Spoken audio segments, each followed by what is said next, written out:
Так, всем привет. Hello, everyone. Знаете, как я думала подготовить какую-то отдельную речь, I thought to prepare a separate speech, some introductory words, and since we are starting very early Saturday morning, it's best to tell a good story. Хорошая история. Этот трек у So нас the good story, запускается в this этом году track первый раз, поэтому всем we are привет, launching first time this year. в So трансляции. everyone who is here Расскажу, как он появился.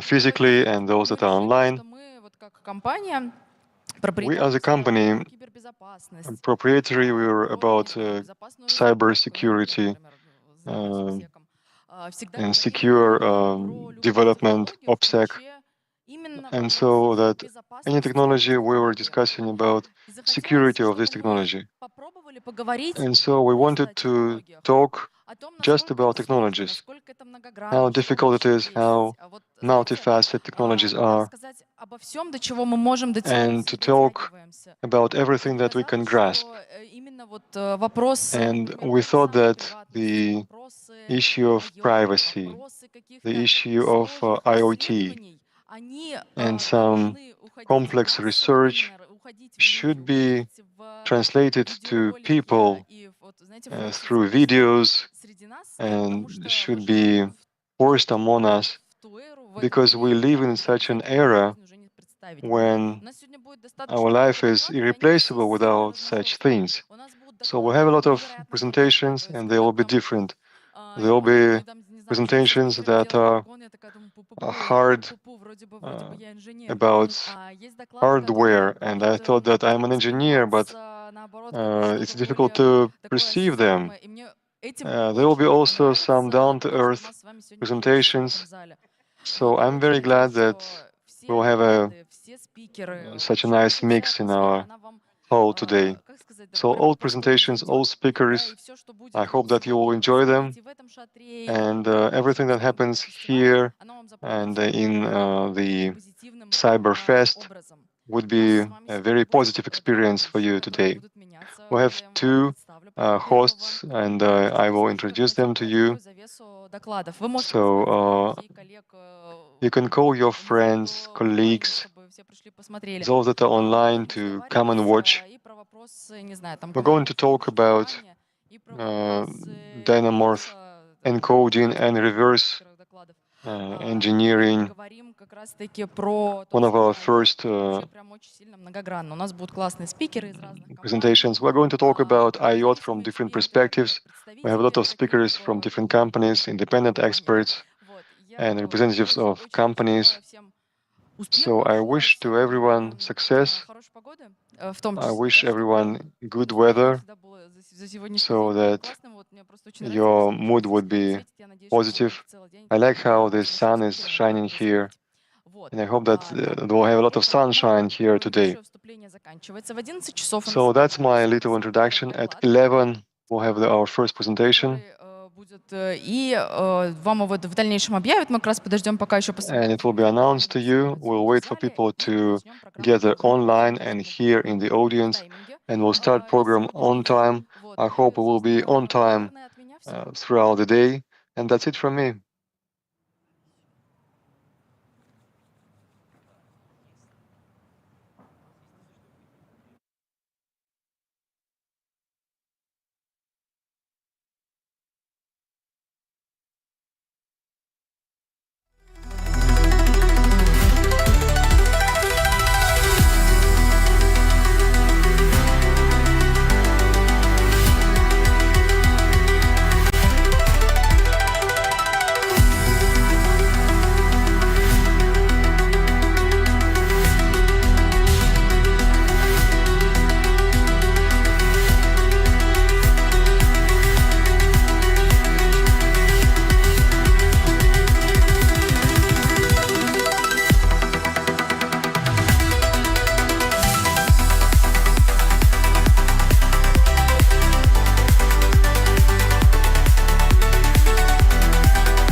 приветствовать вас в завершающий день нашего марафона ПХД на нашем треке. Last day of our marathon. Welcome. We'll be talking devices and technology. My name is Violeta Krasova. I'm responsible for application security, and I'll be facilitating this track today. Очень жарко приветствовать наших заказчиков. Ой, наших заказчиков, прошу I'll прощения. kindly ask you to welcome all of our, well, not customers, but speakers profusely. Хлопанье в ладоши I улучшает read recently that clapping your hands improves your cognitive facility, cognitive faculty, улучшать моторные навыки. thinking, dexterity, so Давайте не on. будем затягивать и начнем с нашего So, первого without доклада. further ado, let's start with our first Михаила presentation. Чурикова из компании Сбер Devices. I welcome Mikhail Churkov of Sber Devices on stage, proving our dexterity with clapping. Welcome. Hi, colleagues. My name is Mikhail Churikov. Буду рассказывать про умные девайсы, которые мы I'll делаем. be speaking about smart devices that we design at Sber Devices and what challenges we have been facing. Будет состоять по большей части Most of my presentation обоснований will focus on грязного хака, который я делал. the justifications for this dirty hack I had to do.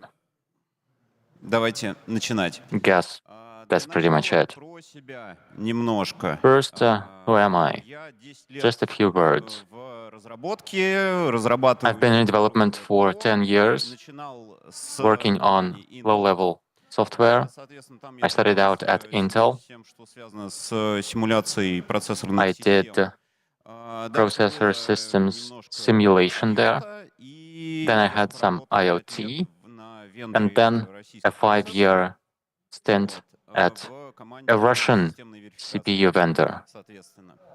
as part of the team for system verification. Так, пройдемся по, соответственно, тому, что мы Let's сегодня посмотрим. Go through the agenda Посмотрим of мы my то, presentation. как устроен наш We'll be looking произведение at звука в how Linux. Вот, the потом остановимся на audio цифровой track, обработке сигналов, play-by потому что tract, без неё в современных is девайсах уже structured in нет. Linux. Then we'll speak about digital И signal после processing, вот этих вводных, которые that's будут the be-all and end-all of составлять большую current часть этого devices. доклада, мы как раз подойдем This is к той проблеме, basically background. которой It'll take the я bulk of хочу my сегодня presentation, рассказать. but then Вот. we'll И, arrive at the actual потом problem посмотрим, that I как will be можно solving. было там разобраться в Last but not least, we'll speak about формате чисел proprietary formats and ways to hack floating point numbers конечно же, все as used in amplifiers. в первую очередь сегодня Devices, devices, devices. We'll focus on this gadget here. It's called Sber Boom.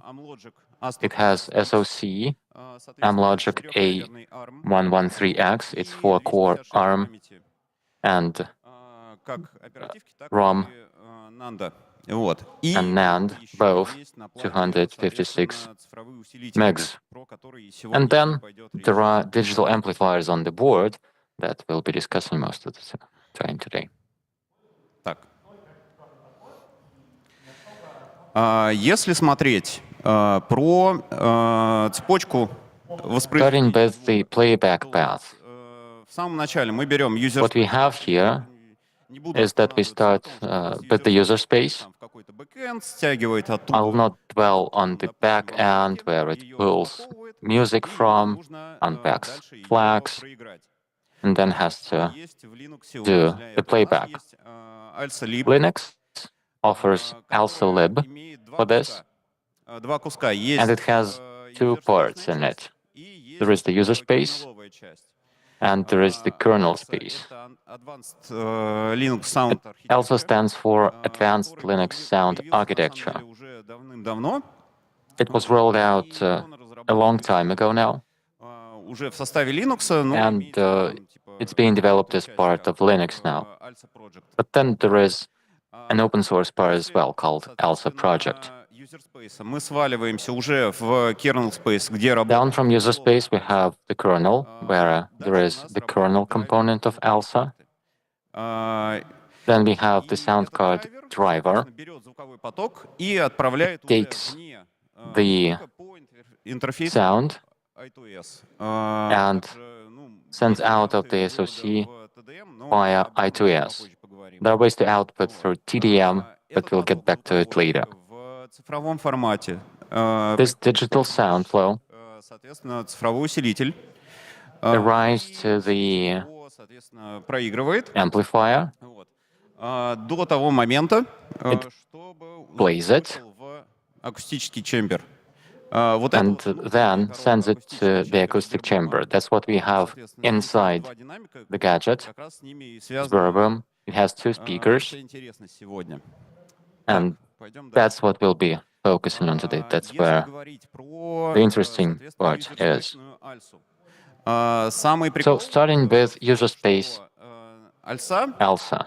у нас, она конфигурируется с помощью ASoundConf. В ASoundConf It's configured with есть ASoundConf. плагины.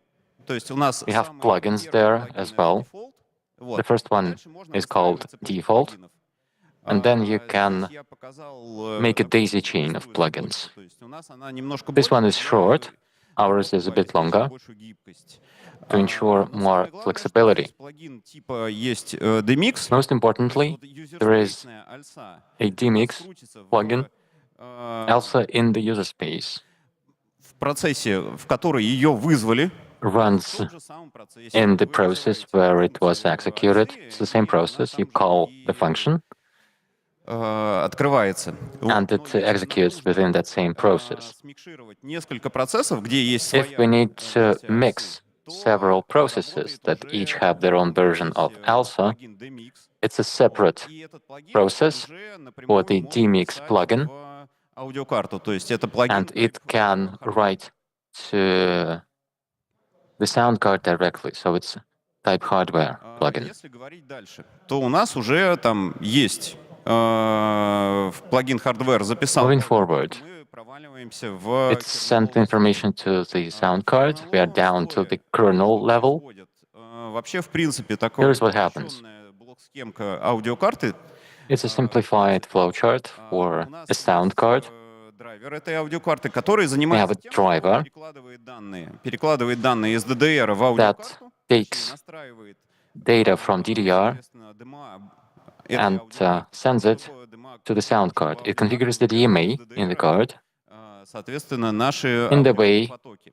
to Вот. take И the дальше audio внутри, streams from the DDR. у нас происходит Then вывод the sound card аудиопотока на внешний интерфейс. То есть outputs это может быть the встроенный audio кабель stream в to звуковую карту, это может быть output interfaces. This can be I2S, an inbuilt DAC, и, this can ну, be например, I2S SPDIF we use, поддержка. or SPDIF for Если подробнее говорить про optical signals. интерфейс I2S либо TDM, то A bit там more всего on на самом деле немного сигналов. I2DS or TDM. The signals are Первое — это few синхронный there. интерфейс по аналогии First, there с is SPI, a synchronous interface, just like SPI. и два сигнала, We need соответственно, a клока. block. Два клока. We need two Первый clock клок — two это clock битовый signals. клок. The first Второй one клок is — это byte-based, синхронизация фрейма. То есть у нас там and the other one если is to фрейм идет synchronize the frames. 16 бит, то It's 16-bit for audio data. синхронизация фрейма будет Then переключаться the к frame synchronization 16 бит. clock Соответственно, will по switch интерфейсу I2S у нас every идет, 16 bits. стереосигнал. I2S transmits А если мы stereo говорим signals, про, соответственно, TDM, то whereas там может быть чуть больше TDM фреймов. То есть в тот же word clock, can have a bit more фреймовый клок, frames. который у The нас same есть в world интерфейсе, clock может укладываться не один, that we have in I2S can accommodate not just one sampling, but в several. этот цифровой интерфейс воспроизводить This allows you чуть большее количество каналов. to play back more channels through this type of interface. Так. Так, ну что, собственно говоря, потихоньку переходим к уже Moving on, ближе к цифровым усилителям. moving on to digital amplifiers now. Вот. Соответственно, из чего у нас состоит наш замечательный Сбербум? То есть у Here нас is what we have in вот our два усилителя. great gadget. Sberboom. It has two amplifiers from Korea by Neo Fidelity. К этим двум усилителям, соответственно, идет два Two- канала связи. Это The two I2S, amplifiers цифровые have two comms channels, I2S with digital data and I2C. Для управления этими усилителями. I2C is needed to control the amplifiers. Говорить про цифровые усилители, зачем это нужно? In general, why would you need digital amplifiers? Соответственно, I2C может загружать, мы можем туда загружать регистры. I2C can be used to send registers to the amplifiers. We can develop our own drivers in the kernel that would send appropriate registers. Соответственно, эти усилители When initialized, и the amplifiers will receive the data that we want. которые есть в усилителе. I2C can be used to amplify И volume в control. усилителе у нас есть большие блоки. And then the amplifiers also have Соответственно, big chunks dedicated to digital signal processing. наш звук, который мы выводим. This is needed for equalization, Дальше у нас equalization of output. соответственно, как-то компрессировать сигнал. We need to do compression as well. И So we manage the volume and mixing. Нам нужно в том случае, если у нас на вход усилителя We might want to do mixing if we have stereo input, один монодинамик. Соответственно, нам нужно that this даунмикс сделать. amplifier outputs to one mono speaker. The downmix would be mono, and this can be Замечательные усилители done on amplifier. работают как класс D усилитель. They operate as Class D amplifiers. который отправляется The на output LC-фильтр, где is фильтруется, соответственно, a signal that goes to LC тем самым фильтром. filter, so it's Получаем наш PWM, LC filter, and analog output as a result. That's what we want. Вообще, если говорить, вот тут есть два направления работы, вот зачем это в принципе нужно. There are Как я сказал, two нам нужно objectives in mind для того, чтобы when наш doing сигнал this. подготовить. И нам нужно We need to filter the компрессию signal, и лимитирование and we для need того, to чтобы, compress не выходить and limit за it пределы, so that it doesn't go за пределы мощности питания, соответственно. doesn't Если мы go выходим beyond the power range. которое нам позволено нашим, соответственно, If we бюджетным exceed питанием, the volume то, там, устройство может that's перезагрузиться, и тогда это, available конечно, нехорошо. Для based этого on the усилителя power практически supply, во всех усилителях, которые there я can видел, be an overload, so that's why most amplifiers that I've seen have compressors, limiters, and other such так. Ну tools. и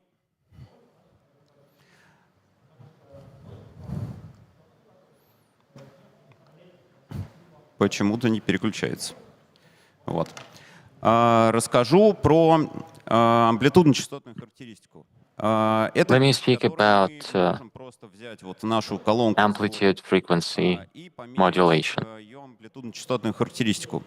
We can measure На слайде, соответственно, у нас its график, profile который показывает through output. по оси X у нас частоты, по оси Y это The x-axis shows frequencies, соответственно, Y мы имеем is амплитудно-частотную характеристику, volume. которую можно там выделить. We have два amplitude параметра. frequency В принципе, response, таких, достаточно where you'd интересных. have two Это parameters. частотный диапазон, который мы берем The frequency range, частотную характеристику, ищем у нее среднюю you take your frequency response, you look for an average volume. 3 дБ вниз. Соответственно, You снизу take down 3 decibels, будет, and this will give you the range that would be your frequency range. The wider it is, the better off we are. It produces a more natural sound. But then the response is not flat, it's not even. It deviates from the average, Вот. so it has a minimax. Как раз про Sberboom, то у нас тут есть вот два In динамика Sberboom, we have two drivers, two и speakers, два усилителя. Соответственно, and two amplifiers и на for the общий динамик. tweeter and for the А, bass и, driver, Нужно как-то их разделить. Разделить нам нужно их по treble and частотам, bass. соответственно. We need to split the frequencies to send to each of those. NC динамик не пускать высокие частоты, потому что We это don't бесполезно. want to send high frequencies to low frequency driver, and we don't want, потому что он просто-напросто we сгорит. cannot send any low frequencies to the high frequency driver because it'll Для этого, собственно be говоря, в distorted цифровой обработке or сигналов очень часто используют биквадратные фильтры. fail through Здесь overload. я привел Signals are блок-схемы, often processed with bicubic filters. этих биквадратных These are фильтров. the classic arrangements Говоря, там for such filters. входной сигнал X от Z, The quadratic filters Y, и input is облачки с X Z of минус Z, означают output задержку is сигнала Y на of Z, один and Z minus 1, а всё остальное is это delayed by просто one умножение и sample. сложение. and then the rest of the boxes are summation and как раз multiplication. используются в усилителях наших Biquadratic filters are used in the make of amplifier that we have, на том языке, Neo на Fidelity. котором вам приятно программировать. You can Вот. program И your own их амплитудно-частотные if you like. характеристики выглядят примерно вот так.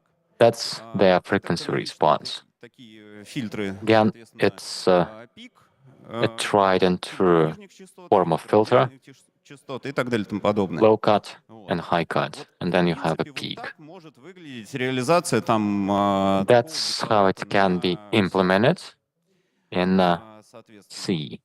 Но у нас, вот если мы вернемся немножко к громкости, Taking a step back в принципе, and то у нас там есть шкала в addressing децибелах. volume again, Шкала the scale is in децибелов. Это у нас decibels. логарифмическая шкала, It's logarithmic. которая показывает нам отношение по It shows какому-то уровню сигнала. То есть вот есть, мне очень a нравится... relative value to the level of some signal.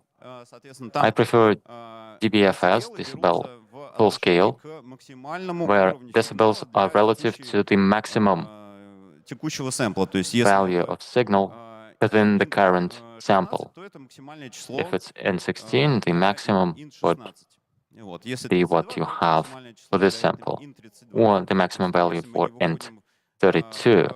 Соответственно, в физику. Если мы выходим в Unless физику, we то go там нужно брать, into tangible physics. допустим, dB ватт. In that case, Это соотношение you'd have нашей громкости dB по watt, отношению к 1 ватту the relation between мощности. volume Ну, вот ratio и так of далее. То есть, volume и to 1 эта watt шкала of показывает, power. то есть, если очень от It's очень a relative маленьких scale, до очень больших, то есть там so it can give you really small values and really big values. Amplification can be thousands of times. I think it's around 60 dB. It'll be in the slides. У меня было Our speaker, от бизнеса, чтобы реализовать the business department, asked for an algorithm for DLE, volume linked to Q. The lower the volume, the more bass you'd send and the more high frequencies you'd send. The amplifiers have such digital processing modules. Настраиваются с помощью вендорского All amplifiers are to be configured in vendor software. You can set biquadratic filters based on physics. Just use low-cut filter, 50 Hz.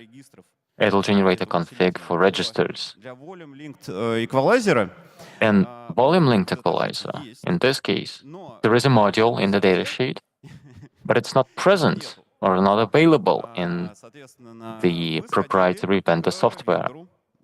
We reached out to the vendor in Korea. We found a contact. And we asked, like, guys, you have this module. Can you add it into your Windows application to make it configurable? No. Their response was no. It's all obsolete.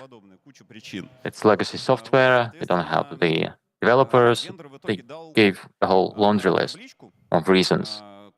But they gave us a table, and I'll be writing on this table almost for the rest of my presentation. такой эффект VLE, он в принципе полезен. VLE is actually useful. В прошлом веке Volume linked equalizer. There was Messrs. Fletcher and Manson по-разному in 20th century, where they've discovered that our hearing responds differently to the frequencies that we perceive depending on the volume. то нам нужно The lower the volume, немножко басов, чтобы для the человека more bass we need, so that вот, our perception would be as if the frequency response was flat. That's why volume linked equalizer is needed. подошли уже вплотную к тому, So we are kind of approaching сегодня анализировать. the actual problem that we'll be looking into today. Так, собственно говоря, разговор тут как раз про So the main issue квадратные фильтры. is about biquadratic filters Как я говорил, вот эти вот два динамика, пищалку с for us to marry the low and high frequency drivers.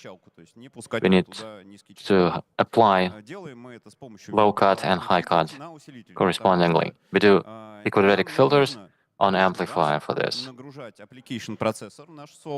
We wouldn't have to give extra computation to the SoC through this, and it's better done on amplifier. Since they have the capability, why not? But then there is a catch. Этих усилителях у нас It биквадратные. turns out that the amplifiers have biquadratic filters. Once you generate them, you have this on the slide. У нас получается провал. That's what you get И вы at trough, какой-то другой фильтр, where they cross. который там, допустим, There is no используется peak. вот, уже давным-давно, который известен, And что then дает, you might want to select ровно a well-known filter на частоте that's кроссирования. tried and true and gives you a proper response in the crossing frequency. Может быть выход. А давайте Is not an option because it's not available. фильтры у нас But we have зафиксированы biquadratic вполне filters. архитектура. У нас We есть know the фильтры, architecture. которые мы можем We know писать the для registers I2C. that we can enter data to Соответственно, надо through сгенерить, I2C. свой фильтр. Но So we just need to generate our own filter, не right? получится просто так. But it's not as easy as it sounds. Усилителях No Fidelity No Fidelity's amplifiers свой формат are плавающий. just marvelous. They have their own format Прям вот for floating point черным по operations. белому, красным по синему написали, что у нас проприетарный So, формат, и мы it его says in никому plain не text расскажем как. Вот. that it's a proprietary format, so it's not disclosed. За тем, чтобы When I они reached out to the vendor подсказали, как типа to сделать to get advice on how to do именно поэтому BLE, дали табличку соответствия громкостей that's why децибела they gave me the с table значением регистра. that matched decibel volumes to registers. Соответственно, и такая ситуация меня не устроила, и было принято решение попытаться Wasn't suitable for us, как у нас там so we decided to do some research and dig into their proprietary floating point solution. к этой плавучке. Нужно немножко, наверное, сейчас остановиться But на нашем before we самом dive распространенном, into it, формате I think it's worth IEEE speaking about IEEE 754 for a bit. That's the standard for floating point. We'll be looking at 32-bit only, именно single accuracy, 32-битными because соответственно, регистрами that's exactly усилителя. the registers that we have in the amplifiers. Есть 32-битное число, So we have a 32-bit number that can be split into three parts. 23 бита мантисы. The first part is После запятой 8 бит. Mantissa, 23 bits. Соответственно, у нас это Then we have 8 bits, наши экспонента и for the старший бит exponent, это знак. and then the senior bit is the sign. Здесь, тоже показывается, как это можно посчитать, перевести в It shows the calculation наше. to get a regular number out of it. Так, ну, в общем, и как я рассказывал, что после, собственно говоря, работы с VLE у меня So, оказалась вот Вот такая табличка. То есть у меня That's what I здесь, got for my есть BLE project числа from в the vendor. децибелах We have и значения decibel регистра, values которые вот нужно and register непосредственно даже values усилитель, matched to them. собственно, при That's what настройке you VLE. enter Я это into сделал. Я the взял из этой таблички amplifier нужные мне децибелы to configure и the записал их в регистр, BLE. и это работает. I took the decibels, Но entered для that того, into the чтобы register, сгенерить and it worked. фильтр, But нужны значения to design a filter, to уже не в generate децибелах, it, а в реальных числах. you need Вот. И более того, real numbers, мы not можем decibels. вполне себе легко, зная, что у нас это децибелы, мы можем перевести So их в you know that these are decibels, they are convertible соответственно, to regular грубо numbers. говоря, по обратной формуле к этой. Вот, This соответственно, мы would их be переводим. a formula И у нас reverse уже to what есть you're вполне себе seeing. человеческие числа, которые After соответствуют the значениям conversion, регистров. you Вот. have Давайте их values that дальше correspond to register будем values. анализировать. Вот. And now Если взять we do число the analysis. единицу, потому что Pick 0 у нас one. там нету, We don't у have нас только zeros есть there. единичка. Если We have посмотреть в ones. двух хексах, то мы видим, что у In нас hex где-то вот, representations, в старших числах у you'd нас see есть that какое-то senior шевеление, соответственно, это numbers вероятнее всего show some экспонента. variation. Вот. That's А младшие probably у the нас также, exponent. скорее всего, составляют junior мантису.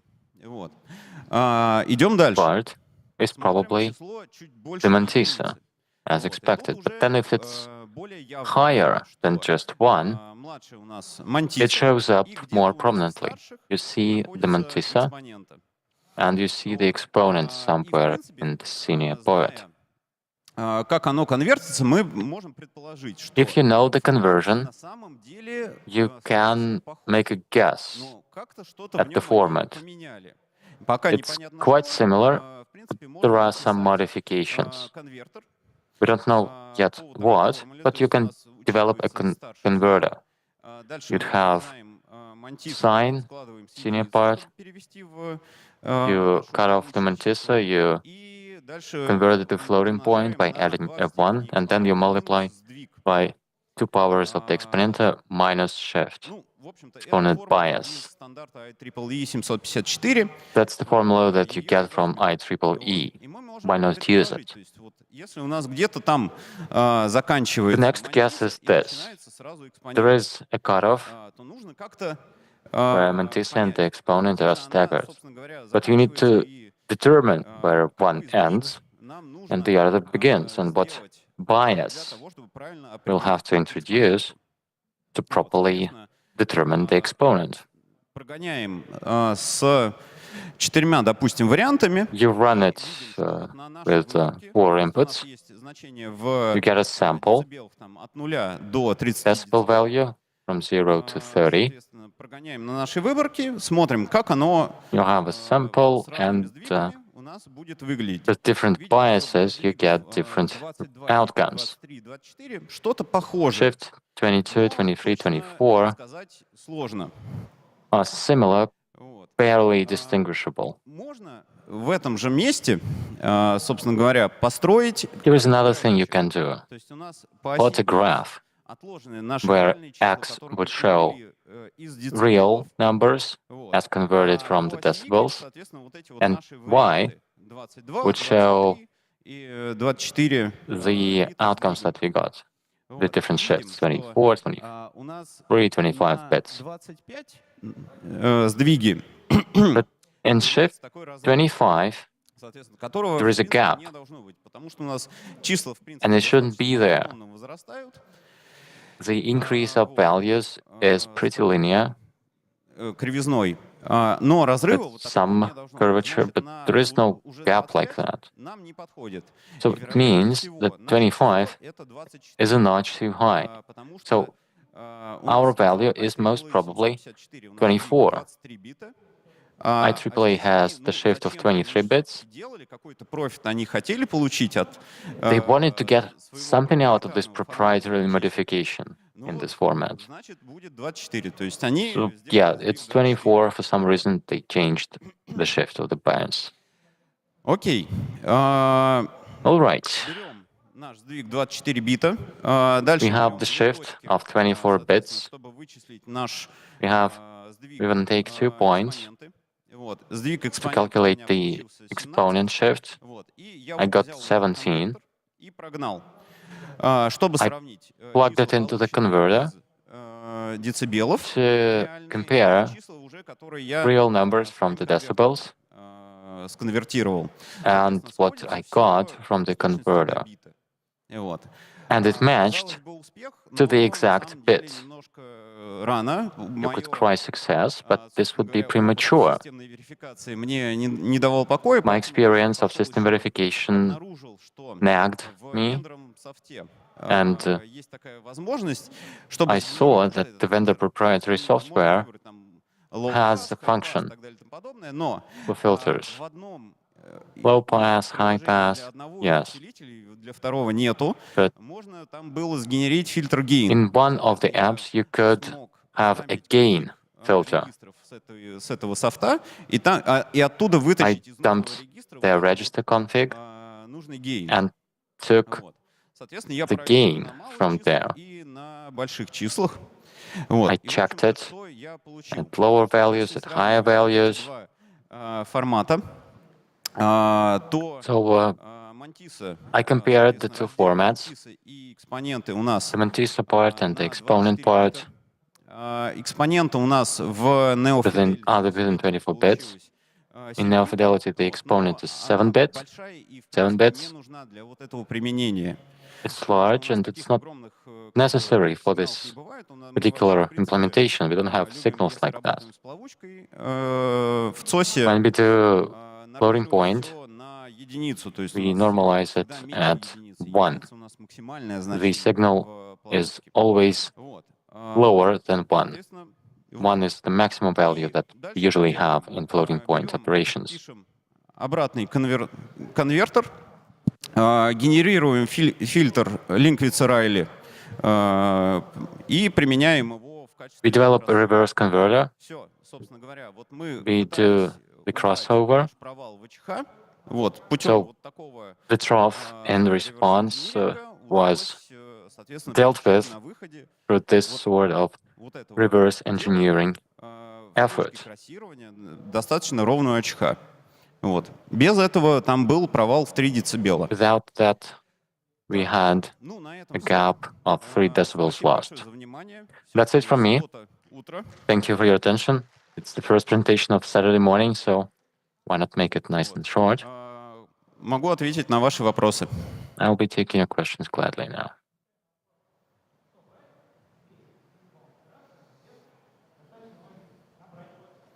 Сейчас микрофончик.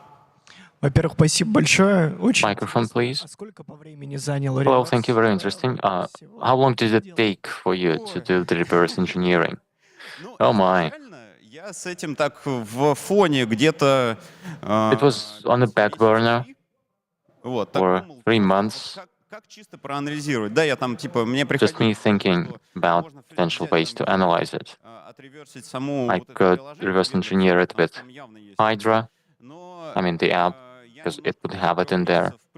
But after 3 months, I kinda let it go. I got some result, but it only worked partially. Он не сходился. И на больших It числах. didn't match То есть я вот эту вещь at the extremes, в какой-то в линейной small and large numbers.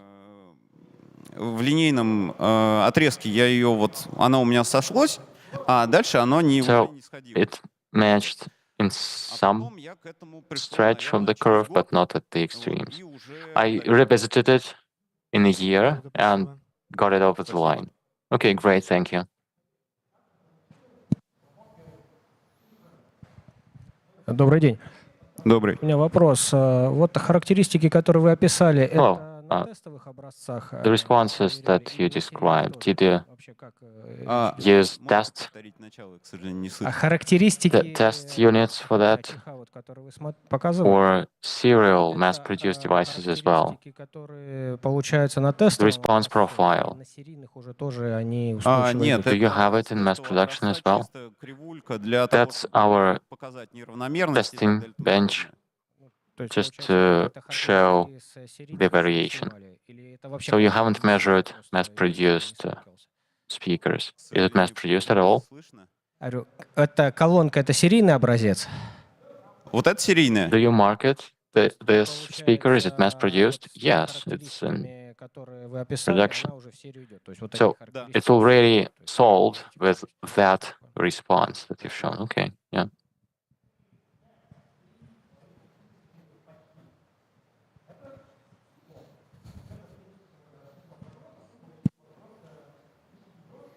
Коллеги, ну если больше нет вопросов... All right, Михаил, colleagues, if there are no more спасибо questions, большое. thank you, Спасибо за Mikhail. вопросы. Thank you for the questions. Thank you. Следующий доклад у нас начнется в 12. The next presentation is Нет, at статистика noon будет очень интересно. on the hour. Please stay, it's going to be interesting.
Коллеги, добрый день. Вновь Colleagues, Colleagues, трек, который посвящен welcome и to технологиям. newcomers. those that have Welcome just to the arrived track to on our devices and track about technology. devices and technologies. Мы просим приветствовать наших For those Bit of a who just recap. came, please welcome We our ask speakers. for applause to welcome our speakers.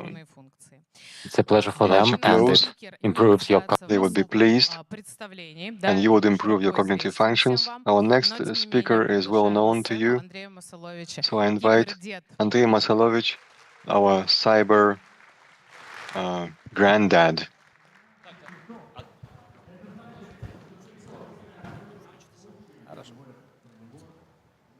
Тук-тук. Так, включилось, да? Ура.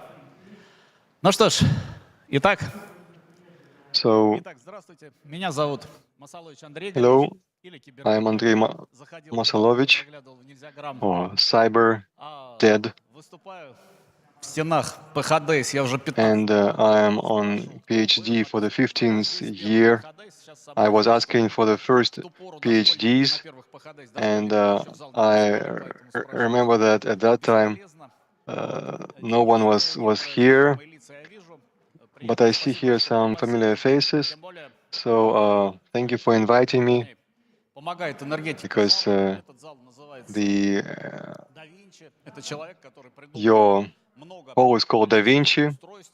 So this was a person who invented a lot of useful devices, and we are living in a time when bad guys are using these devices for the evil purposes. So my presentation, I thought of this, but it was meant to be called Rise of Machines from Vibrator to Terminator. Probably they thought about Terminator like some hidden violence. So I will start with the example that I wanted to use in 2019 at Hackron conference, which happens at Canary Islands. But the conference is a weak glimpse of PhDs. Just everything happened on that table, the standoff. However, in 2019, there was a presentation which I liked and which I was thinking of. There were two hacks of such things as vibrators of two manufacturers with different attack vectors, with different consequences from different countries. But what was uniting them, there was this device which was hacked, Swacom Slim I, and during one presentation, I was shocked 3 times. First, there are modern devices that I cannot, that I don't know what it's all about. Secondly, I don't understand why there is a video camera, and it was explained that OnlyFans girls know why there is a camera. But seriously, such devices, which had a typical vulnerability, and you can hack them in dozens or thousands. Just imagine that 2 million devices were sold. Just imagine, like there is a director of a factory saying that 2 million vibrators have hacked us. So it's a planet Earth where we live. It looks surrealistic. However, what's serious here is that the attack vector which may cause physical damage to a person, to a human being. Second, it's a attack vector which may give reputational damage at the same time. And thirdly, this is attack at the devices through which someone can attack other devices. So it's a cyber war element, because attack is very simple and it's typical. So a lot of devices could be hacked to make a botnet and to use them for massive attacks. So it's an element of cyber war in our traditional understanding. So attacking a device is not just a cool example. подходы к атакам. But these are approaches to attacking our human population from three different sides.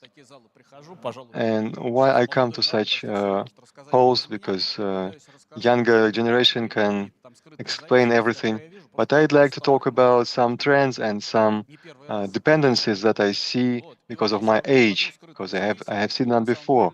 And there is a hidden dependency that the different attacks to different IoT devices, they contain the same vulnerability vectors that are easy to fight, and they make a more serious event or notion, which could be an element of hybrid war. So what's wrong here? What is wrong here? The devices with the password by default. It was 2019, they were hacked in 2016, and since that time there is a weak default password and a weak admin, weak login admin, I would guess it. And the device, when it's working with Wi-Fi, sends open credentials. So those that wrote it, they didn't understand the basics of security. Those that develop their devices, they just want them to be working. They don't know how to check them. And second example, more fun, at a gas station, somehow one gas station went crazy, started to give out gas for free. A hacker could have changed it to a testing mode, and until they found a person who has switched it back, it was giving free gas for several hours. One of the companies, their toys are spying on children due to some additional features, additional bonuses and cards. Children are logging in, they're connecting, their activity log stays there as their life level, their life circumstances, the information which their parents wouldn't be willing to give out to some strangers. Also, remotely, you can connect the scooter and cause physical damage, and you can make it move in a different way. You can switch it off, you can hack it. And I'm thinking of what to do when I will be retired. I would have to hack all the scooters. And that was true. There was a case when they were able to hack the casino through the aquarium, which contained some electronics in order to watch temperature, light, and water cleanliness. So it was connected to LAN of casino local area network, which should be isolated, because that casino is often hacked. And the one who was monitoring this aquarium, for him it was more convenient to watch from home. So it was connected to Wi-Fi, internet. So it was a super prepared backdoor from the internet. You can hack to the device, which can lead you to the serious entity, like a casino. Also, the scales, they are leaking our data. It's when the scales, they have spied on a unfaithful husband. There were smart scales. A person was on scales in Australia, and the male voice was saying that your voice is okay, and your weight is not okay, you need to register in a fitness center, you need to buy some vitamins. So a hacker have seen that the management comes from a simple device, and he has, when there was some a person with excessive weight, and the scales said, go away, you pig. And next case is the dishwasher attack, when there was attack to have a backdoor from the catalog to enter the network and get root rights. The oven may read your short text messages and control your messages, control your communication. The kettle and the coffee machine have leaked the Wi-Fi password, because nobody thinks of security when making such devices, so all credentials are sent openly, and in open way the login and password from the owners, from the host email, also the smart plug, next case would be smart lamp. So most presentations about security of IoT are built in such a way. You can have a lot of beautiful examples. People are looking at this, laughing, but now the situation is 2025. I've seen top 5 attacks of this year. 2 attacks are related to IoT. First was called Smart House. It's a new super Trojan which has hacked million devices, and it was used to spy inside the house and to create botnets and for some political hacking. And the second attack of this year is attack of the energy infrastructure of one of the European countries. It's the same when hackers used vulnerability of ancient management systems that have not been upgraded and were connected to the internet. So we live in a planet where everything can be hacked, anything that contains a battery. So we have a point where 3 or 4 worlds interconnect. Physical damage to a person, second is political damage to a person or a group of people, and third is recon, collecting data, and number 4 is cyber attack. It's to damage computer devices. Unfortunately, 25 years we lived in a wrong world, and our Russian definition of cyberspace was based on computers and servers and routers only. So it is cyberspace is a environment which is populated by servers. And so these 4 tasks are 4 different people from different agencies, and they need to protect you, and they don't know each other. But as to the attackers, as to the offensive side, there are like 4 majors who have a task from one kernel. So IoT attacks is a part of a more complex process. When it has started, this history that the world of devices could be used as a part of the war, this awareness came in 2011. The first was a product called Stuxnet. This was first cyber offensive. It was Trojan, published in 2010, but it has started circulating in 2009. It has 4.0D, the D-Day vulnerabilities, obfuscation tools, very complicated core, 500 kilobytes on assembler.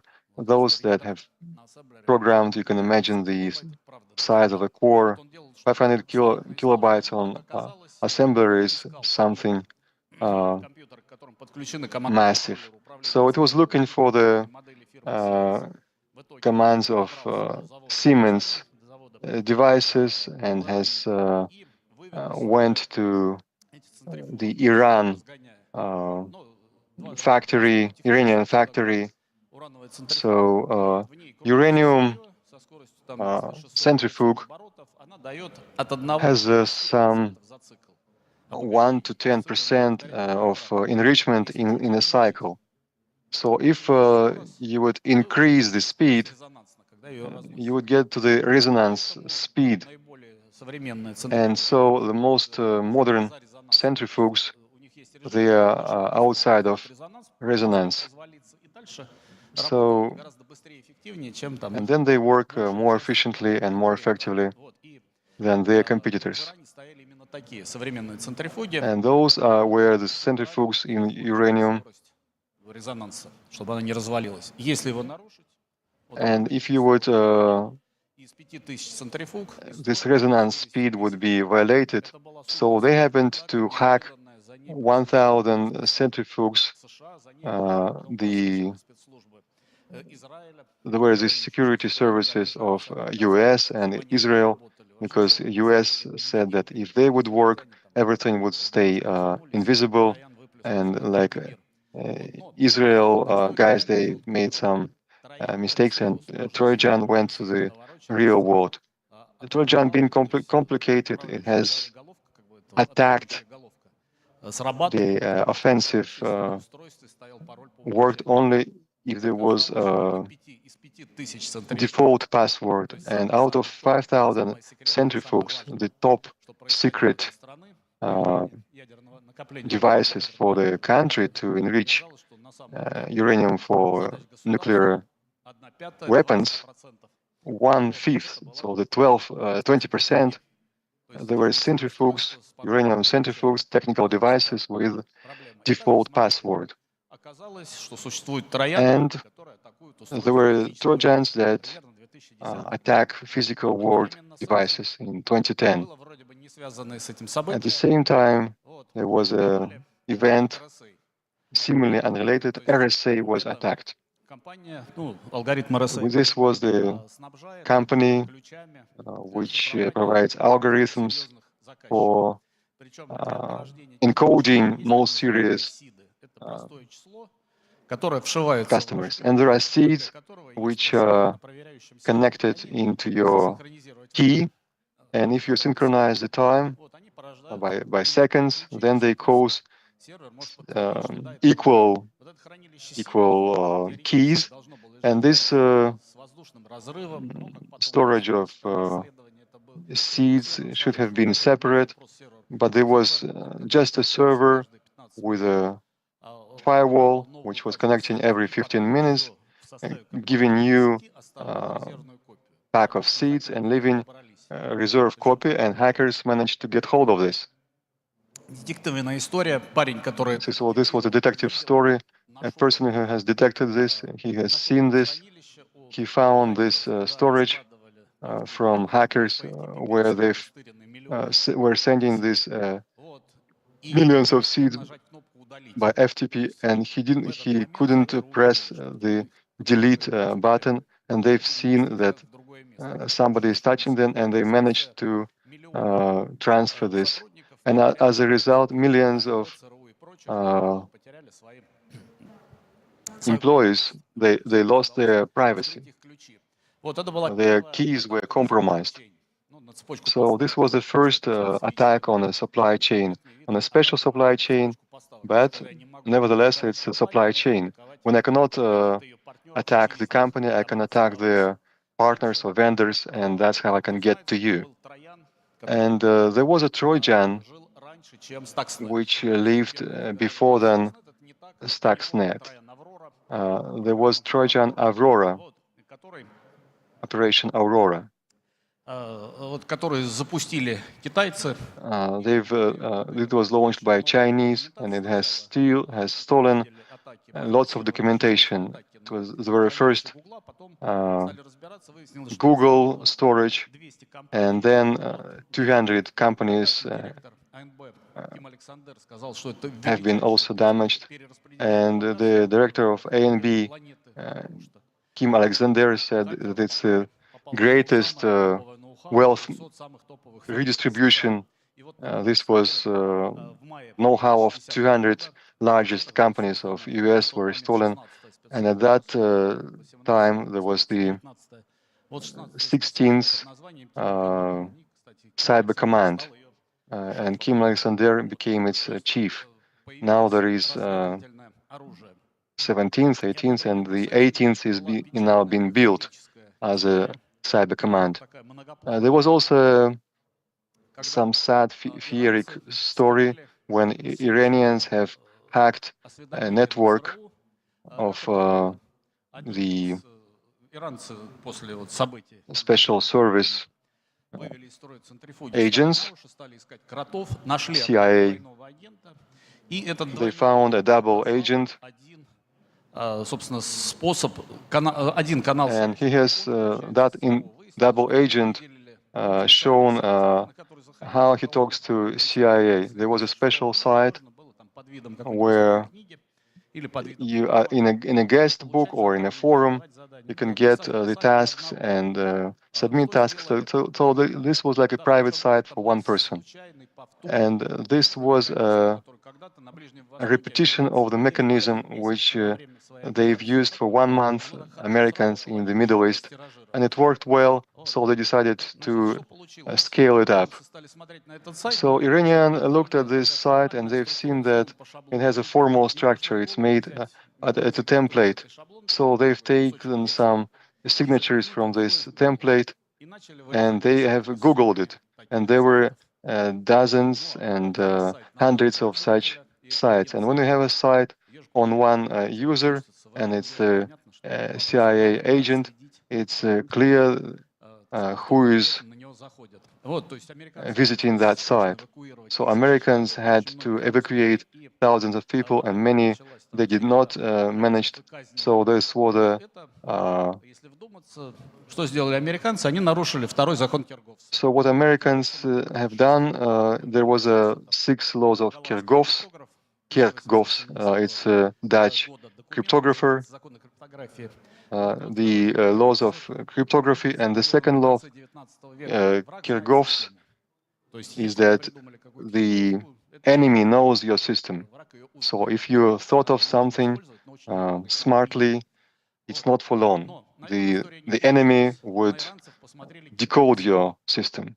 So the Chinese, they also use the same mechanism. So the same arrests and executions happened in China. So the same method of personal sites was duplicated to China. So this is the 6th law of Kerckhoff, that idiots are around you.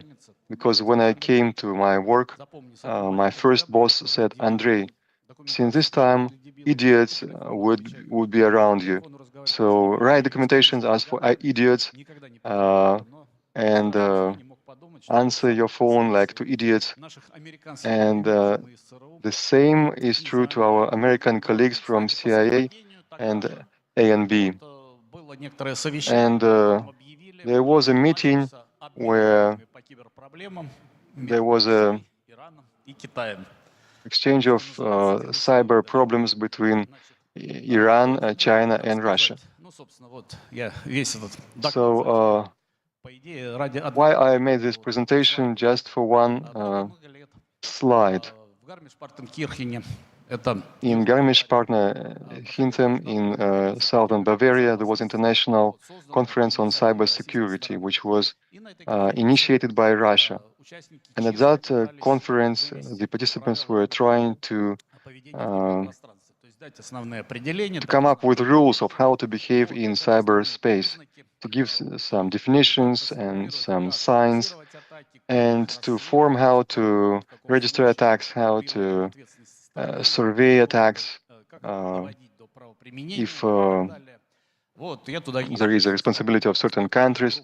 And I was among the expert group at those conferences, and I was surprised that the whole story is lacking from the first steps, because we cannot give a international definition to cyber space. And I thought that Americans and UK specialists, they are somewhat strange. They want to have their которые разбираются в компьютерах. И даже вот сейчас выйдет чудесная книжка там про who know computers. There is a wonderful book on Trojans, where our super antivirus specialists, they were saying that we are so trained to fight Trojans, but in 2010, representatives of US companies came and they said that they know about hackers, their name, their dogs, their families, because in addition to computers, there is offline, there is OSINT, and you can always merge this data. So this was the insight of 2010. And 25 years ago, Americans gave their definition of cyber space. And in this definition, there is a physical domain where a computer manages a device which attacks a person, whether it's a vibrator or a drone, or it's the rifle. But computer kills here people. It's a physical domain. And second domain is political, when computer attacks brains, making a holy war on the internet, or making fakes, or distributing fakes, or having target groups to damage their brains. And third, cyberspace contains cyber domain of computers, servers, and routers. And these domains are interconnected. So to plan an operation is made from one source and becomes effective. So this is the insight which we have only recently understood in the last 3 years after the beginning of the special military operation. And I see that in Africa, what happens when several tasks are connected into connected by one source. In Africa, they like Wagners. They like, and they call them tourists. So the tourists are still effectively working. Why? Because political, informational, and military tasks were assembled in one fist, and it's more convenient to fight with a fist rather than with separate fingers. So we're trying to fight the teams that are having hybrid wars, planning operations by one team from different sides, and we are trying to combat them from different agencies. They don't know each other physically. So any cyber attack, any attack on IoT could be presented as a part of a massive process, as a cyber dad, as a cyber granddad. Journalists are calling me every day, asking me to explain some weird things for them. Like some information was collected in a database. What I can say about this? Yes, this connection of a smart video surveillance systems and a smart intellectual system of event detection allows to find violence, to find stealing of cars, the drug dealers, when there are men coming every hour, it means that it's a bordello there. And if you can connect some databases, you can recognize criminals, you can recognize the cars that have been stolen, or the cars that have been removed from registration. So everything works for our benefit. But we need to remember that all these stories, they have two backstories. First, there is a control which leads to always logging our activity. That's how data is collected, and our profiles are assembled, where we go, who we meet with, where we are at any given moment.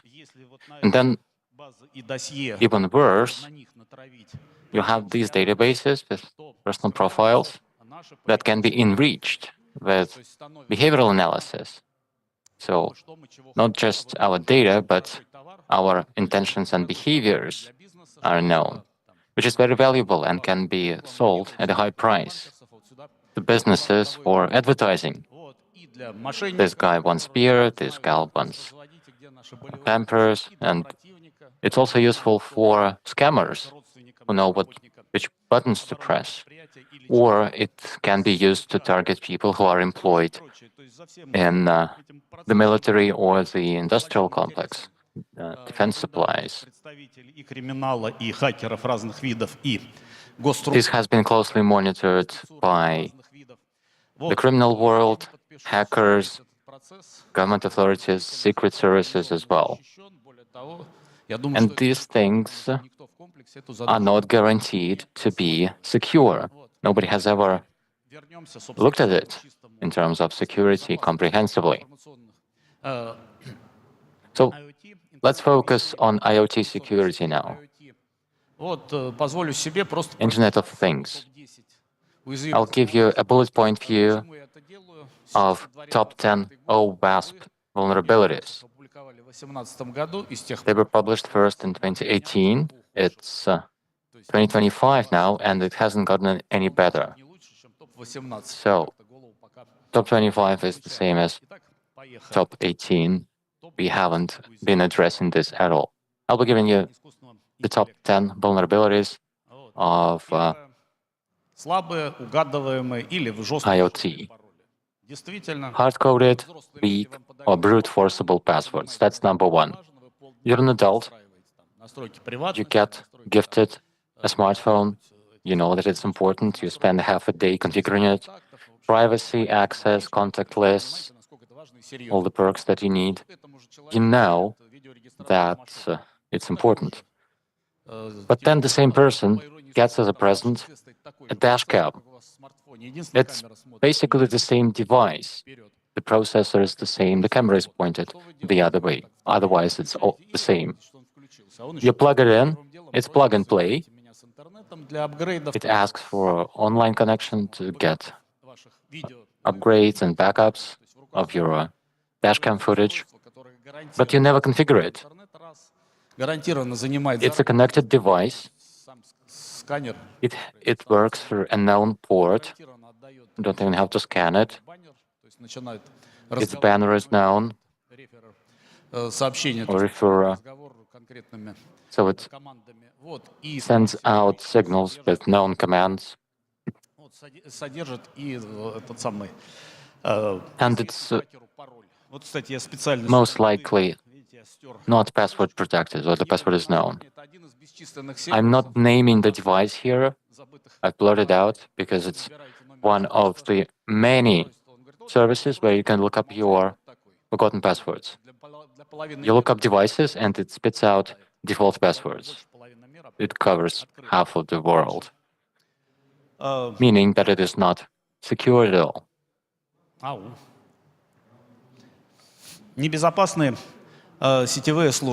Unsecured network services. That's number two.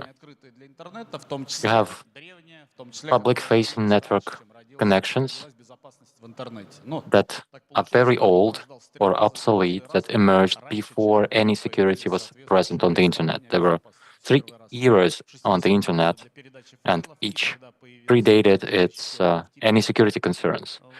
First, the internet was born to transfer files, ports 2025 for FTP. Then you have Telnet, emerging at the time, SSH as well. It begs to be revamped by now. каком-то возрасте у человека появляются третьи Apologies for graphic detail, вот, и я пришел к стоматологу. but you get reborn as an adult as well. Сразу по-хорошему. Вот, он You говорит, need to я говорю, ничего, мне tend кажется, to your по-хорошему. teeth. Он I заглянул, go to a dentist, I ask for a full revamp. по-хорошему, тебе надо рот зашить и в другом месте. It's going to be expensive. Вот с интернетом сейчас And my situation was that bad that хорошо, I needed a new зашите в другом mouth месте, прорезать, at a different потому что place, реально not just a set of new торчит, teeth. торчит телнет. The same goes for the internet. It's all open. SSH, FTP, Telnet, the things that were designed more than 20 years ago. I have a deck from long ago. Были, есть. 20 evergreen hacking techniques. They haven't changed. Безопасные интерфейсы экосистемы. Это один. Unsecured ecosystem interfaces. That's number 3. A whole separate story. You compete on convenience and ease of use. New interfaces, new buttons to be clicked to get things done, and nobody is concerned about security. I try to use my smartphone less, but if I got the stats, Я порождаю на своем смартфоне половину трафика. I download Откуда берется другая половина? and upload 4 gigs of traffic, mobile traffic. Все настроил, вроде шпионят мало. What do I upload if it's 2 gigs? Свежих дырок. То есть 2 гигабайта в месяц вам лупят 2 приложение gigs со свежими is дырками, accounted by me, потому что and появилось the other half обязательно запятнание is security patches. у конкурента. А если там будут There are a lot of vulnerabilities, жаловаться, тогда залепят and they заодно. get patched all the time. So every month you get to download 2 gigs of patches. These UIs are continuously developed, Люди там and дизайнерской ориентации. UI У кого designers do not think about engineering or security at all. исходите из этого. Дальше. So assume that it's Отсутствие not механизма secure. безопасного обновления. Ну, Lack начиная от of простых secure историй, несколько раз было update посреди channels. дороги вставала Tesla, That's number 4. если мне надо поапгрейдиться. There have been reports of Teslas freezing in the middle of the highway where it had to download updates. Я сейчас буду When I used to я ставлю work on Windows, новую it версию would в момент, halt когда all the work этот самый. while it got sorted its updates, and I was in the middle of an important call, for example. Дальше So no secure вечная updates. проблема, которая касается Number 5, всех не another evergreen problem. вещей, а и ваших It компьютеров, concerns сервисов, и your ваших PCs, your services, хранилищ данных на работе. your Вот. data storages, not just IoT. Безопасных и устаревших компонентов. Using Я с этим впервые сталкивался. unsecure and obsolete components. I first encountered this in 2004. Модуль LSAS была In опубликована LSAS, в феврале, there was a vulnerability. It was found in February, published in March. Троян Сассер. То есть I спустя и положил полмира. talked about it in April, and then in 3 months, a Trojan was developed, Sasser, Вот половина мира and оказалась защищенными компьютерами. Ну, half of the world was vulnerable and it got infected. та же история произошла с WannaCry. 15 years on, the same happened 45-й порт. Та же самая with WannaCry, same ports, модуль LSAS теперь стоит этот the same attack technique. версия 1. Вот. It's just that that time this was done through SMB. Published in February, found in February, published in March, patch released the next month, and then the next month, the Trojan emerges and infects half of the world. Improper protection of confidentiality, number 6. Open protocols, short keys, weak encryption, data leaks. It's a catch-all category, so I could be talking about it for hours. Небезопасная передача и хранение. Unsecure transfer and storage of data. You say MongoDB, you have a distributed system, and you have no insight into MongoDB or Elasticsearch.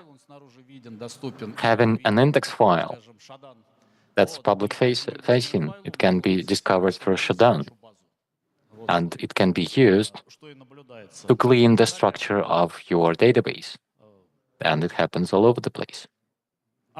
Next up, Отсутствие управления устройствами. lack of device management and governance.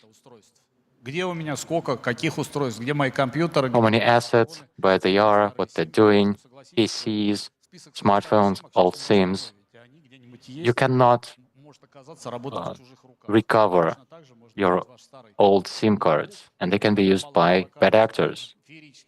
The same applies to old discarded laptops. Давайте я вам за свои, я хороший бизнесмен, хочу с вами дружить, давайте я вам... There was this outrageous case where a guy came to the tax service office, offered to replace their old PCs. Это реальный случай. He swapped all the computers and took the old ones away. Значит, дальше. Небезопасные настройки. Just imagine what data there could be. Number 9, unsecure defaults. Hackers know about them. Вот, ну и This problem will never go away. это And number 10, last but not least, защиты. lack of Коллекционирую всякие, physical security. хакерские. I'm a collector of У меня elegant attacks. первым, ну там в топ-3. It's not top 1, but it's in the top 3. Хакерша из Красноярска. A hacker lady from Krasnoyarsk, a young gal, she was 12 actually. Её там не She пустили. went to an amusement park. She wasn't glad to ride some ride. Она подошла She к got кассе, cross. взяла этого самого, She went to the ticketing office, взяла лом, подошла took ломом, треснула по a электрощиту. crowbar Вот. from the fire panel. Электронные замки, она She зашла в hit кассу, сперла книжку про Гарри Поттера. the electrical panel. Вот. То The есть, locks забывайте went про off. книжку She went to the ticketing office, Вот. stole some chips, tickets, and the book, Harry Potter, I think. So don't forget about physical security. So this has been a broad overview of what's going on, Процесса. and we are in the middle of events that they unfold. Здесь залы. I presented at Lovelace the day before last.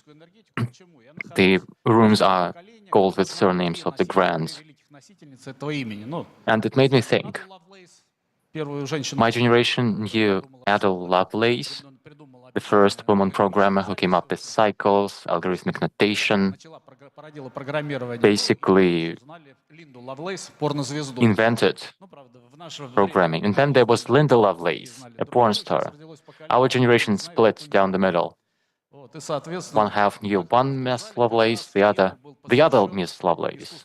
The new generation knows neither.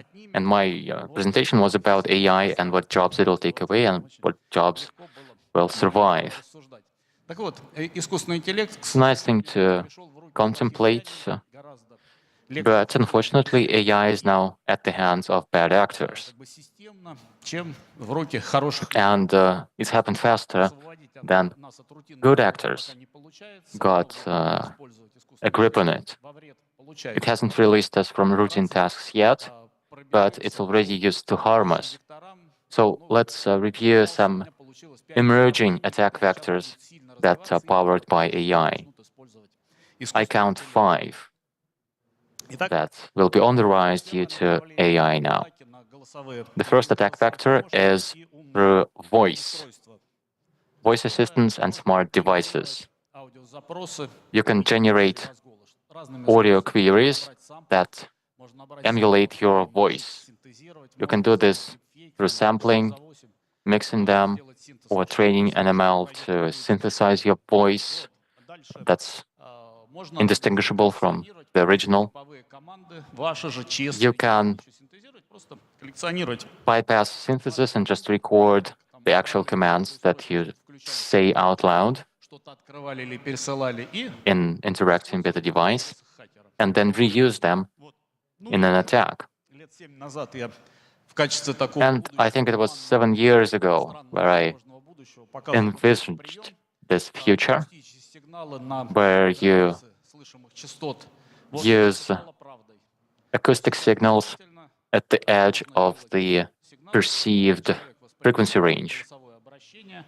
There are signals that we perceive that machines, that people do not perceive, and machines hear a command in your voice, but then there is another command that you cannot hear due to frequency.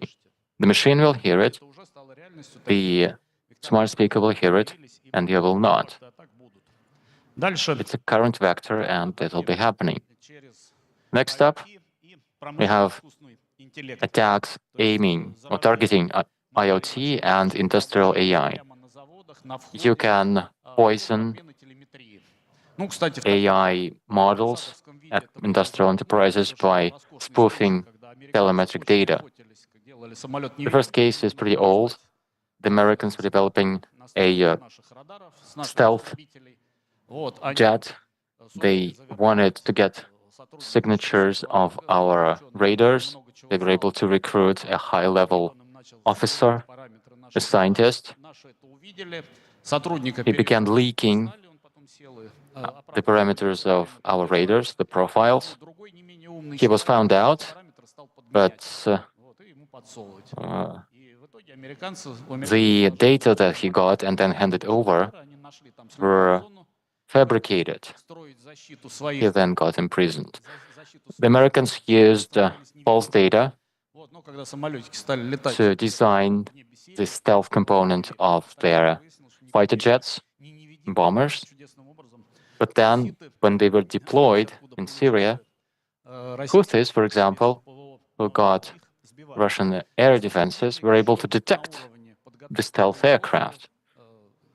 So this is very much upstream in defense and in other industries where you can change this perception thing. Next vector is attacks powered by LLM agents and autonomous AI scripts. All major corporations are now developing their ecosystems that are built on microservices. These are millions of agents that do something. Each of them can be secure, but then you have ensembles of agents that can be directed to mount an attack. Because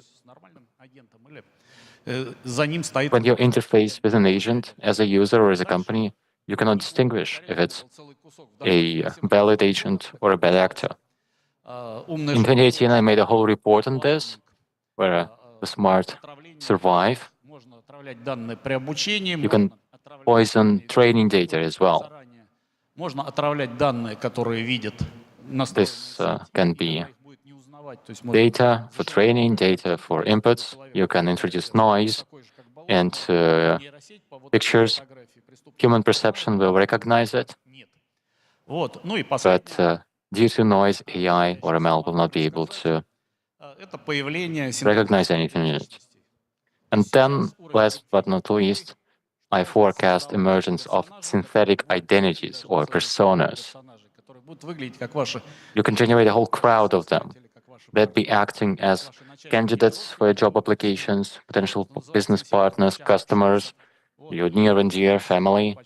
You'd be engaging with them as if they were human, but it's technically almost impossible to differentiate where you interact with a real person or with a synthetic persona. Once again, you can eliminate fraud and scams overnight if you learn to say 4 things, 4 coded phrases to engage in conversation with your family, with your co-workers, with your boss. So it's friend or foe. You introduce a login and password, call and response into your conversations. Because currently you start conversations without authentication.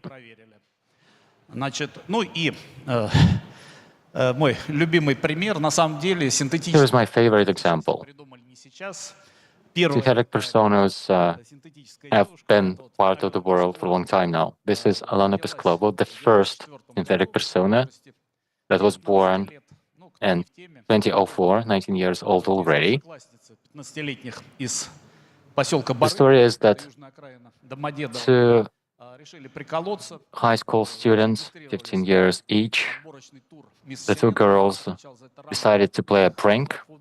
They registered for a beauty pageant run by Rambler. They weren't let participate because of the age. They generated a persona, submitted the questionnaire, the application. It passed the filters, so that was the contender. But this would be just a prank. But then the PR guy noticed this image and decided to spin it as the Russian type of beauty, which is a bit plump, unlike a Barbie. He started promoting Alona Peskova, this persona, За первую реальную претендентку more than было отдано 27 тысяч. 37,000 votes were cast in her favor, Были майки, я голосую за 10K Алену. ahead Было of общество the «Правда.нет». second runner-up. Они с There were t-shirts with her likeness, there was купили Барби, выкопали a Барби, website with the community, похоронили Барби, значит, No to Barbie, Барби. they had Кстати, сайт до сих пор performances, розовенький, Барби. Barbie.net is still up, Вот, то есть синтетическая личность they победила buried the реальную Barbie женщину doll. России. So this Вот, synthetic на person конкурсе. Для этого нужно 2 старшеклассницы, 1 won мальчик.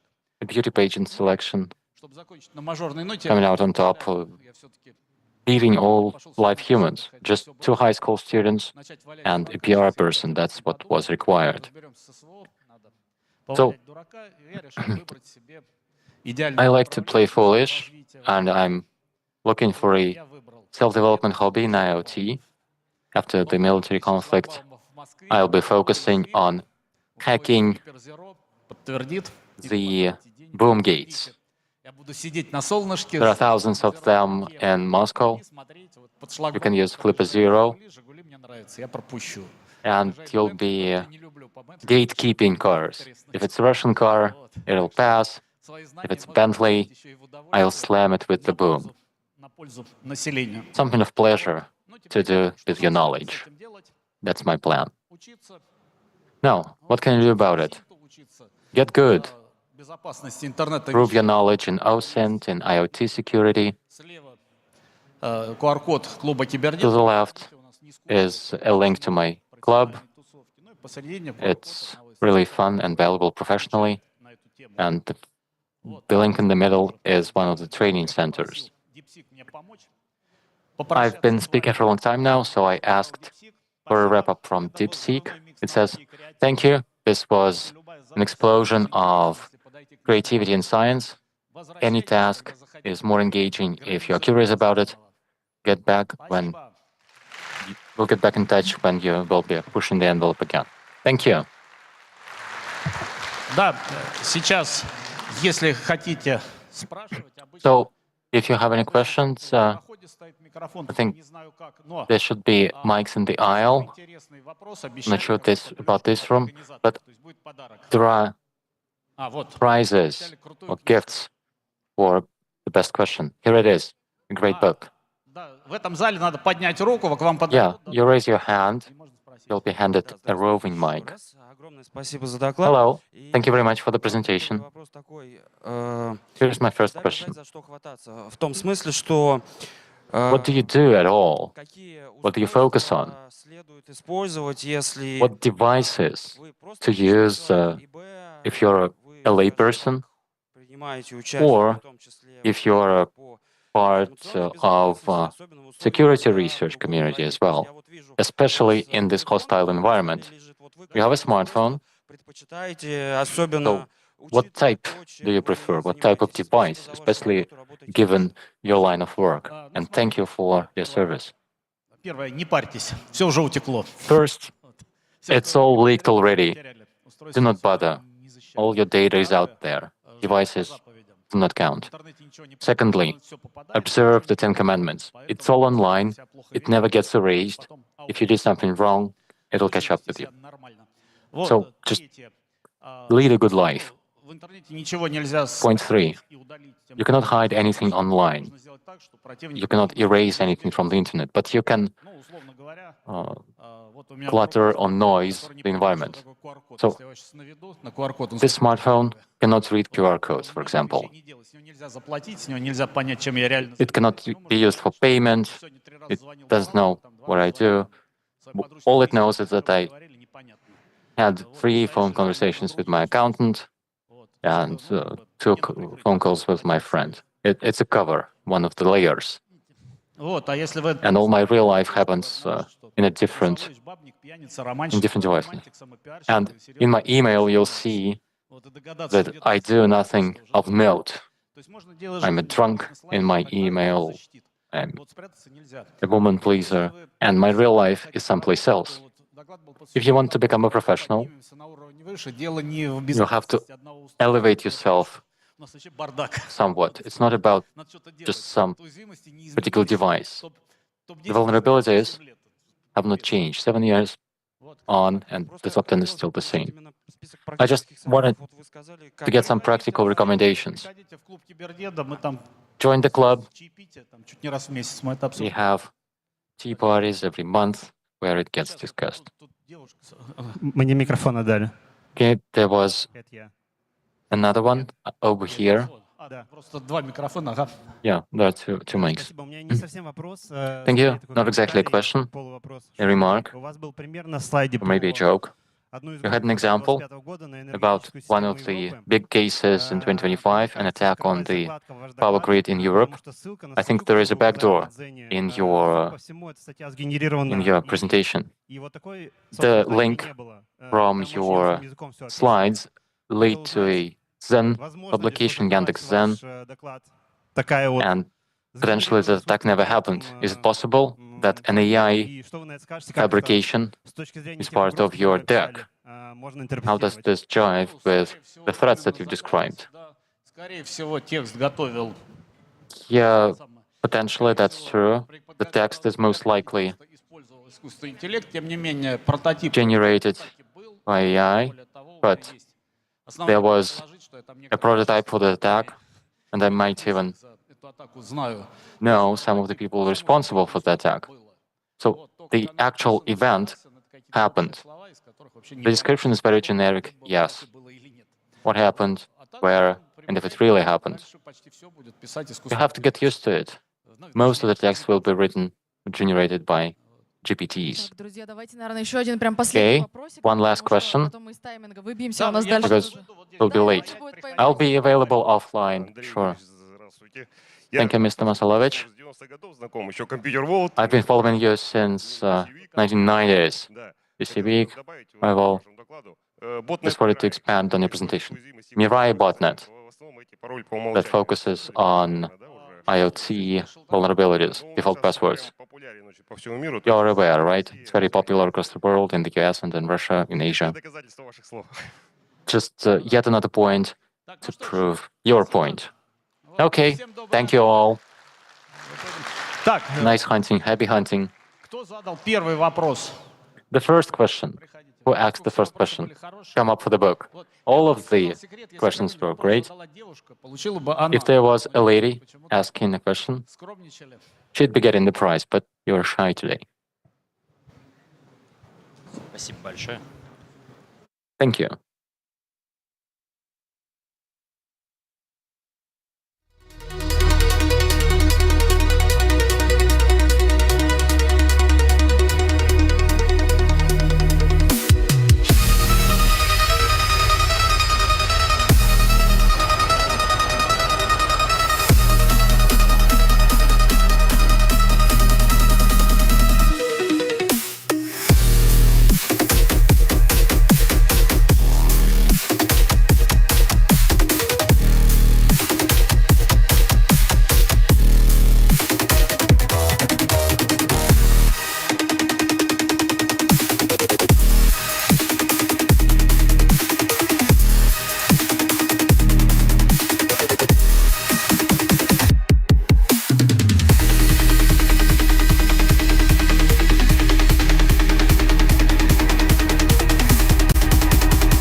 Коллеги, а мы продолжаем наш трек, посвященный девайсам и We технологиям. continue our track on devices and technology, and I invite our next speaker, Alexander Kolchanov, Аплодисментами.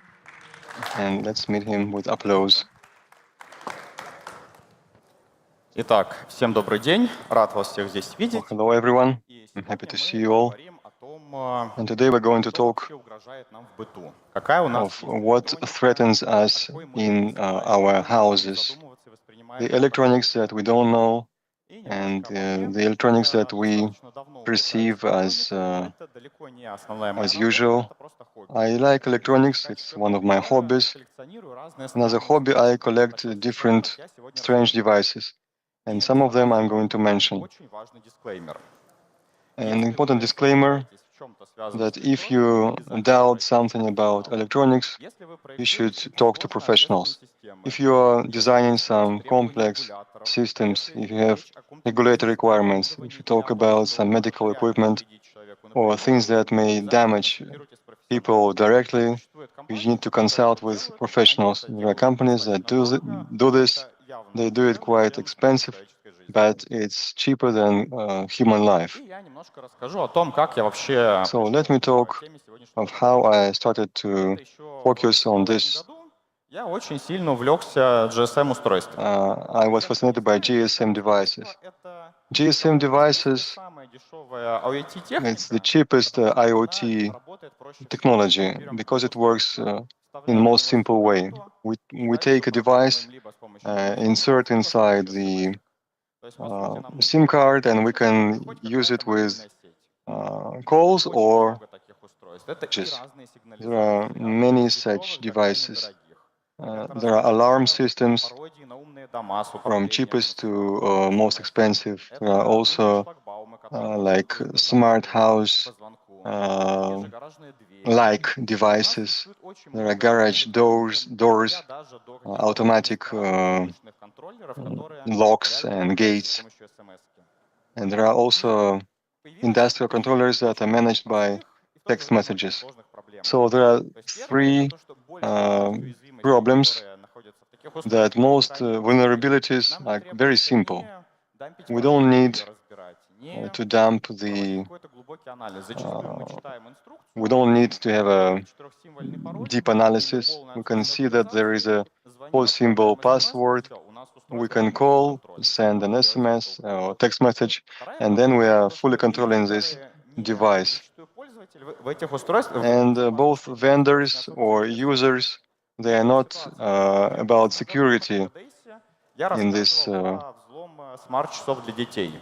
По сути, So, это like часы, smart которые watches for позволяют children. родителям позвонить на эти часы, спросить, These are the как watches дела, that allow parents to call to understand where я рассказал, the как это можно сломать. the child is, И ко мне and I've подходит shown один how из it can be слушателей и говорит: вау, broken. And one of the прикольно, я недавно купил себе participants такие say часы, that я тебе I bought расскажу, сколько these они дорогие. watches Скажешь: о, for my daughter, вернете, and спросите что-то еще. and I said, "Are you going to И всё. change this?" No, I'm just scared. Делать не будет. So he said that he will not do anything Следующая проблема with these watches. все эти проблемы, о которых я And the говорил problems в 2019, that I've mentioned in 2017, in 2019, сегодня in 2022, they are all repeatable. какие-то принципиально новые They're typical. There are no new vulnerabilities, and old vulnerabilities are still there. немного с другой стороны. So I thought that we could look at С точки зрения конечного пользователя, security of devices as to the end users, those that don't have to understand firmware, understand how protocols work. So can the end users understand whether their devices are safe or not safe, and make a decision whether they should use this device? So this is like a research, because it's a research, but not professional, but it's a user-like research. And we have two goals: is to answer specific question. If I am going to buy a smart house, what it would lead to? Would I be tapped? Would they break my coffee machine or get access to web camera? Касается, по сути, любой автоматизации. And the same is about any automation. Произойдет в моем случае. И вторая So I'm trying to understand what happens in my case.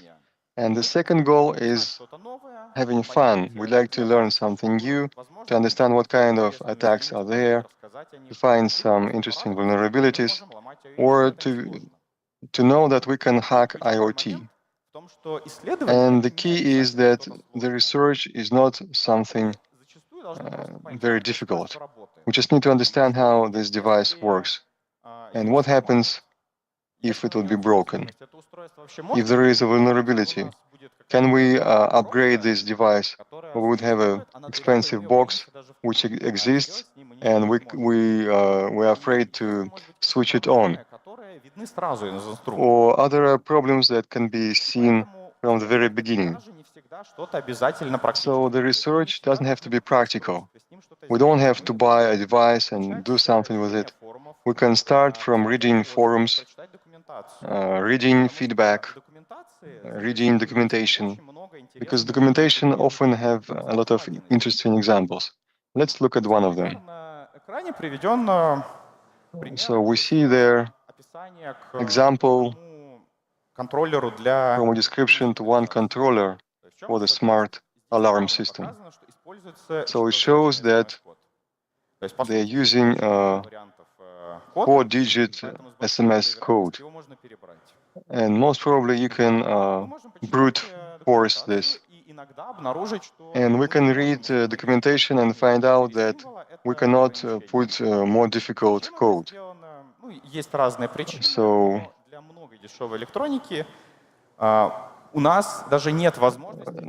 cheap electronics, we cannot make it more safe using more complex passwords.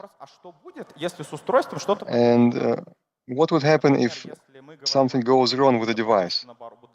If we talk about some industrial equipment or network equipment of high class, we expect that it will say that there is some failure, the equipment worked for some time, and the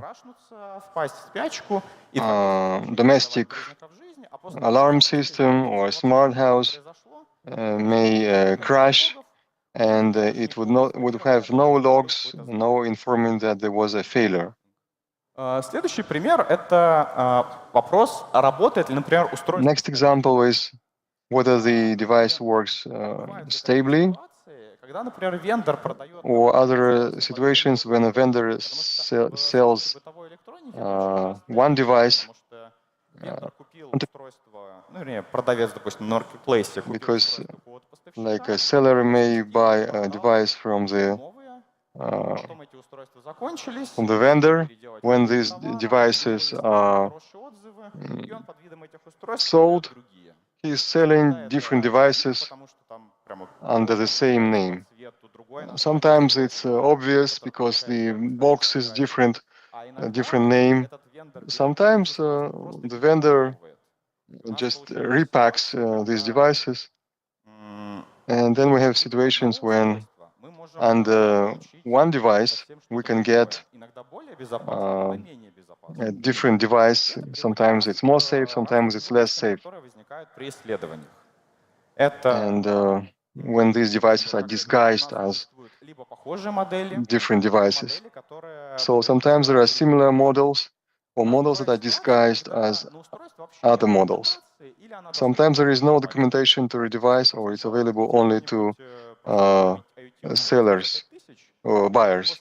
So first we need to buy an IoT device, and then the seller will send you a two-pager PDF.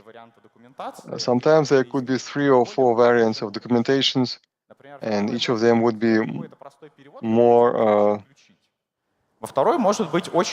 concise than the other. One may have bad translation, the other would have some translation with some explanation, and the fourth would have some password which could be changed. So if you haven't read the instruction that you could, which is difficult to find, and sometimes we also meet defected devices. It's not like it's not working at all. A sensor may detect меньшем расстоянии. some events at a lesser У нас, например, какой-нибудь distance, контроллер which is может critical for the alarm system. включаться и включаться Some обратно. controller may Какие-то проблемы с switch цеплями, off and then switch back, like и неудачный having момент, problems например, может with привести к тому, что battery or включится подача воды на стол, or и power, зальет. and that means that we may have problems with watering our garden Дальше мы перейдем or lawn. к вопросу о том, какие And устройства есть проблемы. what kind of devices, Потому что основная what kind of problems идея, could be with с которой мы devices? рассматриваем IoT сейчас, это то, что у IoT практически у Because всегда есть проблемы. IoT most Практически у always любого устройства есть have какая-то a problem. Any device уязвимость или какая-нибудь has some особенность, которая vulnerability делает его не or идеальным. some features Но which make them идеальных нет, и мы должны ответить на вопрос, а что для нас более ценно, чтобы это which make them в конкретной ситуации более not ideal, ценным или то преимущество, suboptimal. которое нам дает это устройство. So other advantages of this device, Поставить, например, датчик like if I want to have a temperature sensor at my boiler, to understand that in winter my house is freezing, I will have to replace my equipment, and this device may allow to listen to what I talk in the boiler room. Like if I want to put a no-name то, может быть, мне все-таки стоит убрать эту колонку и включать-выключать. no-name speaker, and maybe I need to remove this speaker and И последствия у нас... use my hands to switch on lights. Потому что, как я говорил, иногда мы точно знаем, что вот в этой Sometimes we know that in this situation we won't buy any device without some deep research and full control. And in some situations, пересиливает все проблемы. we Понимать одну очень важную вещь, что need to balance the это плохо. pro and cons. IoT does not mean that it's bad. If we have a classical device and it's 3 раза за этот год. safe, Это обычный an example which I've seen 3 times, it's just kettles. What may go wrong with a kettle? They may not switch off. So I decided to put my kettle on, electric kettle, which should switch off when it's boiled. And I returned after 1 hour, and I've seen that there is a sauna in my kitchen. It didn't switch off. So it was, I didn't have what was wrong. I've watched and it works. It switches off. So of course I replaced it. And after several months, my friends told me that they have a different kettle, which if we put water from the tap, it doesn't switch off. And if they use water from a bottle, it works fine. There might be a problem that if we have a problem with a device, it may become a basic problem and not some smart electronics or a hacker which would connect to this device. So what kind of typical problem exist and how we may find them and how a person without some deep knowledge can try to do this. So we have 2 ways of researching this problem.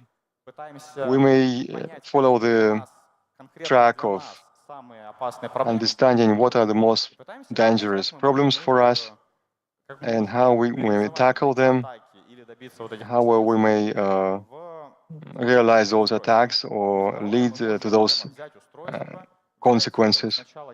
And secondly, we may take our devices, take a design of these devices, like controllers, environment, some management tools, some modules, and then trying to understand what kind of problems could be from the devices, getting some huge list, and out of this list to understand what threatens us and how we may fight this. And the first problem is sensor attacks. So sensor is any internal or external component of the device. It may be как-то собирает информацию. go together with the device, or it may connect, like get information about environment, such as door sensors for the alarm systems, some volume sensors, temperature sensors for the smart house, checking the air И у нас есть в целом три основных composition. направления атаки на них. And Это there are отключение three main areas of это how to attack. сигнала, и это It's подмена. to С отключением всё достаточно понятно. Например, что произойдет, switch off or to bypass a sensor. So if I come to the alarm system and if I would take off the sensor, would it датчика нет сигнала, значит, всё inform that there is a problem? потом понять, что произошло с устройством, когда And would we understand what happened with the device if the sensor is out? The second way is to датчик что-то интересное. Например, одно дело, если это trying to understand whether the sensor is а если это внешний микрофон. sending something interesting, such as external microphone. Прослушивать, что находится внутри. If we are standing outside, can we know what happens inside, Вариант — это подмена indoors, сигнала. like То есть можем мы, signal например, interception? пугать And пользователя, то есть the third way is when we постоянно срабатывает disguise the сигнал signal, и говорит, что то эту дверь открыли, то это окно открыли. like a door is opened, a window is opened, И or there is после a того, gas как sensor, это всё alarm goes off, то, что она почему-то не работает. like signal spoofing. And По a сути, person may противоположный throw out компонент this alarm system. Это тоже любая часть, So которая что-то делает по there are сигналу. also managed components, Это, например, какой-нибудь привод, который открывает дверь. like a drive which opens a door. Нагреватель воды в бассейне. Это It could be the любой кран, который включает полив. И мы пытаемся понять, swimming pool heating element это or устройство. Ну, например, garden если у нас, element. должна сработать какая-нибудь защита. Что будет, если кто-то if the То есть физическая protection атака, should да, она go off встречается в if системе. somebody would Будет ли это обнаружено? Сообщит ли устройство, cut the что wire? оно не может would the изменить device температуру? inform that it cannot measure the temperature Мы можем and check what перехватывать happens in the сигнал, room? точно так же, как We may И возникает вопрос, можем ли мы это хоть как-то обнаружить? intercept the signal, Третья проблема, and can we наверное, detect it?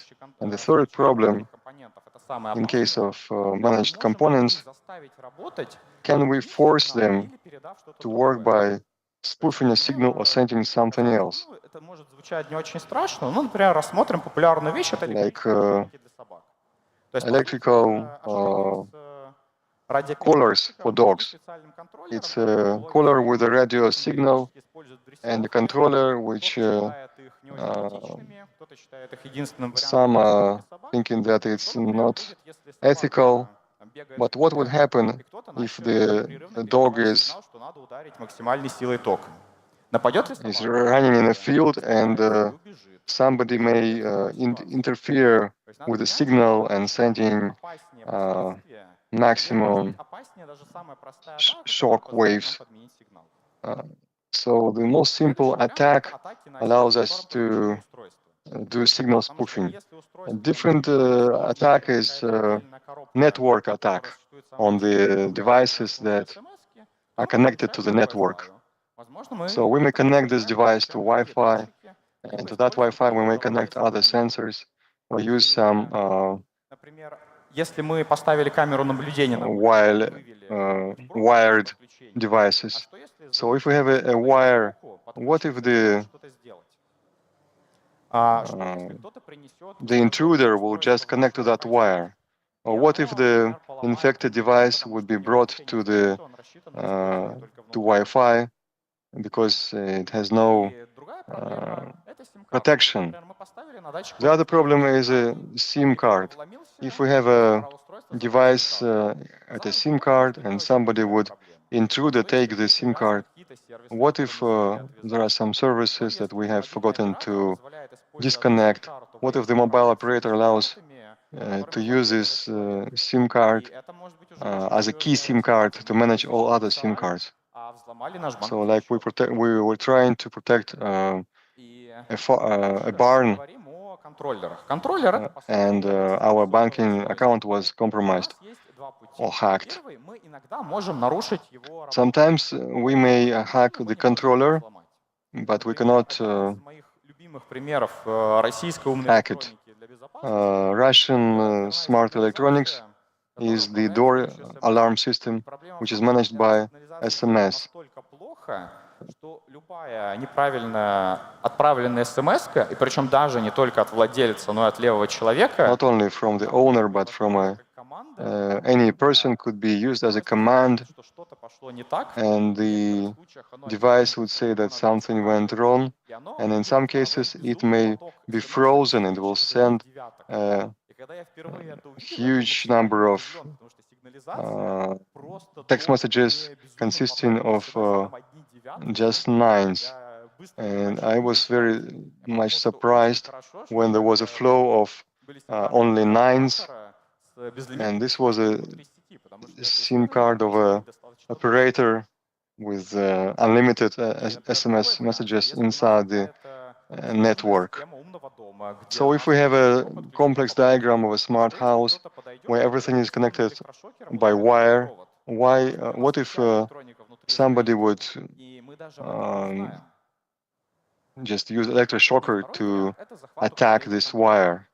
And second is the controller being hacked. удаленному выполнению кода, потому что мы можем на устройстве This is like remote code execution. совершать ничего серьезного. В случае, например, GSM устройств зачастую там нет ни авторизации. And in case of GSM devices, Мы можем перебирать пин-коды. В случае we may сложных умных устройств, управляемых из интернета, use different codes. что само устройство And when there are internet managed devices, the device may be protected, but some back end, which allows to manage this in a vendor cloud, would be a strange application which was developed long ago with many vulnerabilities, with many passwords that have been leaked, and the hackers may get access to thousands of devices without any effort. The other problem is the microphone spoofing, microphone wiretapping, because we're trying to understand what happens in the speakers that are using voice commands, in the sound sensors. Потому что либо вендор их зачем-то поставил, но не активировал. So, Иногда бывает, когда вендор создает talking about microphone tapping, все свои устройства. А дальше there could be a standard box for all devices, and when the firmware may change its functionality. So, some cheap device may have firmware and the hardware from a expensive device. Like many people are working on remotely, they participate in some serious meetings, and they are using some waves, like, то это вполне может быть целевая атака. Да, она and this could be a targeted attack.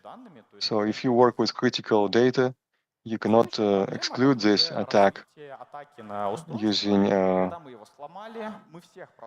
heated tobacco products. So we may mask everything, we may delete everything, but can we go further?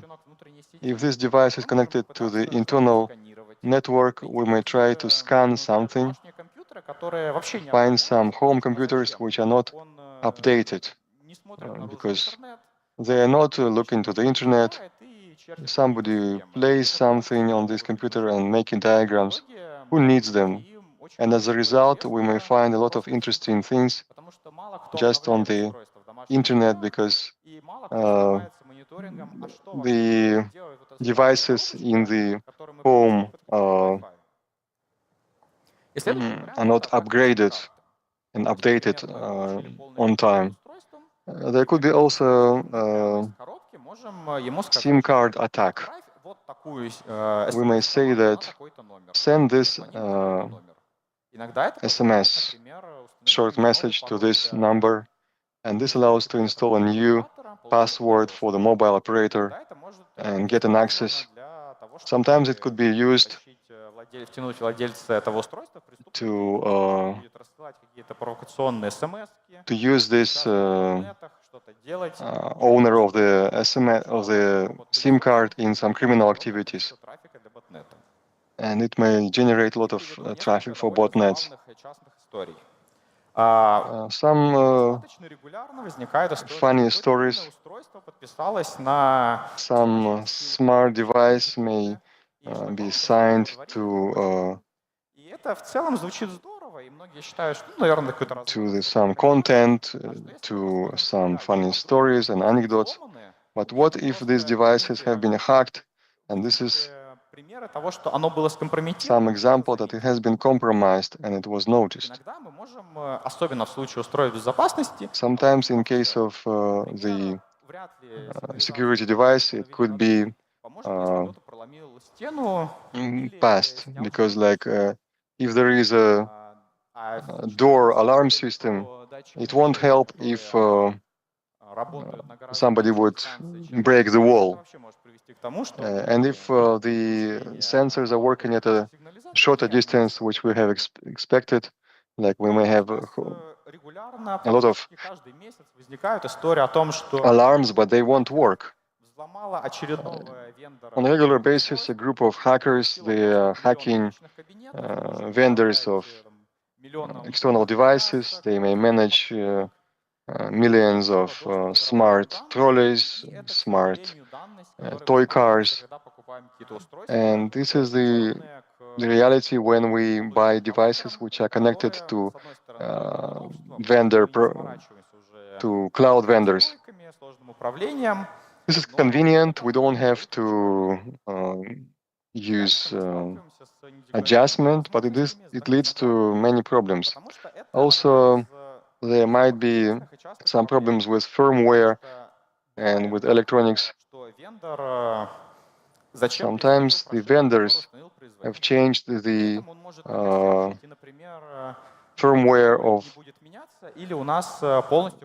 factory firmware, like bookmarks in firmware. So what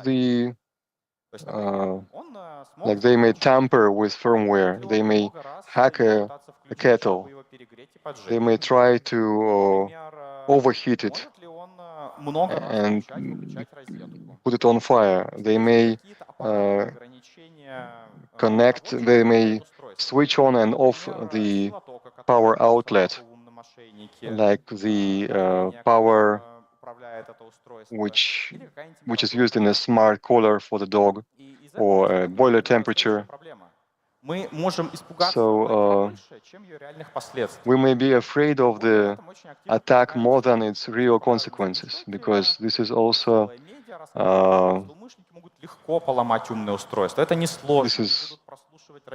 the media is making hysteria about this, and like some hackers may listen to smart houses, and there might be some scary text message from a smart kettle, like, "Hello, are you sleeping?"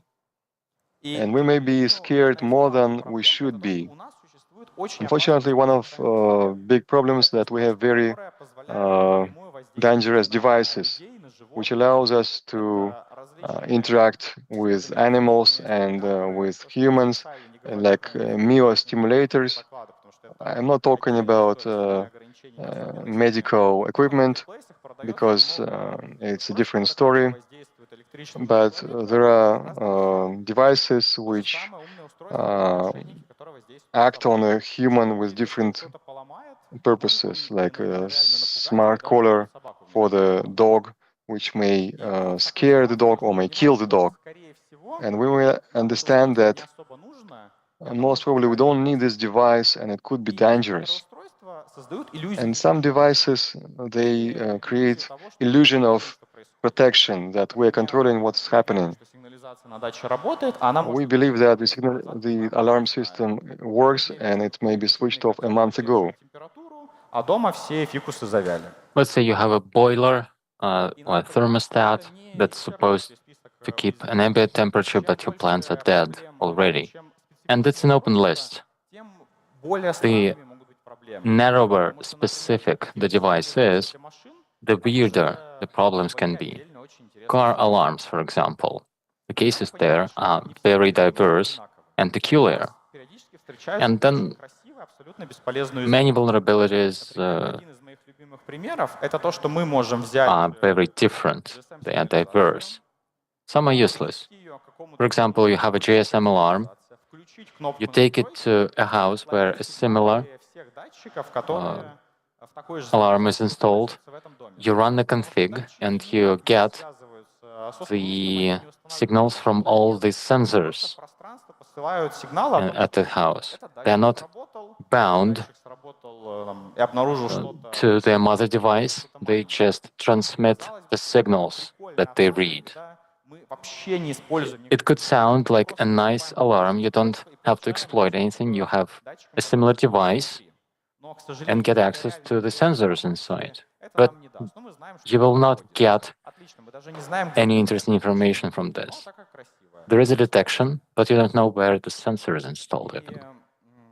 It's elegant, but useless. у нас, наоборот, встречаются какие-то критичные уязвимости, которые, к сожалению, невозможно исправить. Some critical vulnerabilities cannot be fixed. Неисправимые. Потому что, например, устройство Some have to do with architecture. какое-то время после события. Let's say there is a delay between an event, a trigger, and an alarm. Ни о чем не сообщит. If the event, for example, breaking the door, destroys the device, it will not issue the alarm. Это даже сделать Some devices are never updated and their firmware is not updated. прошивки, но что же Sometimes you need a proprietary device to update it, even if you've found интересная тема, the vulnerability. вторичный рынок устройств. По сути, And then you have the second-hand market, another whole interesting realm. You buy something off someone, мы должны понимать, что любой, кто трогал устройство, мог в него нести какие-то or even not second-hand. Производитель мог Distributors закладки, and продавец мог top добавить что-то, chains. There can be вот это backdoor implants from the vendor, отдельный отзыв. then from the reseller, and so on. Одного It's obfuscated, but it's a real review сигнализаций, from который one of the сказал, Russian что мы alarm написали manufacturers. контракт, мы установили They сигнализацию got на это a big предприятие. contract. Вот такая They installed alarms фотографии. Смотрите, как мы можем at some company, at some industrial site. сигнализацию, либо They позвонить на listed этот завод, the model numbers, она им нравится. the locations, they attached pictures, Куча данных, доступных and для- they even advertised the specific company. Следующая Call them проблема, and это get у нас a периодически positive устройства review. продают. A host of data Продают как, какие-то disclosed торговцы, for которые nothing. купили у производителя. Then you have resellers Так, какие-то частные or лица. И это sellers немного on переделанный marketplaces, реальный отзыв, что as well человек as говорит, что я the купил second-hand камеру, она market. не работает. It's another anonymized Продавец review. все поправил, 5 звезд. То есть человеку поставили бэкдор. I bought a camera, Личная ситуация. Это встречается it didn't work, but then the vendor remoted in and fixed it. And the person is happy that they have a backdoor. It happens with alarms, with smart homes. Some guy remotes in and fixes everything. It's very convenient, but it's also horrifying. Это что происходит при покупке устройств? The next challenge Например, is the second-hand market. Let's say I want to buy an alarm. дает какие-то изменения в прошивку. Hasn't Он it мог been добавить туда altered микрофоны. by the previous owner? Опять же, та же What about проблема the firmware? актуальна и для Is it intact? устройств, покупаемых Are в there any extra microphones? покупаемых магазинах. Then there is this issue that applies both to Но перед store этим изменения. Продавец purchases or second-hand purchases. он действительно откроет каждое Let's устройство. say посмотрит, что a здесь device was returned, микрофоны, and then it's put on the shelf at the store again. обратно в коробку, Are such devices checked for integrity и or just repackaged and resold? I once bought с рук a device, и a пин-коды second-hand device. устройством, и весьма It had вероятно, the что эти pins пин-коды используют for и в control. другое время. И все номера телефонов. Most likely they are used by that person, the previous owner, in other devices. Their phone numbers were still stored there. I could discover other devices. I was able to recover some passwords and back addresses for their smart home. So I could even find their real-life address. Когда мы говорим о покупке уже обычных устройств вместо умных, это тоже может быть опасным. Потому что, например, ничто не Even мешает buying добавить dumb devices большой can be a threat. обычный телевизор. Let's say you have a big dumb TV. Там не будет никаких сложностей. A bad actor can modify it with a microphone. It has the power and it can be easily concealed. И почему периодически на рынке бывает так много странных? Where do we get devices from?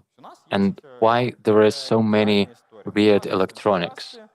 Let's try and delve into this. Let's say there are aspirational people, they want to invent and design something, they know their way around electronics. Some schemes are weird. Спаян с помощью каких-то дешевых проводов, но это выглядит прикольно, это работает, и это сделано людьми, которые хоть как-то понимают, что они делают. Some irrigation device У нас есть can be weird, but у нас много различных it's elegant in a way, and then it comes to marketing. идут по пути белого маркетинга, то есть они честно рассказывают, что вот у нас есть такой. Some manufacturers use appropriate marketing. Некоторые честно рассказывают, что They present their device, they give you the functionality, they list the limitations, compatibility issues, and such vendors and manufacturers are very nice.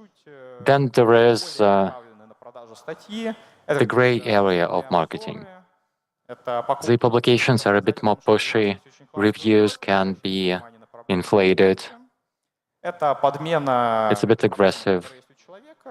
Что вместо того, They чтобы сказать, что у него есть там проблемы с безопасностью дома, try and confuse you with what you actually need.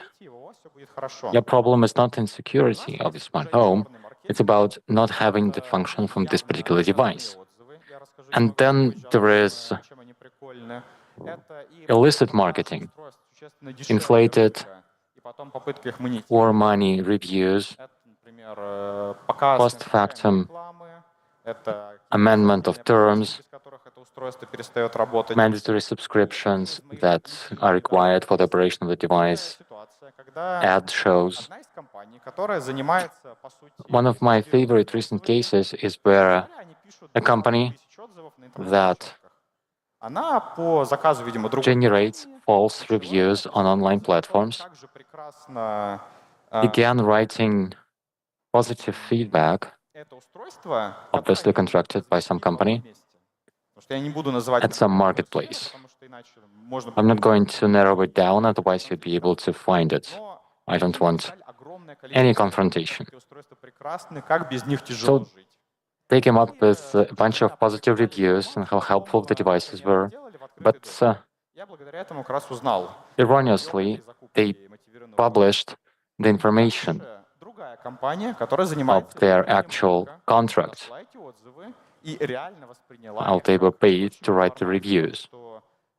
Another company, a market researcher, took the reviews at face value. The evaluation of the device was high and positive. So then a third company, based on that market research, started buying the devices and marketing them as a competitive advantage. A useless gimmick got marketed, sold like that. It did nothing, but it got wide dissemination. 8 out of 10 smart home appliances are actually useful. There are no problems that they address. They only complicate our lives. So the crux of the matter is, what do we do about it? I think there are two approaches. First one is organizational. You have to make sure if you need the device, if you can do without it. Can you make sure that you buy it from a trusted vendor, not secondhand, or not through a chain? Have you assessed the impacts from potential problems? Even if the device is useful, the risks can be just too high. The other part of the approach, the second prong, is technical. Isolate the devices as tightly as possible. If it connects to Wi-Fi, isolate its network. If it's controlled by SMS commands or calls, find an operator where you have whitelists for incoming calls and messages. Read the documentation for your device. Ask questions to vendors. Maybe there are recommended configurations as well. There are best practices in terms of configuration for all good devices. At least something should be available online. Avoid devices where you don't have recommended configs or any published vulnerabilities, any history of interaction with the vendor. This can mean that the device is useless, that it's vulnerable, or that people do not want to engage with the vendor. Maybe they are very aggressive about any reports of vulnerabilities. Here's my email if you have any comments or suggestions, and I'll be taking questions now gladly. Thank you.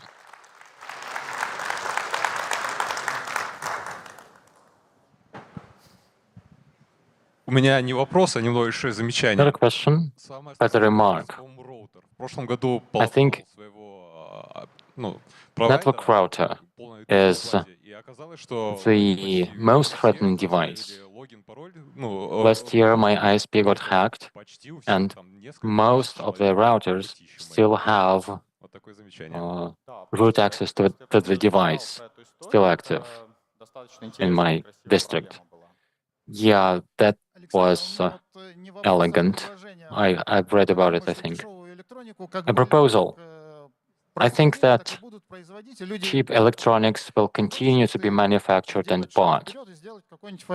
Maybe you could make the next logical step and develop a firewall for such cheapo electronics, so that it can maybe monitor for audio streams or anomalies, some strange commands going to, well, the kettle. Thank you for the question and the idea. Sounds curious. If it were possible to supplement an existing firewall with that. I've mentioned a dedicated network for such devices. You can define any external activity. Sound, activity, other things to improve security. There was a recent publication on Harbor. It was about a smart speaker, and people designed an add-on, a physical add-on, that played noise at the speaker when it was on, when you pressed the button, to prevent it from listening. I think it's a great idea. Yeah, modifying existing firewalls to better handle such smart devices. Thank you, Alexander, for this interesting presentation. You made this comment about your personal kettle, and it was a conventional kettle. So my question is this. As a professional researcher, how many smart appliances do you have in your life, and in particular, smart speakers? Well, I'm in a weird place in this regard. I'm a big fan of electronics, but most of the smart devices haven't found their place in my life. I don't listen to music that much to have a smart speaker. All of my light switches on the walls are convenient. I don't need to issue voice commands for that. I recognize that I might be lucky in this way. Sometimes it gets boring. I haven't been able to come up with any good use scenarios. There is a gap you mentioned Объясняю. Рассказываете вы про between the goals сложные ухищрения, and the ways to achieve them. прошивку, там, не знаю, устройства. You spoke a lot about его с рук, modifying the firmware, second-hand market, adding microphones. What would be the purpose of that? This could be a targeted attack at an individual or a person to know what they do 24/7, for example. But if you cast a broad net and wait for people to buy them and to find something interesting there, what's the utility there? Очень хороший вопрос вы задаете, потому что That's a good question. всегда, к сожалению, We do not always know внутри, и мы не всегда знаем состояние рынка, what's потому что это happening проблема исследования. Потому что on the inside of these devices. We don't know what's going on in the market. устройств в разных местах и посмотреть, You can buy, you could buy 100 devices from different shops and look for hardware embeds, but it's too expensive. кто-то встроил микрофон и When I say that someone adds a microphone to a device, this can sound like a spy story, но проблема в чем? something that's very expensive as well. Которые продаются But за there are dumb phones телефон самый простой, that you can get 50 рублей. for 25 rubles, Но это значит, что устройство, $3 to $4. экран, It has a battery, a microphone, a speaker, a screen, a SIM slot, under $5. провести массовую атаку, ну, по какой-то So, причине. Это if you want to mount a massive, broad attack, богатый злоумышленник, либо какая-то this could be организация a bad actor with means другой страны, or an interested то вполне возможно, что organization это from будет some other достаточно country. дешево, особенно при This массовом производстве. already appears feasible, especially if it's conveyor type production. So, okay, there is an attack, it's broad. What would be the technique? I don't think you can sell it through second-hand platforms. Maybe a startup that would have a run of 1,000 units. Если вы какой-то Well, it'll depend. цель, ну, например, у вас If the target is lucrative, компания, либо у вас, например, там say, a big company у других, вы можете как or a well-off массовую person, атаку, так и под целевую. you can be И caught поэтому как раз in a через blanket анализ attack очень хорошо or a targeted анализировать то, attack. какие угрозы That's why I call upon you to be mindful of the threats that are most relevant to you and what the countermeasures could be. If you're concerned that you'll be surveilled for the devices, профессионалам, которые предложат какие-то if решения, this can have major impact on you, устройства, которые вы используете. you should maybe reach out to professionals to check the devices and give you strategies. За годы исследования IoT-устройств, Hello. находящихся в открытом доступе, Having находили десятки, если Having не studied тысячи IoT devices for many years now, получали какую-то you've found информацию с них. Вот, dozens, hundreds of thousands of IoT devices where you could pull data from. As an InfoSec engineer, is it often possible to match a kettle or a toaster to a specific person with a name? How often does that happen? And an ethical question. If you did this, did you reach out to the person to warn them? Спасибо. Я, Another good question, thank you. как ни странно, я не занимался какими-то Surprising as it might be, I didn't do mass network scans. какое-то мне интересное устройство, I usually читаю, либо select a device, можно поковырять, purchase it, занимаюсь, либо там провожу какие-то просто or get my hands on it, если, например, выходит новое устройство, которое похоже and на tinker with it. зачастую Or I do a desk study проблемы. by reviewing documentation, Делюсь на одной из своих especially if I've already где я рассказывал, explored как similar можно devices. создать ботнеты из GSM In устройств. one of my previous Один из presentations, I spoke наиболее about работающих на тот момент способов это то, что setting up botnets with мы GSM можем, devices. например, использовать сервисы вроде At that time, there was других сервисов, которые services позволяют like при GetContact, телефона other services работа. that give you Дальше там будут, address book names, записи из серии and then it would have там какая-нибудь entries for кухня. Или summer house, alarm, кухня, это, конечно, утрировано, но различные сигнализации GSM toaster one in my kitchen. не ищутся по названиям. А дальше They're searchable by name, that's what I mean. графы, которые показывают, как этот номер взаимодействует And then с номерами.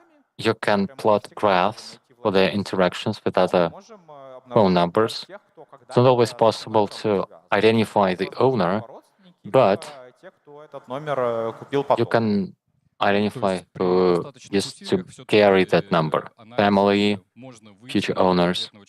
So if you put the effort into it, you can identify a specific person with a name, В целом, да, if нужно there is понимать, что в случае, если вы will to do заинтересованы this. родственников, они могут при определенных, Yes, опять же, if you're a target, всегда возможно if you're a mark, даже просто удаленно, с помощью даже тех же простых звонков на GSM it could be feasible. они могут понять, что за It's not always потому possible что практически каждое to устройство издает немного determine разные звуки при подключении к ним.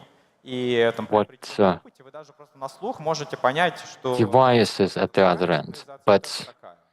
И вы можете понять, где они находятся, they понять, emit different sounds и when поэтому called. надо понимать, что With some experience, you can start differentiating. You'd be able to у нас тостер и колонка, understand who the owner is. кто-то не сможет If сказать, you're at что your summer house, you have your alarm, вот там, и у you вас have a есть тостер и toaster, and you have a smart speaker. Спасибо за доклад. Doesn't mean that it's not possible.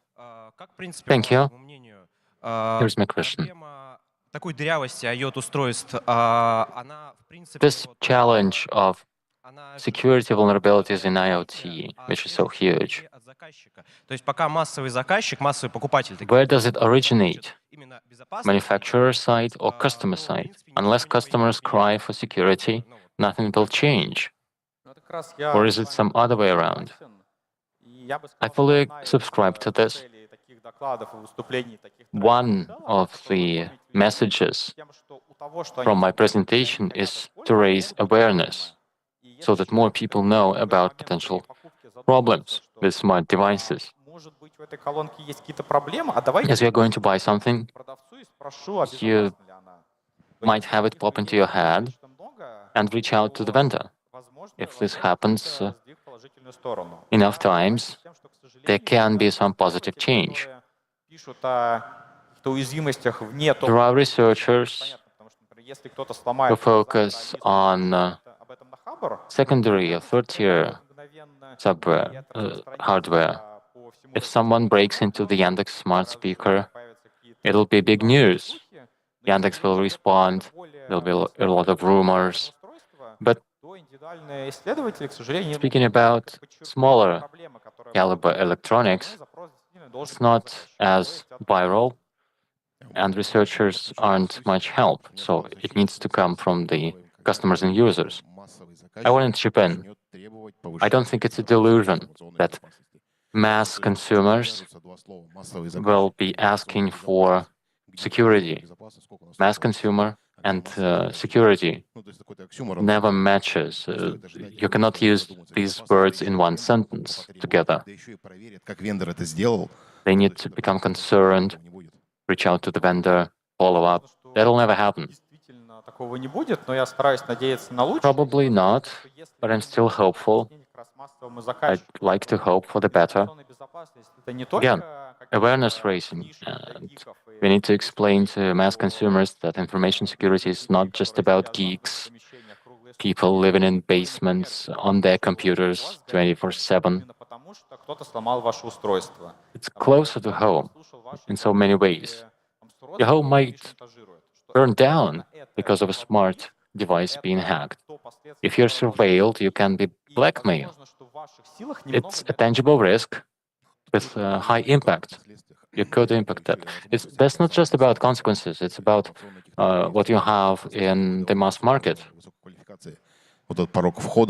IT and security requires a certain skill set, and the bar is high. Even at the most basic level, it's already complicated. I'm not sure that mass consumers would be on board with that. Yes, I cannot disagree, but at least in this room, hopefully some people will start considering their selection of smart devices. There is some value in that already. Alexander, большое спасибо за доклад. Alexander, thank you very much for the presentation. Very insightful. 3 years ago, I bought 3 wireless switches operated over Wi-Fi. I hadn't considered the radio channel yet. So I looked at their network traffic as a professional, and one of the switches communicated with a Tor node in the Netherlands. Of course, I tore them out, replaced with wired switches. But that's me. What about lay people who do not have the technical know-how to look this up? Like seniors, non-IT professionals, how to monitor or such suspicious activity on the net. Mirai was a botnet, but if you cannot monitor for these things professionally, what do you do? As for network connectivity, again, set up a dedicated network on your router and limit external connections. You'd be able to cut off most of such activity. But if electronics in your home are cheap, the router might not support fine-tuning or separate networks. It will just not be possible. But then again, security is an investment. Time, effort, more money for more expensive electronics, and so on. So, I don't think I have a solution for you. Yeah, me neither. Thank you. I think that is it. Thank you all very much again.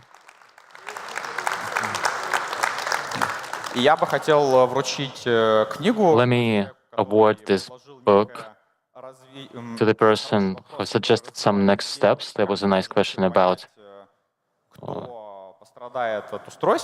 trying to identify who could be harmed by these devices. Thank you. Thank you. Have a nice day.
коллеги, друзья, мы продолжаем. Colleagues, friends, we continue, we're going on in our track, and I invite here the next speaker, Dmitry Maslov.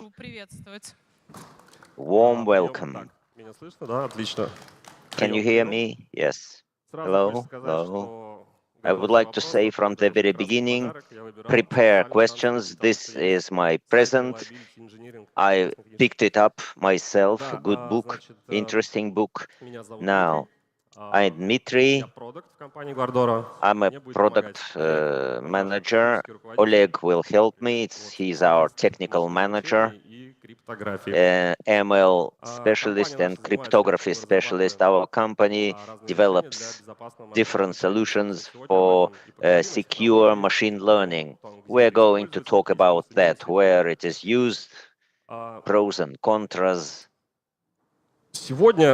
Today, we can talk about large language models. In the context ML, we have scalability laws that say that the quality of model grows with the growing number of parameters and data. It's not very obvious. Actually, it was confirmed empirically only. The more LLM parameters we have, from hundreds of millions, then billions, now trillions, well, okay. With the growing number of parameters, with the growing number of data, models are becoming better, but there is a problem. Open data have some limits. Marked data in the internet is over. Now, the large number of data is concentrated in silos, in enterprises, government agencies, and these data, these units cannot be shared because of different reasons, because of confidentiality requirements. One more point, Internet of Things and mobile devices, devices which generate, store huge amounts of data. The data is not easily available for model training. Access is provided to companies and corporations which develop products, develop applications. They can collect data, but third parties cannot use such data. To solve the problem of using confidential data for machine learning, in the world practice, we have several trends, and our presentation is about federated learning. But before I start talking about it, there is a question to you, to the audience. Raise your hands, those who heard anything about federated learning. More than half. Good. Because I presumed there are fewer. Then I wanted to ask you about Android. 50 to 60% use Android in Russia, which has a smart keyboard. Gboard that uses federated learning technology. Your mobile device collects data about texts, about corrections, marked data for machine learning. And when your mobile is connected to Wi-Fi, it launches machine learning training, and the result goes to the Google Cloud. Google raises the precision of Gboard without transmitting confidential information and redistributes the workload. from its server to your device. Of course, you can reject this feature,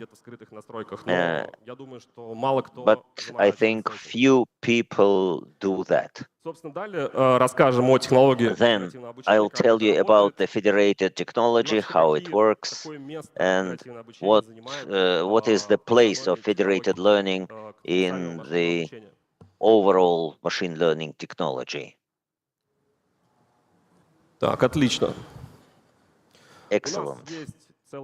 We have the whole domain, machine learning with privacy, security or protection, PPML, the abbreviation is used. Inside PPML, privacy protected machine learning, inside there are cryptographic enclaves and algorithmic or programmable data protection. You can read it. You heard about SMPC. SMPC in Russian is multi-layer secure calculations.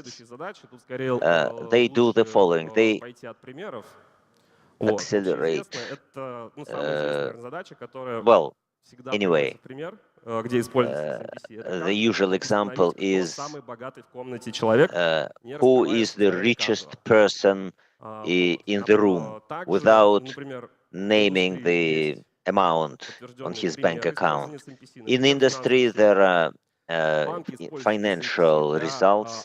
Banks use SMPC to define the general amount on your bank accounts. There is also confidential privacy,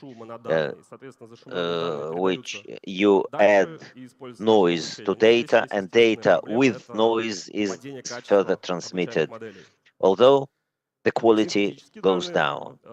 All critical data, all technologies about generation of artificial data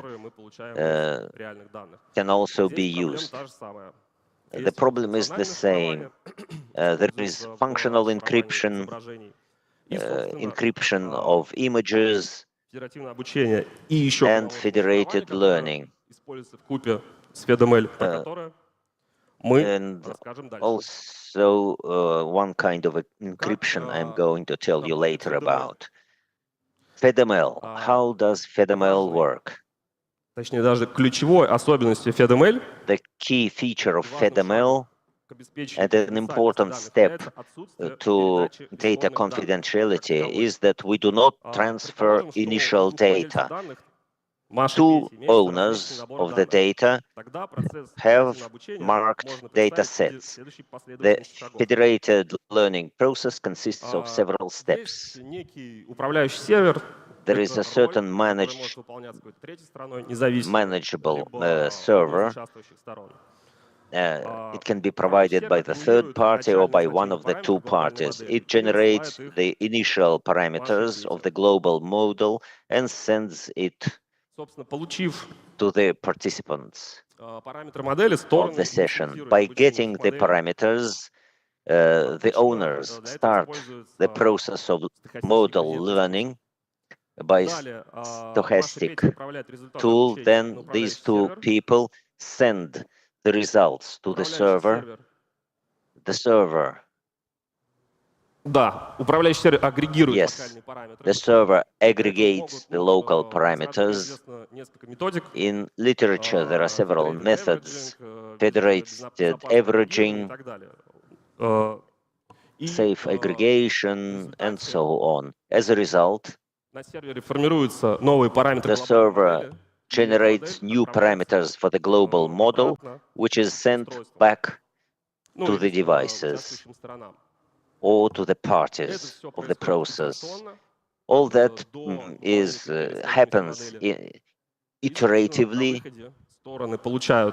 and the parties get models, updated models, which are better and better for their tasks. And the final model, ideally, should be such as if we trained the model on a data set, although data is not selected here.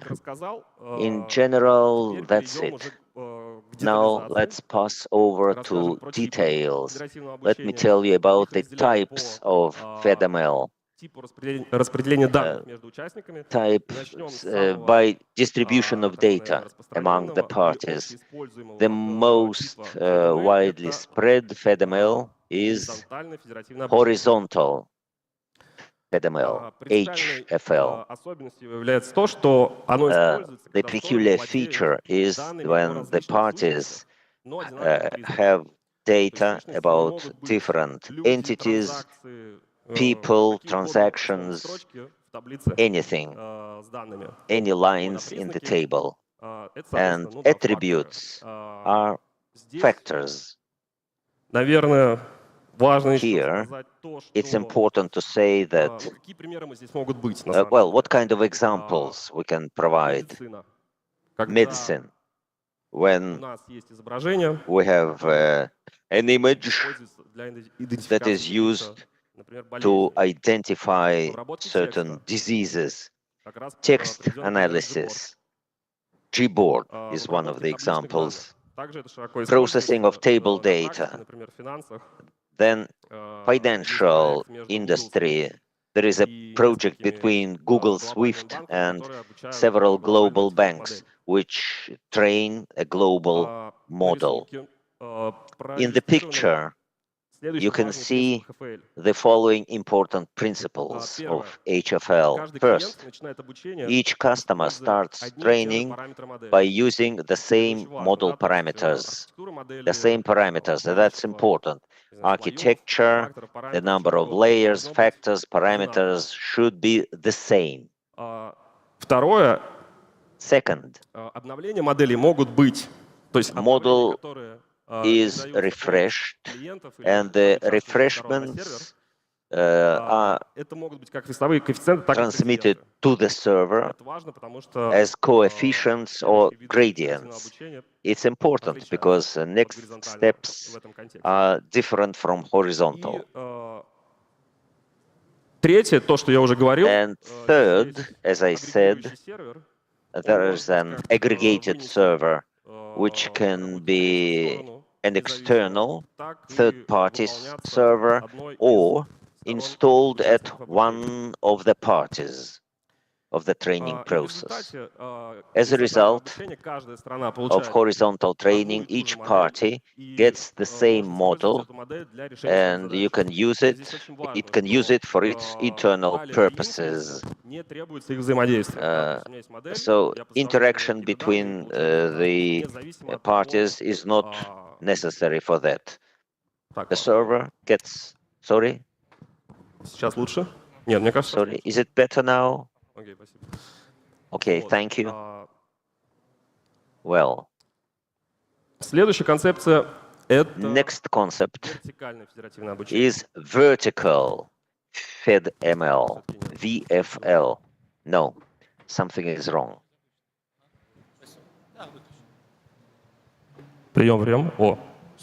Hi. Yes, it's okay now.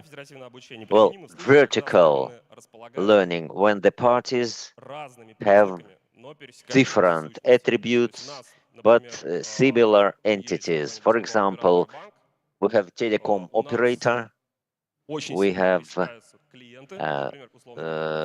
same customers, Sberbank and Megaphone operators. The bank has one kind of information, telecom operator has another information about the same customer base. Vertical federated learning is used in this case. The function of the aggregated server is assumed by one of the parties. It is not an equal interaction. That's why we talk about verticality. One party is passive, the other is active. Accordingly, the active party has targets and the models and calculates the gradients. Gradients are passed over to the passive parties, which helps them to optimize all parts of the model. And the process is continued in an iterative way. And as a result, we get a model as if we could learn it, teach it on the whole set of data. I want to stress, in the vertical learning, the parties are connected. Each party gets its sub-model. Active party gets a model for its parameters, the passive for its parameter. The inference is possible only when they work together. If a customer comes to me, I start scoring him. I need the second party who is going to send its data from its sub-model. And accordingly, if in HFL there is no such limitation, and as a result, actually, the applicability of horizontal learning is wider, and we have quite a lot of frameworks, very well-known ones. As for vertical learning, we have fewer frameworks of this kind, and as far as I know, we have few business cases, although we believe that vertical learning has good prospects. To conclude, in general, I have already told you about everything. The most important things were discussed. HFL, same entities, persons, transaction, vertical FL. No. Yes.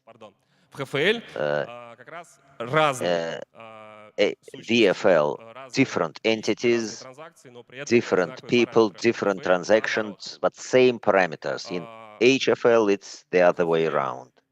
In HFL, we widely use cross-device, and cross-device meaning federated learning of the global model with the use of federal learning of local devices and aggregation of data on the server. Cross-power means learning of the federal model between different companies, which has information about its customer and train one federated model. Cross-device can be implemented only in HFL.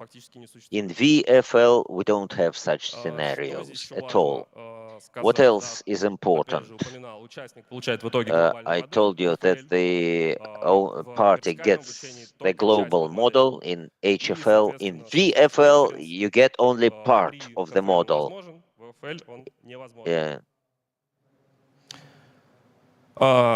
К чему, собственно, все это рассказываю? Why do I tell you all that? It seems as if it helps you to ensure data security, but actually this is not the case. There are different kind of attacks which from gradients and transmitted parameters can restore initial data. Such attacks are described in the literature, in the articles. I didn't hear anything about practical usage of such attacks, but in principle they are possible. And how can we make everything secure? We use encryption. FHE, полностью гомоморфный. We have FH totally is encrypted, and PHE, that is partial encryption. Partial encryption. We have initial data, we encrypt them, Соответственно, делаем операции с шифротекстами. and then we work with encrypted text, gets a certain result, and if the result is decrypted and turned back, sent back in the initial space, you'll get the same result as if you processed non-encrypted data. Another type of this encryption, it's called homomorph encryption, addition and multiplication, partial homomorphic encryption. There are methods who can do both.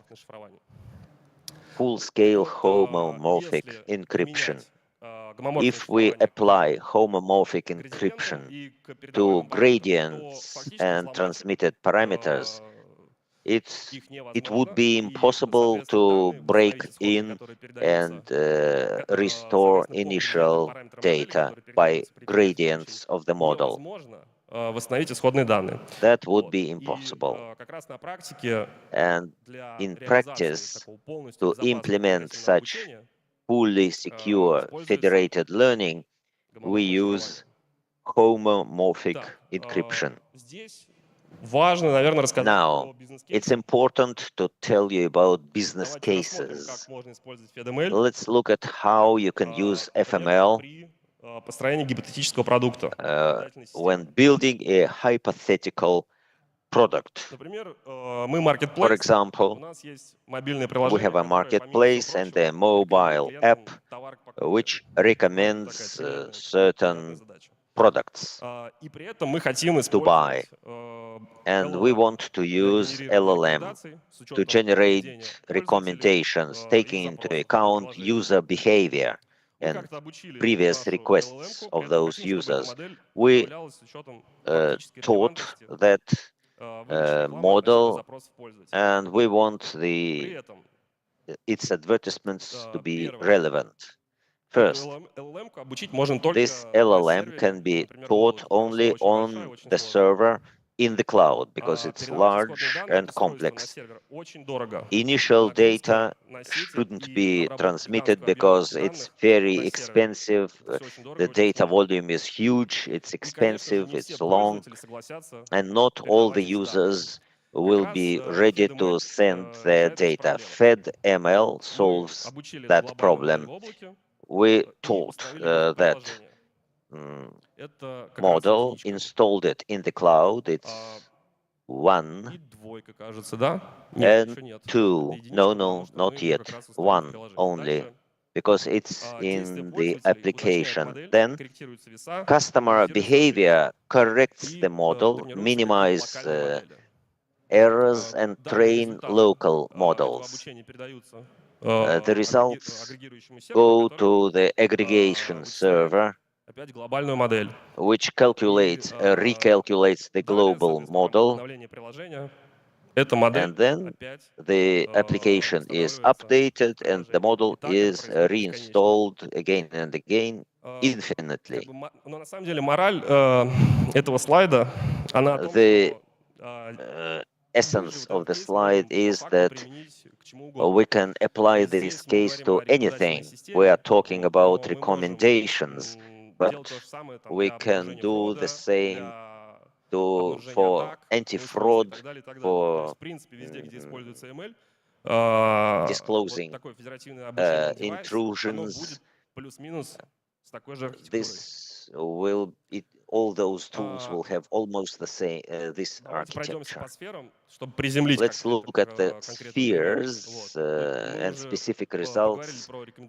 We talked about recommendations, and there is another area which is called data monetization platforms.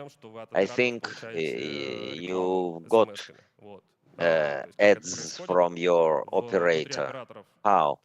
The operators usually have some feedback from third parties. There is some software which analyzes your behavior. There are several models inside that system. The model segments you,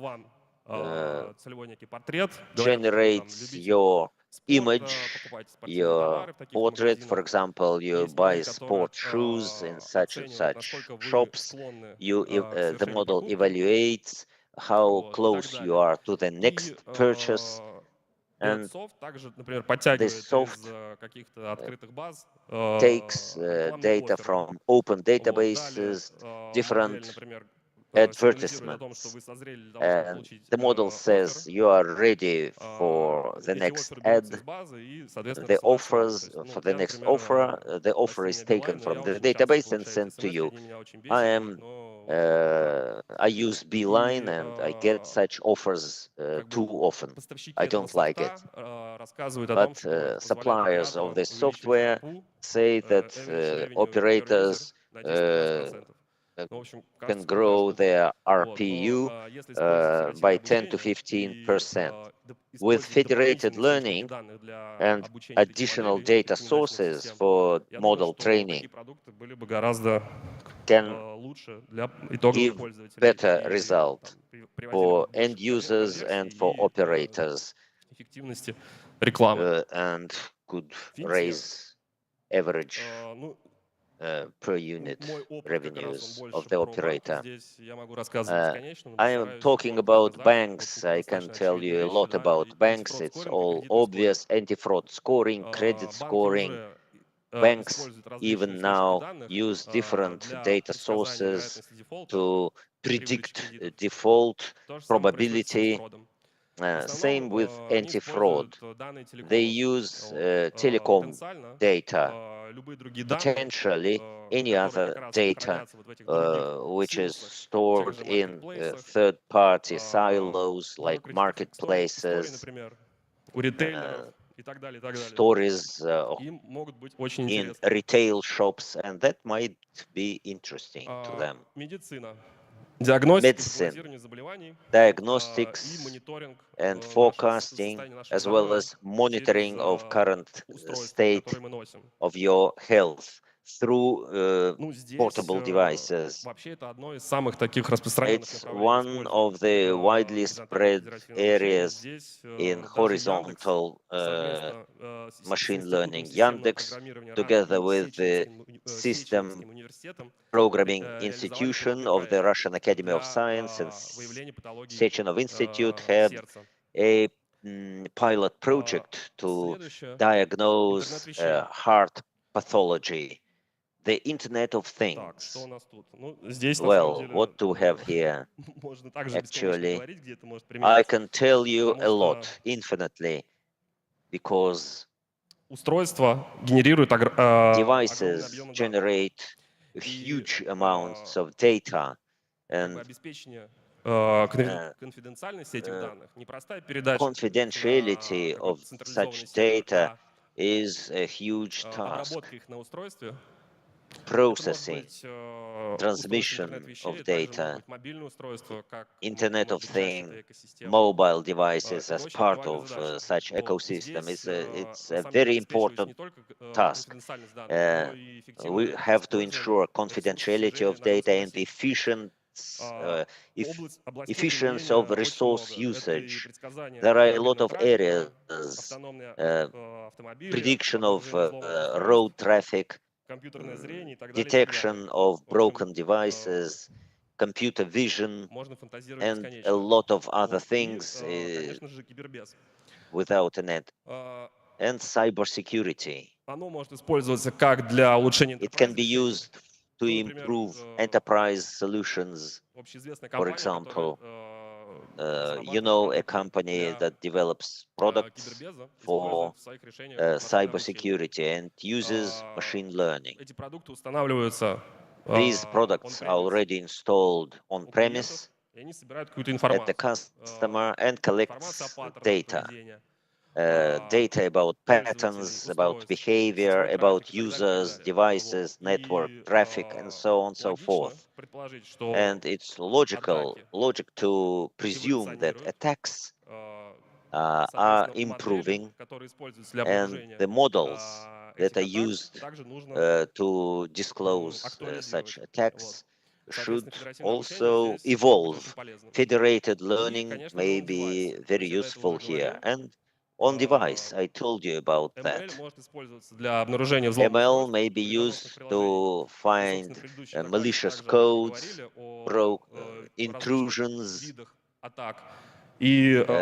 there are different types of attacks, and most of them can be detected through machine learning. Well, now, let us finalize. In the end, I would like to tell you about как драйверах, так и препятствиях. drivers and obstacles to this. You know Gartner, one of the leading worldwide consultants. We are all familiar with Gartner, a leading consultant in technology, global leader. They have the hype curve, and as of 2024, FedML and homomorphic encryption peaked in terms of hype. Everybody is discussing these technologies. The citation rate and referencing goes up. People try to monetize it. There are a lot of scholarly publications. It's very much hyped up in the West, not so much in Russia, but globally, yes, including China. They are part of the mainstream here. Gartner analysts themselves say that the definition of the hype peak is that the only one who's making money off of it are conference organizers and content publishers. That's what you have at this stage. It's a promising technology. That much is true, but it's not easy to monetize. It ensures data confidentiality by design because it doesn't transfer any data. It is scalable. I think scalability is also a part of efficient resource management. The number of data sources, that is devices, is growing. IoT, the load on servers and networks is growing, which can be mitigated with FedML. Computation is delegated to devices, which means that you don't have to invest as much in your training infrastructure. And then another point that I haven't mentioned yet, another upside of FedML is that it shortens the data drift. The path from data to model is shorter. But then there are challenges as well. The technology will require cooperation. It's a pain point, but it's not as easy to find parties that would share their data. You need a component of trust. A negotiation is needed first that will leave each party with some business sense to this arrangement. Before you launch a project, you need to have a vision of how to monetize it. Cooperation here includes deployment of software for federated learning. You can barely use any open frameworks for FedML. You need expertise in systems administration, security, and machine learning. Coordination there is a major challenge. You need data coherence, which means markup and factorization. Synchronization across those dimensions is very labor-intensive as well. As a new technology, legally it's in a gray area. It's not red. Independent opinions by lawyers state that FedML prevents transfer of personal data. So we are good there, but it's not in the green because there is no standard practice, there are no codified standards, there are no well-established products, something to build confidence in the deployment of such systems. Then there are restrictions on compute. Что, ну, например, при вертикальном федеративном обучении требуется, чтобы This means that in the vertical arrangement of FedML, а это нагрузка. inference needs to be done together, which puts additional load on all parties. Servers need to be available, response times needs to be short, Сфера применения федеративной. and this is a relatively high bar. So the scope of application for FedML is thus limited. Хочется сказать, что спасибо, что пришли. That is it from me. Приходилось Thank you for конкурировать joining. с погодой и с обеденным I'm перерывом. competing with the weather and with lunch, Отлично, что вы тут. but I'm glad to have you here. Open for questions now.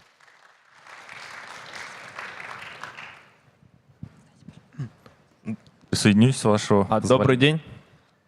Спасибо за доклад. Thank you for the presentation. У меня вот ряд Over вопросов here, есть. Они касаются больше I have some questions on security.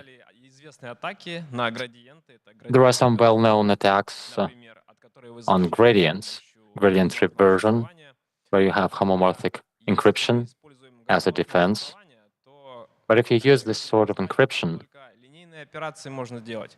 you can only do linear operations, as was said in the slide. Non-linear can only be approximated to special functions, and this limits the applicability of layers, mathematical operations, Применение таких сетей, которые конкретные and задачи решают, она these сужается. networks for specific tasks Отходим от безопасности. are limited in terms of applicability. Используем, не приближая If you have polynomial functions, you are less secure without approximations, and nonlinearity is key for заключается в том, neural networks. как вы обходите атаку, где My second question is много клиентов, about data poisoning. я злонамеренный You have many clients. What if I'm a bad actor данные, ну, poison and I атаки. poison my data Второй вопрос. deliberately? А можешь, пожалуйста, погромче говорить, потому что капец. А, не слышно, Could да? you speak up? Еще рядом, Я понял, да. И второй There is вопрос some заключается buzz. в том, как вы от poison атак защищаетесь от злонамеренных пользователей. defense is against намеренно вносят poison неправильные данные, которые attack, data poisoning, бэкдоры создадут в модели, например, если это which can lead to backdoors in the model. кого-то модель может научиться If it's наоборот, не detection, распознавать специально. you can teach the model to not Полутеоретическое, recognize certain если things. правильно всё сделать, и таких It's theoretical, but it's людей, feasible. допустим, злоумышленник зарегистрируется как множество There is a bad actor пользователей, то это вполне that реалистичная can атака. register many accounts as FedML users. This Второй вопрос. can be a feasible attack. Спасибо. Давайте. These are my two questions. Thank you. Громче? Не слышно? С точки зрения Let me take this. Homomorphic encryption. In vertical FedML, реализуемые алгоритмы the линейные модели и градиентные best implemented algorithms are linear and solution tree gradient boosting. алгоритмов по сложению. Algorithms for summation can be part homomorphic. It'll be secure with the security guaranteed. You will not have to use approximations then. The models that I've listed do not use any non-polynomic operations. You don't have to multiply encrypted texts. In the horizontal model, one of the key applications is medical imaging and recognition. This would be deep ML, many layers. Activation functions will not be polynomial. Совершенно, как вы правильно заметили, This will give rise to many barriers. We'll have to approximate with polynomic functions. вычислительная нагрузка. You have a trade-off between this and computation. It's a balancing game. Заплатить некоторой точностью модели. So Здесь это неизбежный the фактор. trade-off will be in accuracy in the end. Гомоморфное It's шифрование позволяет никак побороться. unavoidable at this stage. It hasn't been overcome in homomorphic encryption. But it's a big point for other methods, SMPC, for example. Not all algorithms are feasible there. You have summation, multiplication, and binary function. But compare function is challenging to implement in both. These are algorithm-level restrictions that we haven't been able to overcome yet. Hopefully we will, though. The main challenge in homomorphic encryption is the computational load. as well as runtime. Data processing is slower, and that's the key focus of research today. Poly or non-poly is set aside for later. Your second question was about data poisoning. Our presentation was, in this case, it's a bit theoretical. You're right in saying that if there is a deliberate bad actor who feeds bad data into our model, like white noise, for example, maybe they want to embed something in the model to create backdoors. In horizontal model, there are some defenses against it. At the stage of aggregation, there are ways to monitor the new updates and their coherence with the previous ones. There are dependencies and statistical analysis tools that allow you to catch a malware injection. It's not easy in the horizontal model, and even more challenging in vertical FedML. But then linear and gradient boosting in these models, where you split the node, where you compute for the best reward, you'll have noise data rejected automatically, because you'll get better outcomes on real data. If you tailor your attacks to make the segregation or split harder and inject a vulnerability, you could do something like that. Currently, there is no guarantee that we'll be able to defend against data poisoning. Let me expand on this. You can have a separate model that detects poisoned data. It's on a case-by-case basis. But the gradients are encrypted. This will not work, no. I agree with part of the answer, but do you maybe have a solution? It's a well-known problem. It's on the level of approaches. We experiment with them, but there is no guarantee. Not a single approach can give you a security guarantee if the attacker is really skilled and diligent. There are attacks that can overcome current defenses. Again, it's an arms race. Defenses and attacks. No guarantees. Any other questions?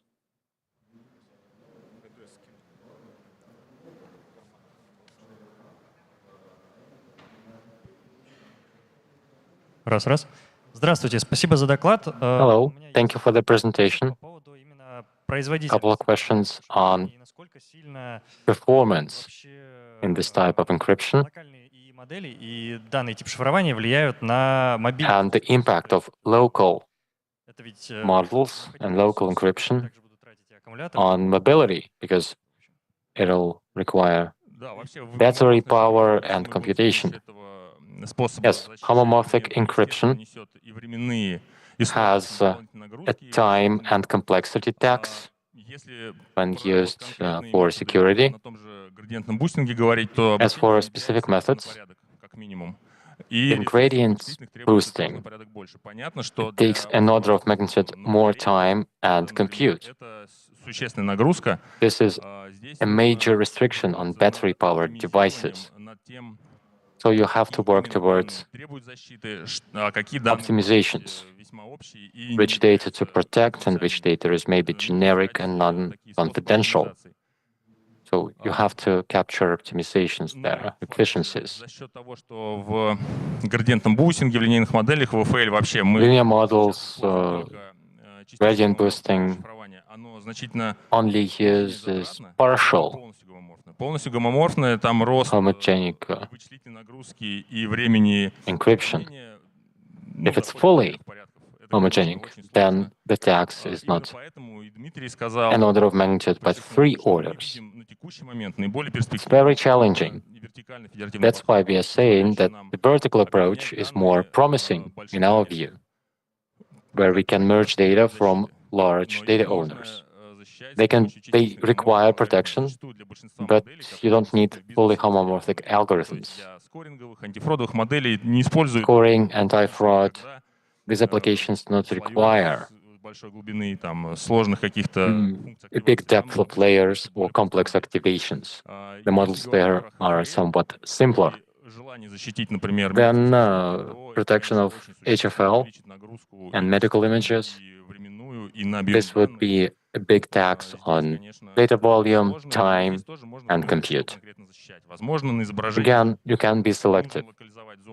Maybe you can localize a private section of an image.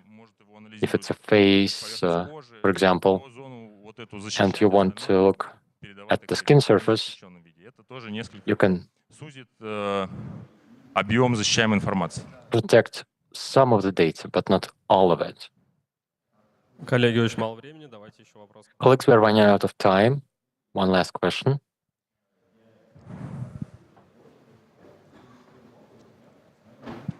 Добрый день, спасибо за доклад. Hello, thank you for the presentation. As for vertical encryption, didn't quite follow homomorphic encryption and vertical model. Do you need to use the same keys? And if not, will it not break everything? If it's the same keys, what's the point? What are we protecting, the model or the data? That's a valid remark, but there is one key component that's missing.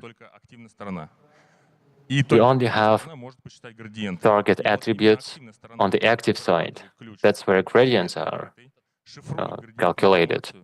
They have a public key there. They send it over to passive parties and send the keys. That's where SOLs or noise is added, encryption is added, and then it sends it back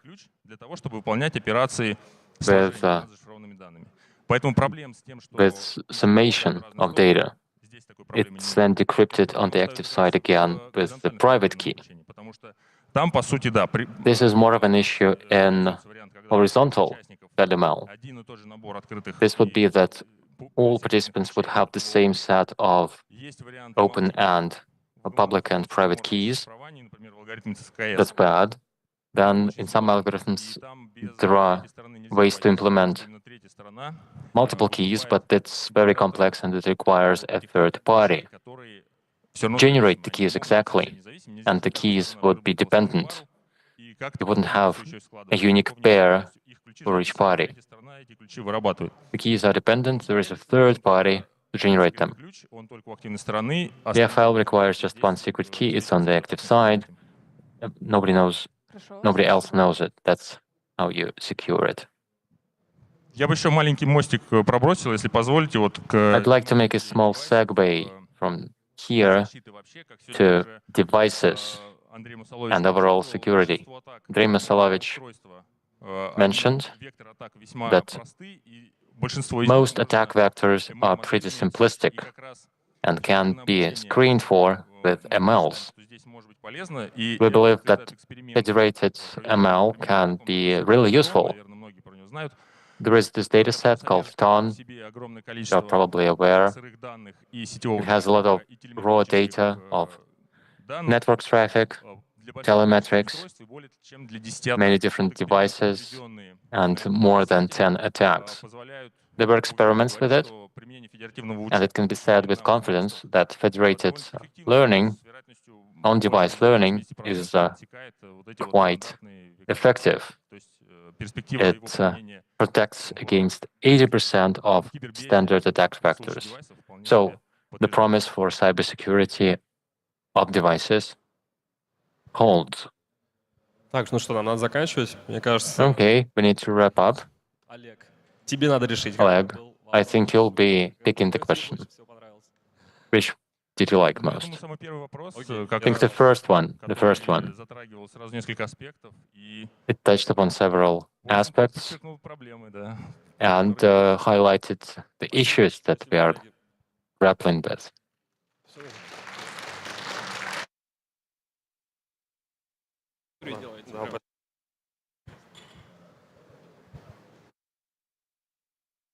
Подарок для вас. Большое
Hi everyone, I am Dima Ryabin and I have the honor to continue moderating this track. Now we open the cage with interesting digital beasts. So let's feed them with our updates and keep them in the safe place. Dmitry Taranenko, please come here. He's from Sberzdоровье.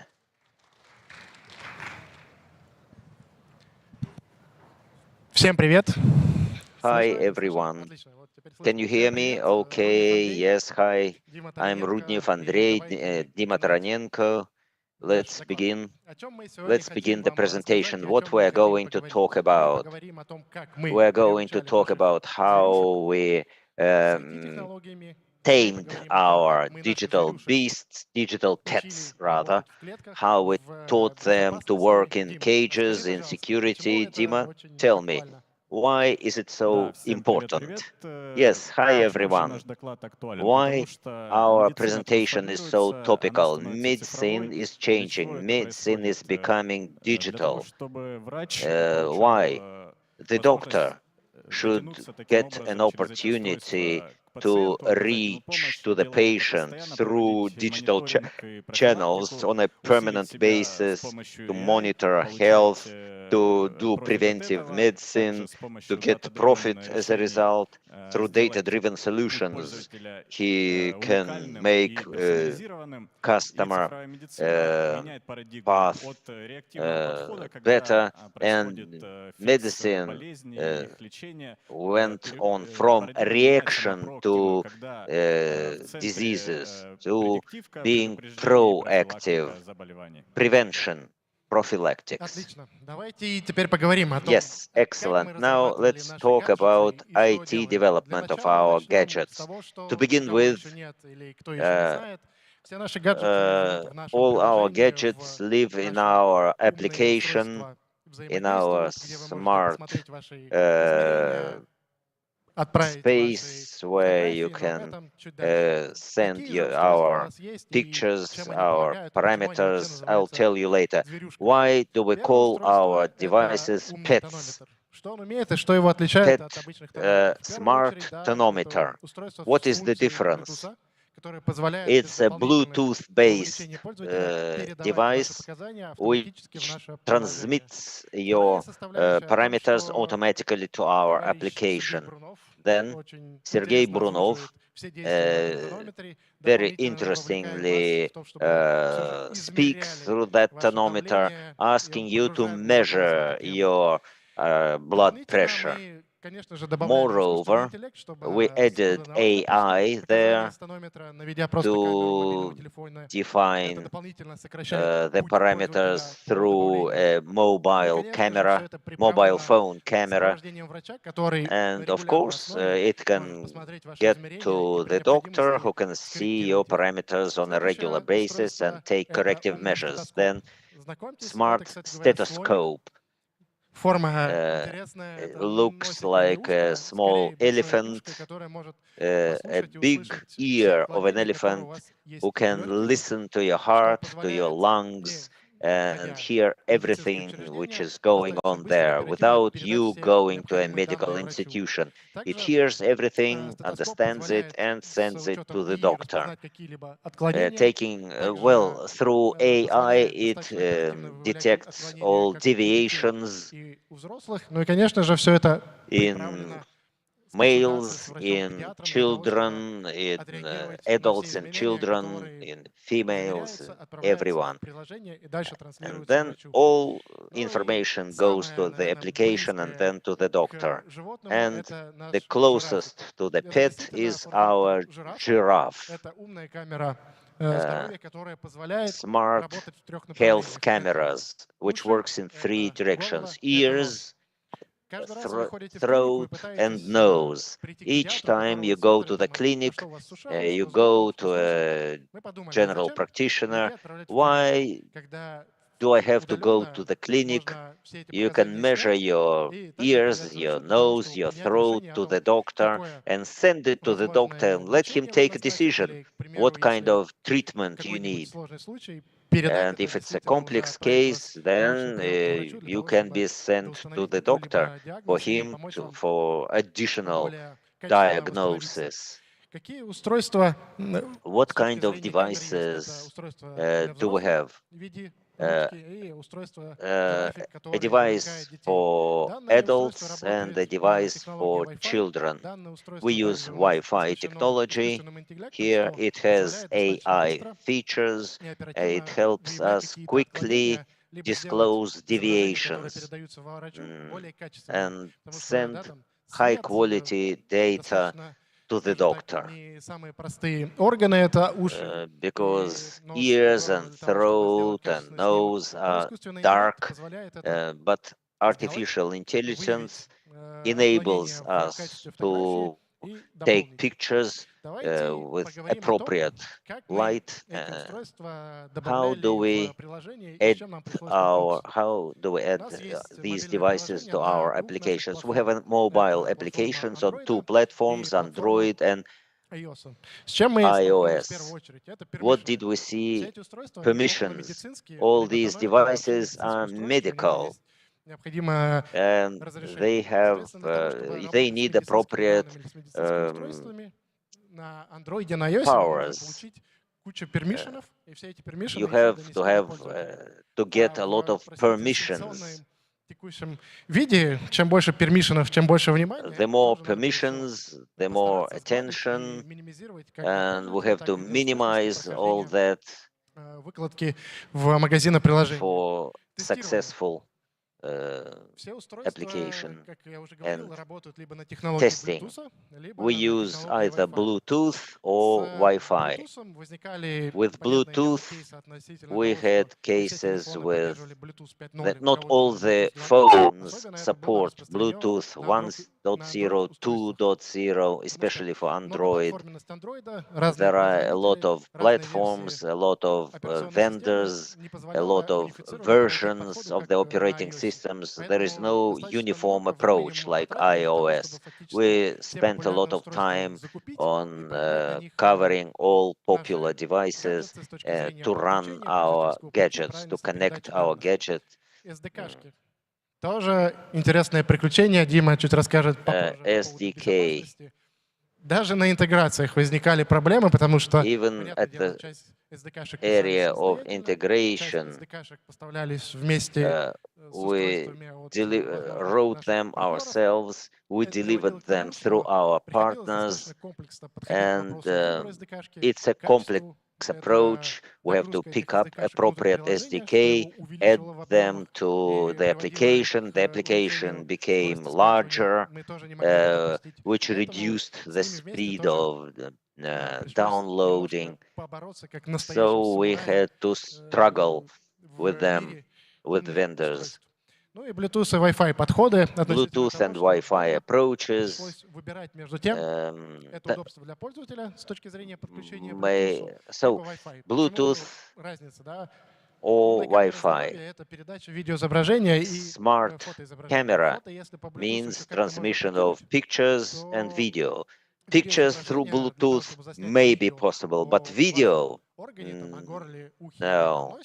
Video requires Wi-Fi. As I said, stream video can be provided by Bluetooth 5.0 and higher. So Wi-Fi is better here. Access points, and it took some time.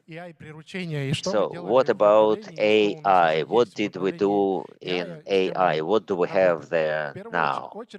First of all, it's, as I said, recognition of tonometer pictures. We have smart assistant through camera or through voice. It can recognize your parameters. You say 120 by 80, and he must recognize it, record it, and send it to the doctor. Or you can use your picture, take a picture by your smartphone camera and send the data on. With giraffe, it's a more complex device. How did we tame the giraffe? We focused on picture quality of giraffe. When customer journey is make a picture of the your ear, upper part, lower part, you need an assistant. At each step, AI checks the quality in order to say, make it again with better quality, or go on to the next step, because if the quality is bad, the doctor wouldn't be able to diagnose and help you. Deviations, pathology detection. We have different models, and now we can see the black spots, whether it's malicious or non-malicious. Is it necessary to involve a doctor or not? It can be on local device or on server. Smart assistant, we use LLM model on the basis of GigaChat, and it can use your historical data. It can help you to interact with the doctor, and it facilitates customer journey. You can go to our application, tell GigaChat or Smart Assistant, well, ask him a question, saying, well, tell what is aching, where is the pain. He will tell you, send me such and such parameters, and go to the doctor if necessary. So what did we do to launch all that? This is a slide about pains that we faced. Wi-Fi, well-known technology. What did we see? Devices partially used in offices. We send it to the office. It has its SID as a point of access, and the point of access would be will not be supported. Why? Different seeds, the access points were suppressed. Inside seeds, we had a word Sber, and it was suppressed inside the company because in that enterprise it was prohibited. What else? SDK. We have to use the SDK, and there were a lot of errors in SDKs. What kind of errors? Lantern. You switch it off, it's switched on. You switch it on, it switches off. So there are a lot of errors in the signals. Then it works. Then the image turns 180 degrees. Why? I didn't do anything, but the image turns all of a sudden. We have to correct all those small mistakes, including different versions. In Giraffe, for instance, we had different versions of firmware, which didn't allow us to use previous correction in new versions. We had to take it into account. We worked with sensitivity of devices. Tonometer, when it is new, you have to calibrate it if you made an error, that it affects human health. We can provide doctor with the wrong data. Same with stethoscope. If there is a noise, what is the origin? Your heart or the network or the data channel? And of course, we have to simplify user actions. This is the journey of the customer to connect our health camera. To start taking videos and cameras, you have to go through all those steps. Disclose, find, seed, allow get permission. We tried to simplify that journey, and we did it. The number of screens, we had 3, then now we have 2. What else? So we have tonometers, other devices, they have to be connected. What can we see? What else can we see?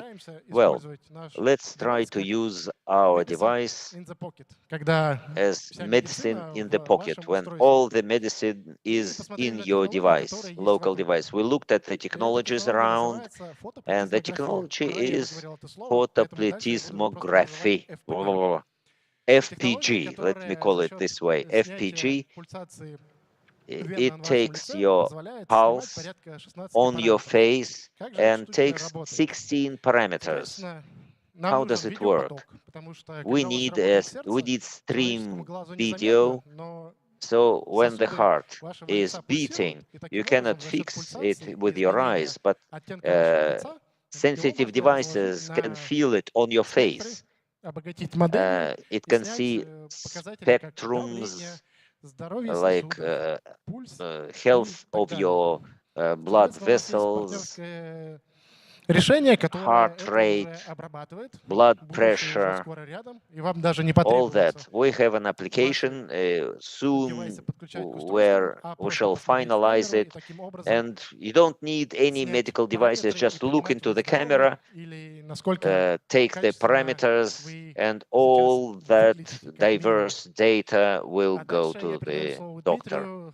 Now I give the floor to Dmitry. Let me tell you how he developed all those things. So I'm in charge of cybersecurity, and now, having heard Andrei and looking at IT side of the matter, let me tell you about cybersecurity point of view. At first, you are a traditional IS person, you know all the classical approaches, you are well trained, we have a lot of knowledge, and at the B point, you have to become a spaceman with all the new technologies, and you have to go through the customer journey yourself. Another interpretation: at first you sit down and look into the window, everything is black, you don't know what to do, it's point A, point B is you are lucky, you are in the right place, there is a lot of sun, there are a lot of landscapes, and you know what to do. Let's build a route. Step 1. If we don't know what to do, we need knowledge. We have to get knowledge somewhere. Let's go and see, are there any standards? Yes, they are. What about security? No security. Well, some security. There are standards in Russia. There are standards abroad, in Europe, in other countries.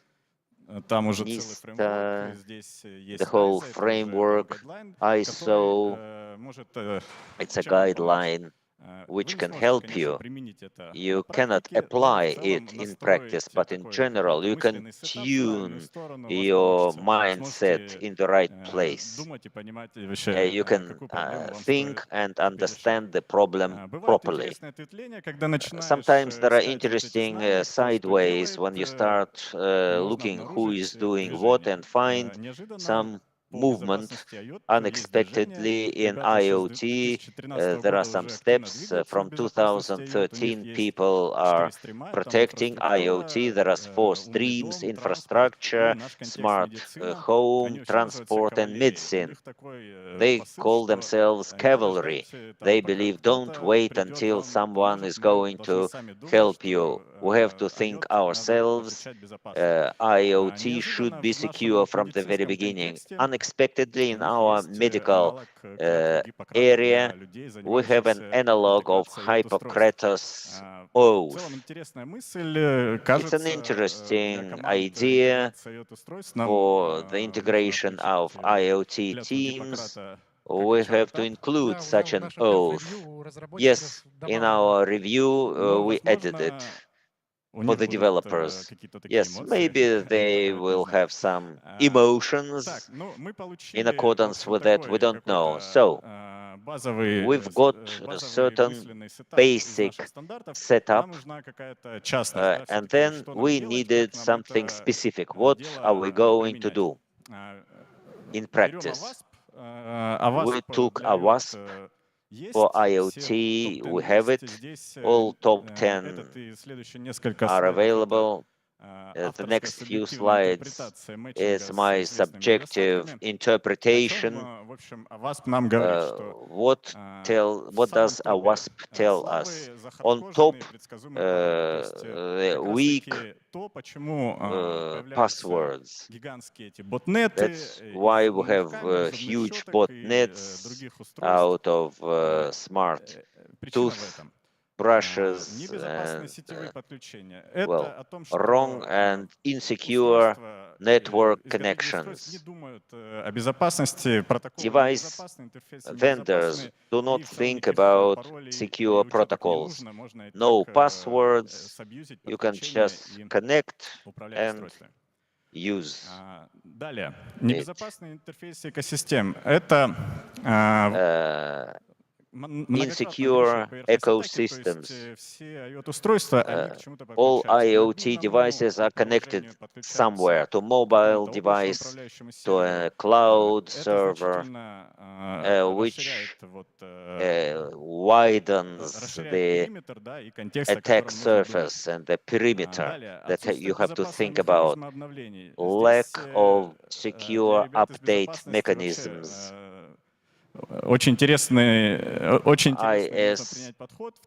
People have to think about it.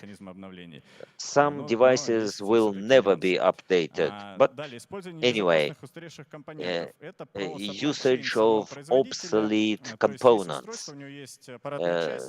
There is a device, it has hardware, there is firmware there. The firmware came with the device. You send it to the user, and that's all. If something was found, will be found in that firmware, you can never fix it. Privacy. The device can store something, has sensitive data, logs, and you cannot rely on it. You have to check security. The data which the device collects and sends are processed in the mobile application, at the server as well. And here you have to use secure protocols and secure processing and storage. Then the device is not managed in most cases. Well, there is no mechanism to monitor telemetry, to react, to manage. There are no such tools. Insecure code by default. A user cannot install secure configuration. If it is by default tuned in an insecure way, the user will use that insecure way. Lack of physical protection. Obviously, IoT devices are not servers, are not even a mobile device. It is just something which stays anywhere and anyone can get access to it physically. All those risks have to be regarded once and keep all of them into account in front of your eyes to build security around them. Here I am going to show you 12 steps that I have and that we can use when connecting our new devices. We went through all those 12 steps and got a certain framework. Look at the scheme. We have a device. It has hardware, hardware, components, firmware, interaction protocols for mobile applications, the mobile application which works on the mobile device. All the context is there. Marketplace, operating system, hardware components, and backend, where we pre-process data and can keep sensitive data. Let's start with hardware. What is important? All devices have management ports and flash memory, where you can go, pretend to be a pen tester, and read any sensitive config and firmware and analyze all that. And the firmware. Firmware can be found, downloaded. You can break in through a backdoor and get access to the device. Next level, how does IoT device work? How does it connect to the application? In our context, it's the mobile app. It uses a radio channel. RFID is used for such IoT devices when you need to read huge data flows. Bluetooth is used when all health kits, wellness tools, fitness bracelets, weights, everything close to human body use Bluetooth. Everything which is further from a human being but within your home they use Wi-Fi. And out of your home, in the village, in the city, when there are kilometers away, they use radio channels. Devices can work in the network. If so, you cannot think that they are too wise, that they support AO2X. You have to segment them, you have to do access control, you need to identify them. MQTT protocol is a data exchange protocol where you have a publisher, a broker, a subscriber, and it is often used in IoT networks. You also have to take into account that IoT devices can use custom protocols. In medicine, for example, to send images, they use DCOM, and you cannot just take this traffic and see something there, because in that case you have to put on a hoodie of network contesters, use dissectors, and then you can take specifications and analyze the protocol. Also, the network with zero configuration are used for the device to be quickly turned on and off. It's necessary to provide security of network devices. You have to think about it. A next level is attacks on the ecosystem. The surface is even larger there. Before, we talked about devices which are on user premises, and our application, which is integrated with devices, a mobile app which has SDK that we wrote ourselves or which the vendor provided, and you have to analyze it to see that our smart device will not send data to China or Taiwan. It's important for us and for our users. And the server infrastructure. All complex data processing takes a lot of time and effort. It's done on servers. There are sensitive data there, and the classical paradigm is used there. I'm not going to discuss it. So these are the 12 steps. This is a recipe, a simple one. You can use it. We ourselves use it as well.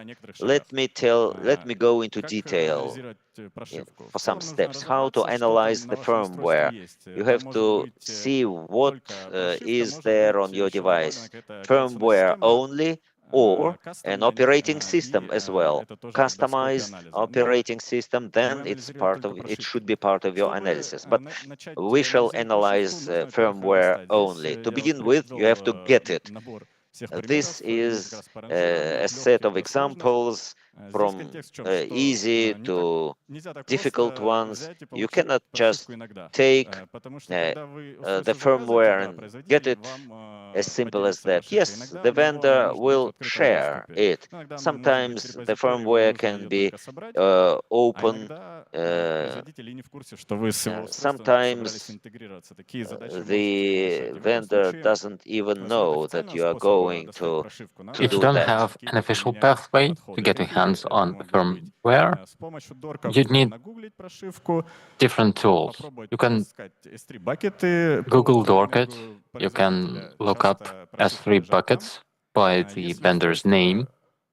Sometimes firmware is available there. If it comes with a mobile SDK, do static on it, look for where it calls to, where it pings, you might find something there.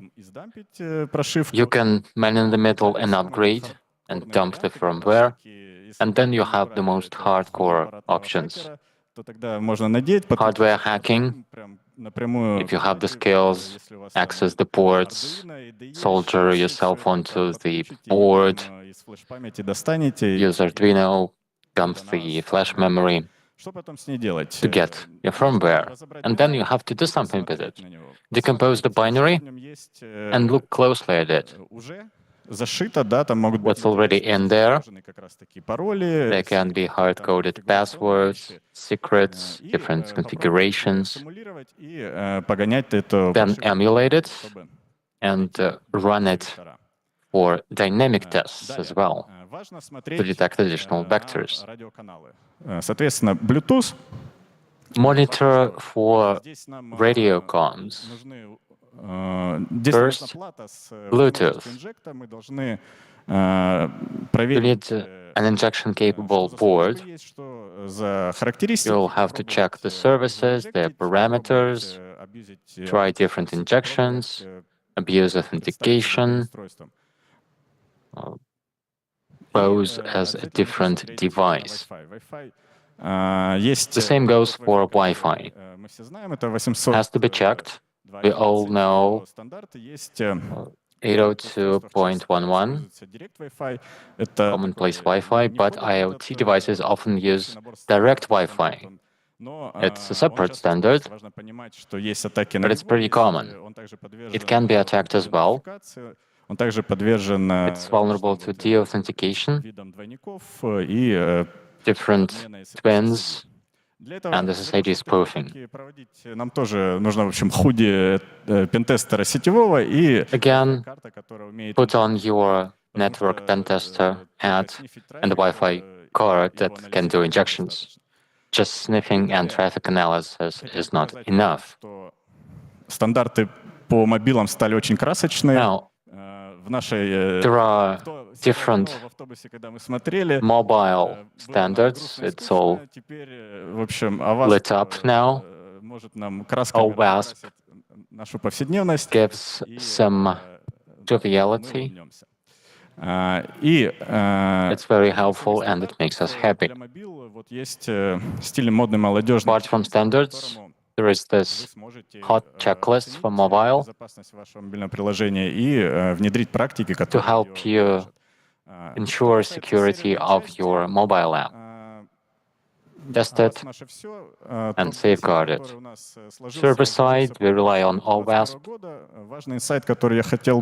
We have top 10 from 2021. But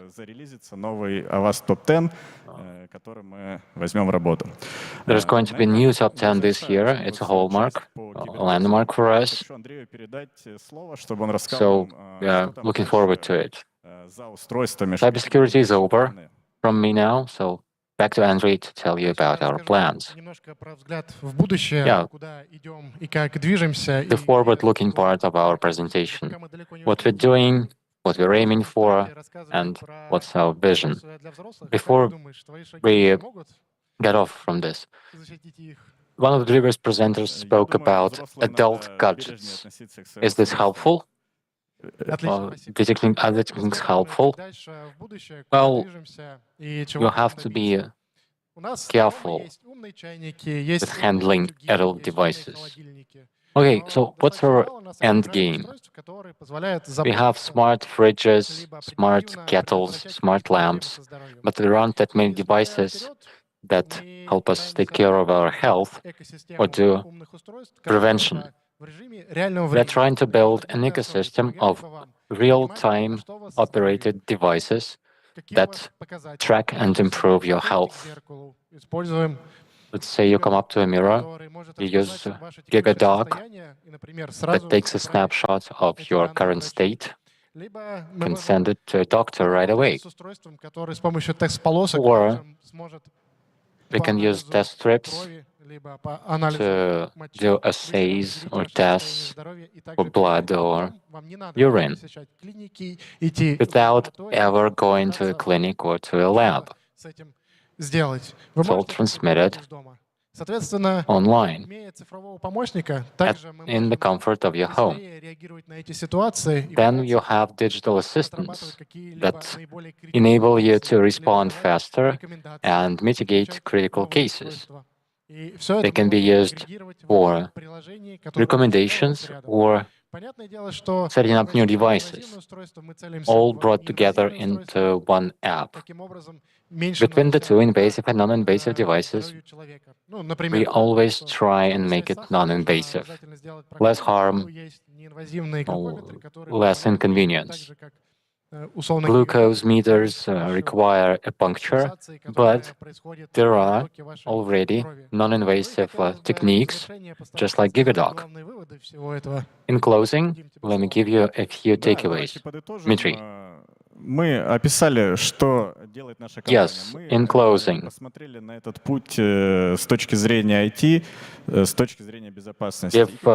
retreaded our journey in the IT hat and the security hat, and it's important to recognize that you have to dive deep for any new device. You'll have to get very technical to integrate anything into your ecosystem. As security professionals, you have to focus on this. You need to be on the same level of depth as IT developers. You cannot ride high as a cowboy and be superfluous.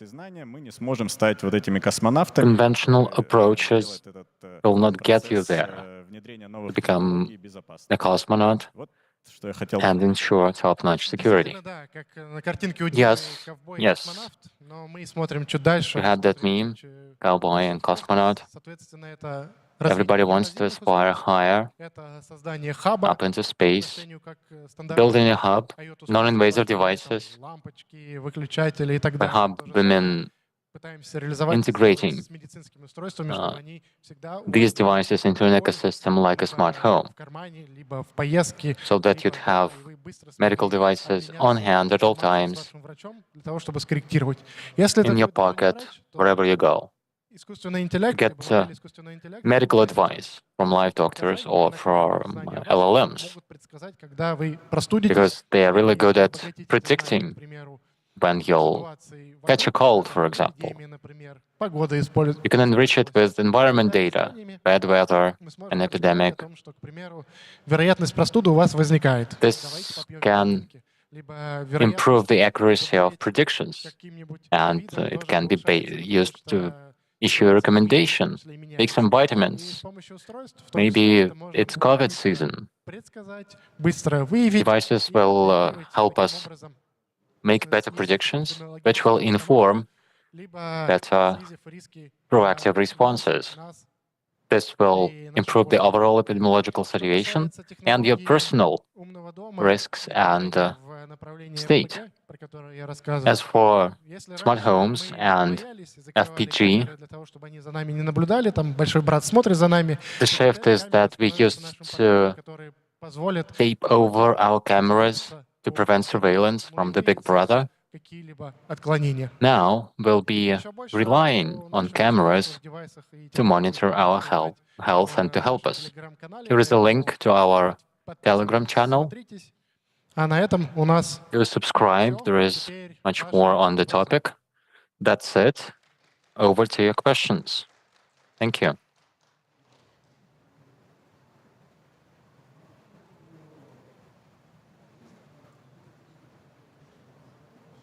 Так, вопросики. Спасибо. Okay.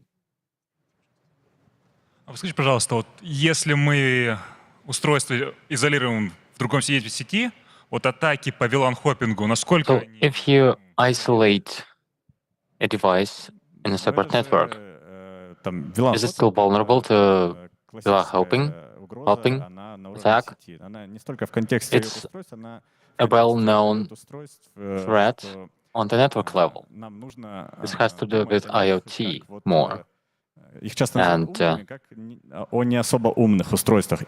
you have to consider your smart devices to be not as smart. You have to prevent this on device and on switches. So, is it achieved easily, or you need a perfect storm? VLAN hopping. Is it a high probability? VLAN hopping is a common attack, but it's on the level of L2. It's before IP addresses come into play. That's where the switch uses tags to route the packages. You can abuse the tags,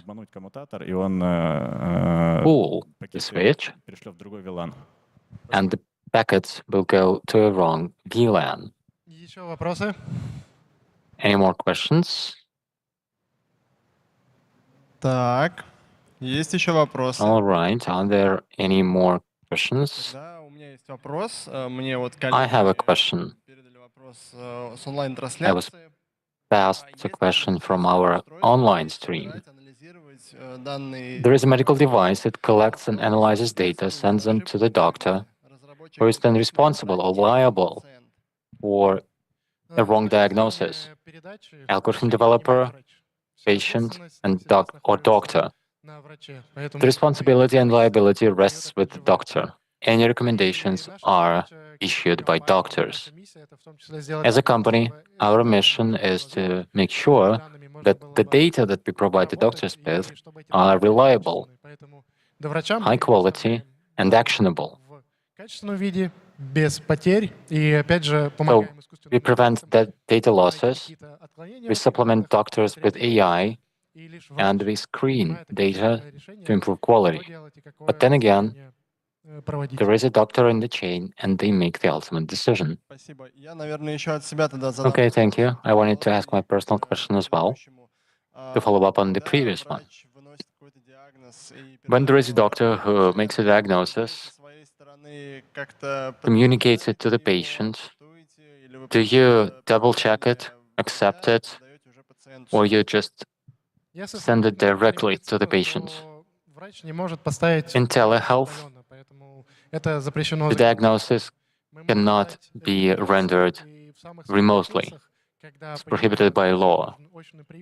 We can issue recommendations, and if the state is severe, we refer people to clinics to have an in-person examination for a precise and valid diagnosis, as well as treatment. That's the procedure for now. Great, thank you. Let's give a round of applause to our colleagues. Well, we had just one question in the room, so please come up to get the book and some merch. It's a book on SRE. It's far removed from VLAN hopping, but it's a similar approach. We have 2 more merch items. If you have engaging questions, we are here. Давайте, друзья, не стесняемся. Don't be shy. Это очень важная тема. Health is very important. Что она беспокоила или будет беспокоить однажды. You cannot bypass it. It'll catch up with you sooner or later. Возможно, есть какие-то Maybe there are any medical gadgets that are not smart as of today, but they could be in the future. Anything that you have in mind at the company now? That's a tricky question. Healthcare is heavily regulated. So there is your vision and imagination on the one hand, but on the other, there are regulations by the Ministry of Health. Taking a read based on your face or video feed is very innovative. It's being tested currently, and it hasn't been recognized as a medical technique. And then, any diagnosis can be issued by using medical devices only, certified medical devices. Thank you very much. So, we'll have a small box with medical devices to carry around, maybe just a few probes to check your temperature and blood pressure, for doctors to check and make us healthy and happy. Thank you.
Друзья.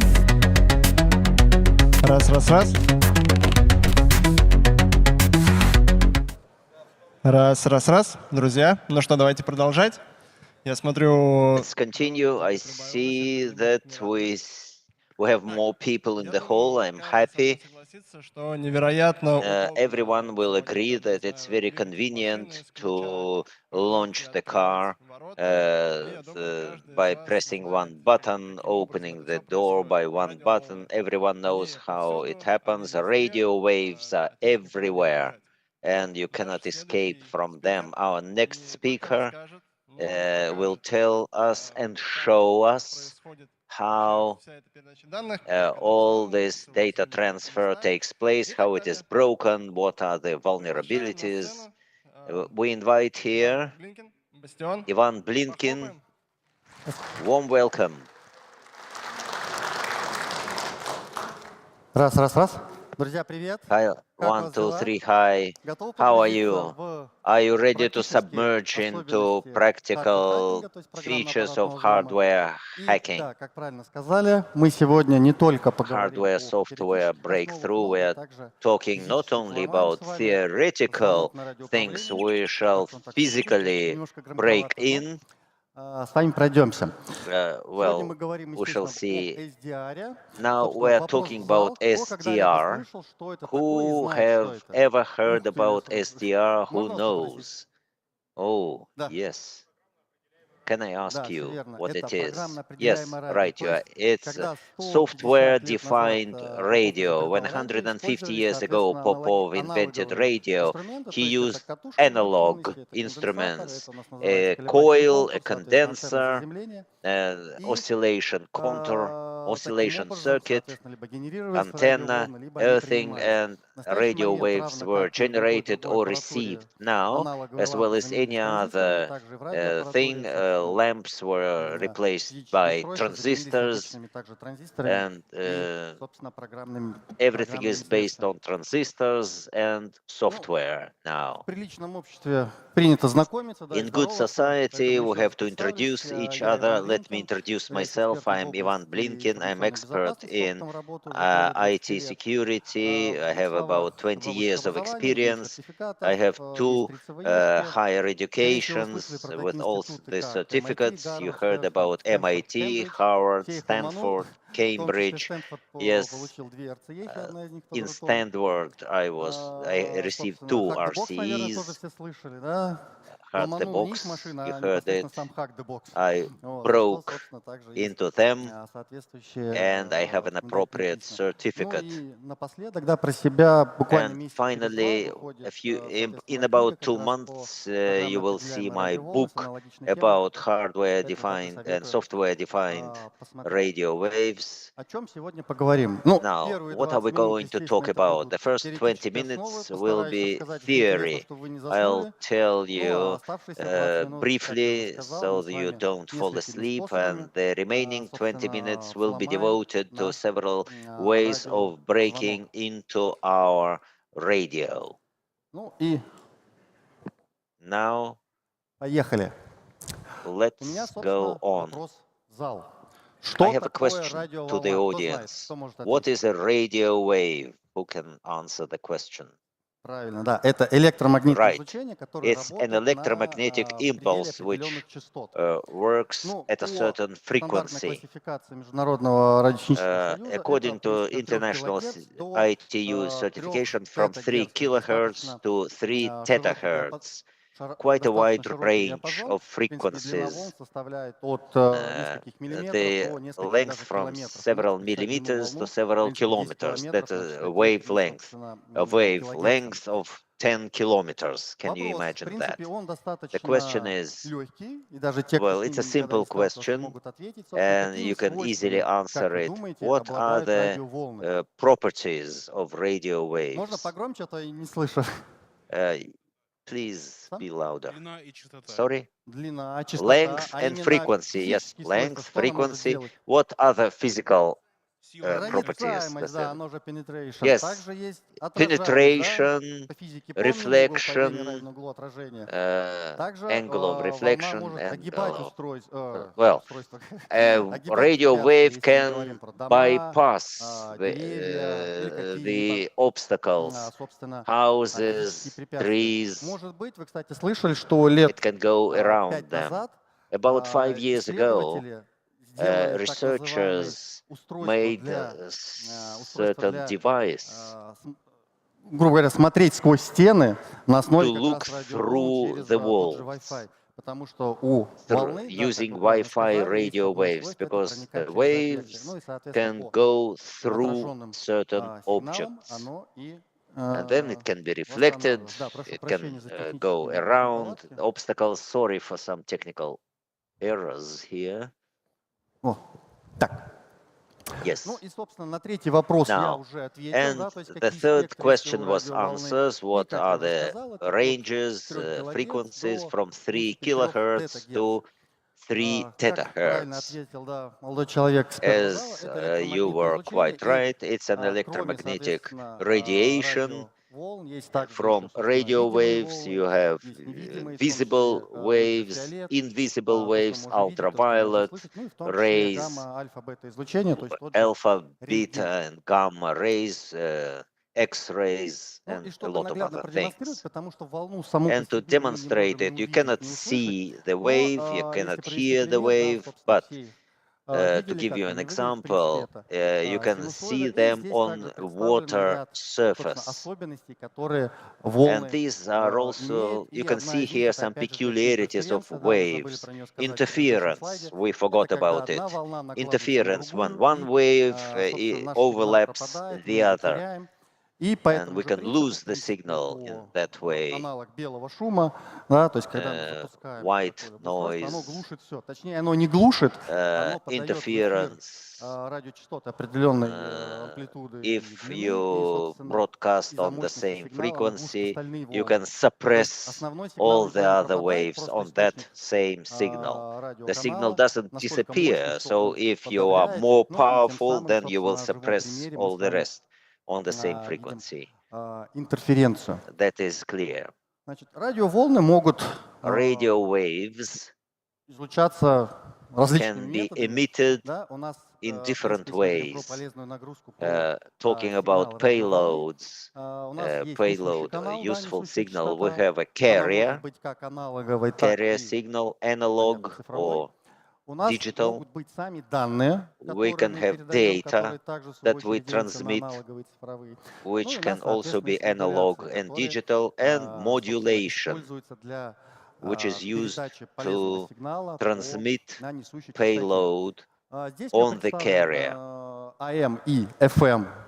This is AM and FM модуляции, то есть AM это амплитудная modulations. модуляция, FM это AM частотная is модуляция. amplitude И как мы с modulation, вами можем FM видеть, is несущая phase частота у нас modulation, равномерная carrier signal радиоволна is определенной частоты и определенной the амплитуды. same at a certain И signal, у at a нас есть certain полезная amplitude, нагрузка, которую мы хотим and передать. И в зависимости от payload модуляции, is которую мы transmitted используем through a для certain передачи modulation, радиоканала, depending on the то у нас modulation type. конечная радиоволна, которая идет в And эфир, the может final иметь wave различные формы. То есть в данном случае у can нас have амплитудная different модуляция, то forms. есть по This высоте, is amplitude по modulation оси by Y, да, amplitude если мы говорим уже совсем on математическим языком. То y-axis. есть она накладывается и несущая частота меняется. It is Либо мы говорим про added частотную, on когда the частота carrier именно frequency. самой Frequency волны modulation, when the видоизменяется, но frequency of the амплитуда carrier остается is на одном и changed, том but же the уровне. amplitude То is есть, the в same. принципе, мы с вами один In и тот же principle, канал, один и the тот же same сигнал, прошу channel, прощения, на одной the и той same же signal, частоте sorry, the same signal передаем, on the можем same передать frequency can be по transmitted 11 in разными different способами. Какой waves, использовать уже, in опять же different таки, остается на ways. ваше усмотрение. Какой-то больше It's up подвержен to you. помехам, какой-то меньше подвержен Some помехам. of them are more И опять же susceptible таки to это interference, others использование less той или иной, susceptible to той interference. или It иной depends on модуляции, the той или иной practical частоты. situation. Опять же таки, зависит Frequencies, исключительно от вас modulations, и от everything depends on you непосредственно and on условий, practical которые, situation, в которых practical оно conditions. используется. Далее. Давайте с вами Then, поговорим про let's длину talk волны. about wavelength. Перед этим задам вопрос. Как вы думаете, для чего нам, Do you think как why исследователям, как специалистам, we as hardware, software, security, why do we need wavelength? Все правильно, да. Sorry? Основной момент, для Yes. чего нам это надо, это для подбора антенны. Антенны To бывают разные, да, мы choose сейчас о них antennas. поговорим. Antennas Но перед can be этим, да, different. еще We shall чуть-чуть tell помудрю about с them. теоретическими But аспектами. let me Как, tell you some собственно, more рассчитать длину волны. theory. How Это can you просто разделить calculate the скорость света, wavelength? Divide которая у нас равна примерно the 300 speed тысяч of да, light, метров в секунду, which is на частоту. И, 300,000 собственно, длина волны meters per kilometers per second, обратно пропорциональна and частоте divided сигнала. by Давайте с frequency. вами So буквально на практике let us посмотрим, have a practical какова будет длина волны example. для той или иной частоты. What is the Ну, к примеру, wavelength for возьмем different frequencies? For обычный example, FM-диапазон, радио, let's take радиодиапазон, usual то есть когда вы едете в FM машине, слушаете радио, в radio принципе, там, к примеру, 100 frequency мегагерц. range, Для того, about чтобы 100 рассчитать megahertz. ее длину, мы, соответственно, What is the length делим 300 тысяч, of wave? 300 миллионов 300,000. на 100 миллионов. Почему 100 миллионов? We 100 divide into мегагерц 100 это, million. соответственно, Why? мега это в 100 шестой степени. megahertz is И mega получаем, is что длина 10 волны in для 6 обычного power, and the радио, wavelength которое мы for слушаем a в машине, usual плюс-минус 3 radio that метра. we listen is Если мы plus говорим minus про 3 IoT-устройства, meters. умные дома, и в том числе те, IoT которые мы devices они работают на частоте 433 work at 433 433 to 92 megahertz. It's a universal international range, frequency range used in any part of the world for IoT devices. Same formula. Частоту, в We данном divide случае 333 the миллиона speed of 920 light тысяч, и получаем, что on длина and get волны в данном случае будет составлять чуть меньше 70 a little less сантиметров. than 70 Ну и, соответственно, самое centimeters. распространенное, с чем And сталкивается the most человек во всей widely деятельности иногда по spread несколько раз на дню, это, естественно, Wi-Fi. wave Частота is которой 2,4 ГГц. Wi-Fi Используя 2.5 аналогичную формулу, gigahertz, можно видеть, что same длина волны formula, всего лишь and we get the 12,1 wavelength сантиметров. of 12.5 Как правильно centimeters. сказал молодой человек на втором ряду, As you were длина quite волны right, нам нужна in для row 2, оценки the wavelength расчета антенны. is Потому needed что to calculate and уверенный choose сигнал the чистый antenna, необходим нам, опять же, because для clean производства signal правильной is атаки. needed Это не только for принять the сигнал, right но attack. и в We том must числе его receive the signal передать, если мы говорим and непосредственно, transmit опять же таки, it про if we либо are реплей going to атаку, либо attack атаку путем anything. синтезации Replay attack, сигнала и так далее. synthesizing attack, Ну, and я so on. думаю, в принципе, из начального So in курса физики principle, вы все помните, you что all это такое, то есть know расстояние между school пиками волны time является physics. его частотой, The амплитуда distance это, between peaks, собственно, the peaks расстояние is от the пика до frequency, впадины, amplitude is высота впадины, ну и, from собственно, higher частота peak to это lower количество peak, пиков and the frequency is the на number в of секунду, peaks собственно, within 1 времени. second. Антенны у нас бывают разные. И Antennas как вы are можете different, видеть, and в as you can FM-диапазоне 3 see, метра, но и in на таких FM машинах, 3 да, и на meters, таких you просто will домашних never устройствах see a мы 3-meter трехметровую антенну long никогда не видели. antenna. И поэтому для Never. приема и передачи That's why to receive сигналов and transmit к примеру, на данной signals частоте используют at this так frequency, we называемые use so-called полуволновая антенна, либо четвертьволновая, то есть когда half-wave мы волну делим antenna or пополам, либо quarter на wave 4. antenna. Ну, You в can данном divide случае, the если мы говорим wavelength про by half, by FM-диапазон, то quarter. половина волны In будет 1,5 FM, метра, то есть half используется антенна 1,5 wave метра, is ну, либо 4 раза 1.5 75 meters сантиметров. or Иногда 75 антенны centimeters. устроены очень Sometimes интересным образом для того, antennas чтобы are уменьшить quite ее interesting to высоту. reduce То есть the на size. следующем, наверное, на следующем In слайде the я это next покажу. slide, Давайте сюда yes, перейдем. let me В данном случае, show как вы you. можете видеть на Flipper Zero, As you помните, can да, see что at длина Flipper волны Zero, у IoT wavelength 69 in сантиметров, но в IoT данном is случае 69 антенна centimeters, and представлена в here виде the спирали. antenna То есть is a те же самые spiral. 60, Same, ну здесь полуволновая, то есть 69 30 centimeters. сантиметров. It's Но half, как можно засунуть 30 30 сантиметров в centimeters. такое маленькое How can устройство? you Они squeeze антенну 30 просто centimeters into закрутили a и, в small thing? принципе, You использовали make it a spiral данный прием. and put it in a smaller Давайте form поговорим, factor. соответственно, начнем Let's переходить talk потихонечку about к практике и поговорим об practice. оборудовании, которое мы Let's talk используем about для the SDR. Для hardware that некоторых, we может use быть, эти for картинки уже SDR. знакомы. For Ну, some of давайте you, поговорим про, it's well собственно, known, основное. but RTL nevertheless, SDR What is basic?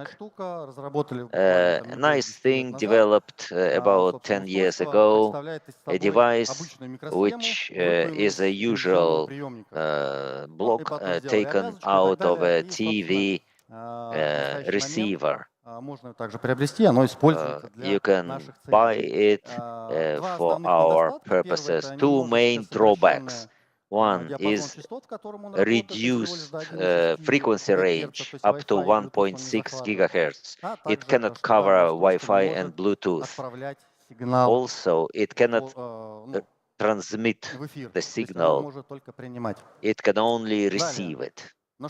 Then, well-known Flipper Zero also can receive and transmit radio signals. Honestly, I don't like it very much because of two reasons. First, because too high price and limited frequencies from 300 megahertz to 900 megahertz. Again, it covers IoT devices, a bit of GSM, and no more than that. And it's inconvenient. You need additional software. You have to work through a computer. Then, no, thank you. Lime SDR. Lime SDR, a very expensive thing, professional thing. The main drawback is price. It's too expensive, and sometimes it's very difficult even to buy it at any price. The main feature, you can transmit and receive signals and can work simultaneously. It can simultaneously transmit and receive. For example, if we take Flipper Zero and HackRF, they are half duplex equipment. We either receive or transmit, either or. The latest device I'm talking about, you can do it simultaneously. It's full duplex. You can break into GSM as a result. Light SDR also can receive and transmit simultaneously. RF, HackRF, it's here, and this is the device we're going to use for our current manipulations. HackRF was developed in 2014 by Michael Losman. He has his own company. What is good there, apart from a high price, Michael Losman made it open source, and any person, including our colleagues from Eastern Asia, can make them through Chinese market. You can buy it at no more than 10,000 rubles. It's fully legal. The main requirement in the territory of the Russian Federation is that the power of transmission should be no more than half a watt, and the distance is no more than 5 to 10 meters. For research, that is quite enough. If you want to play with the law, you can use additional amplifiers. AirSpy, also a small device for reception and transmission. This is an interesting thing from Raspberry Pi, which helps you transmit or receive at one frequency, 433 megahertz. As you can see, it's a transmitter, and that is the receiver. A great drawback is the need to buy additional hardware, what Arduino, other devices, and write your own code. And the best thing of all, plus minus, more or less, available to a rank and file person, is USRT Небольшая сравнительная характеристика, я думаю, будет интересно сфотографировать, да, чтобы Comparative понять, кому characteristics. что, собственно, больше подходит. Здесь я попытался This is a chart максимально определить where you can частоту, минимальную частоту, define на the которой minimum устройство and the может maximum работать. frequency HackRF, который to be представлен used на стенде, работает на частоте от 1 МГц до 6 ГГц. from 1 MHz to 600 MHz. Width of a channel, what is the range that you can use радиофона вокруг, в том числе вашей компании. to analyze radio environment.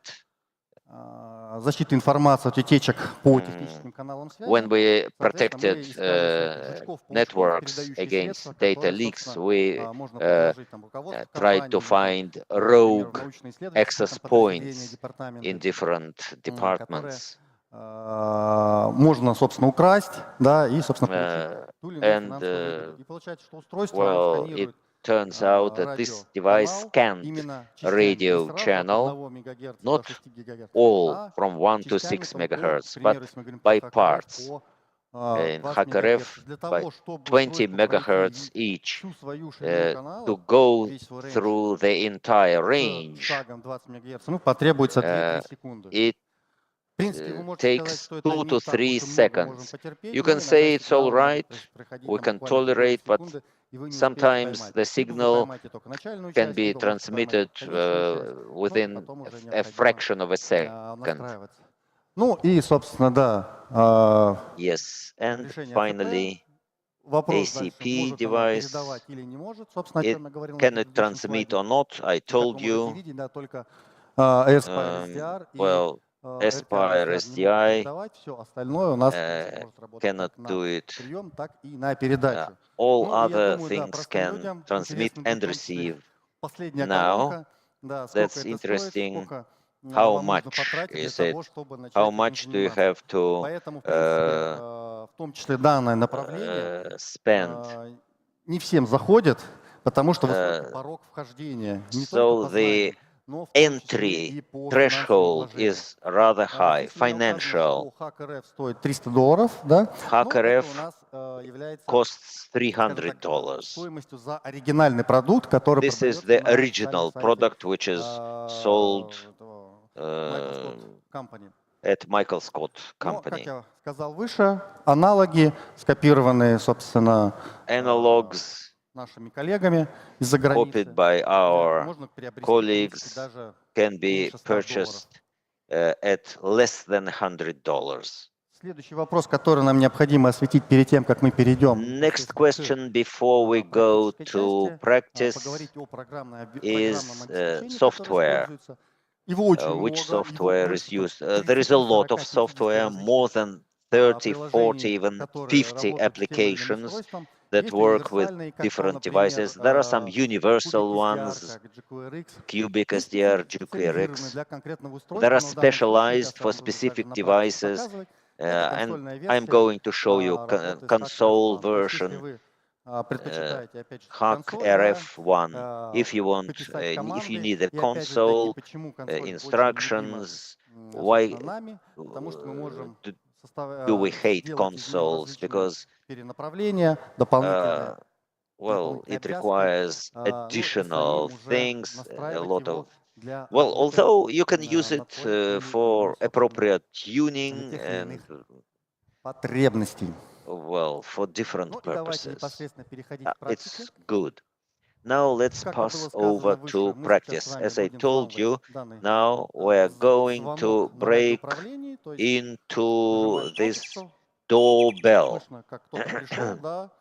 So someone presses the button, open the door. But there is a radio channel. It's just one of the devices, one of the examples. The same principle is used for opening the doorways, opening your car, opening everything, opening your garage door.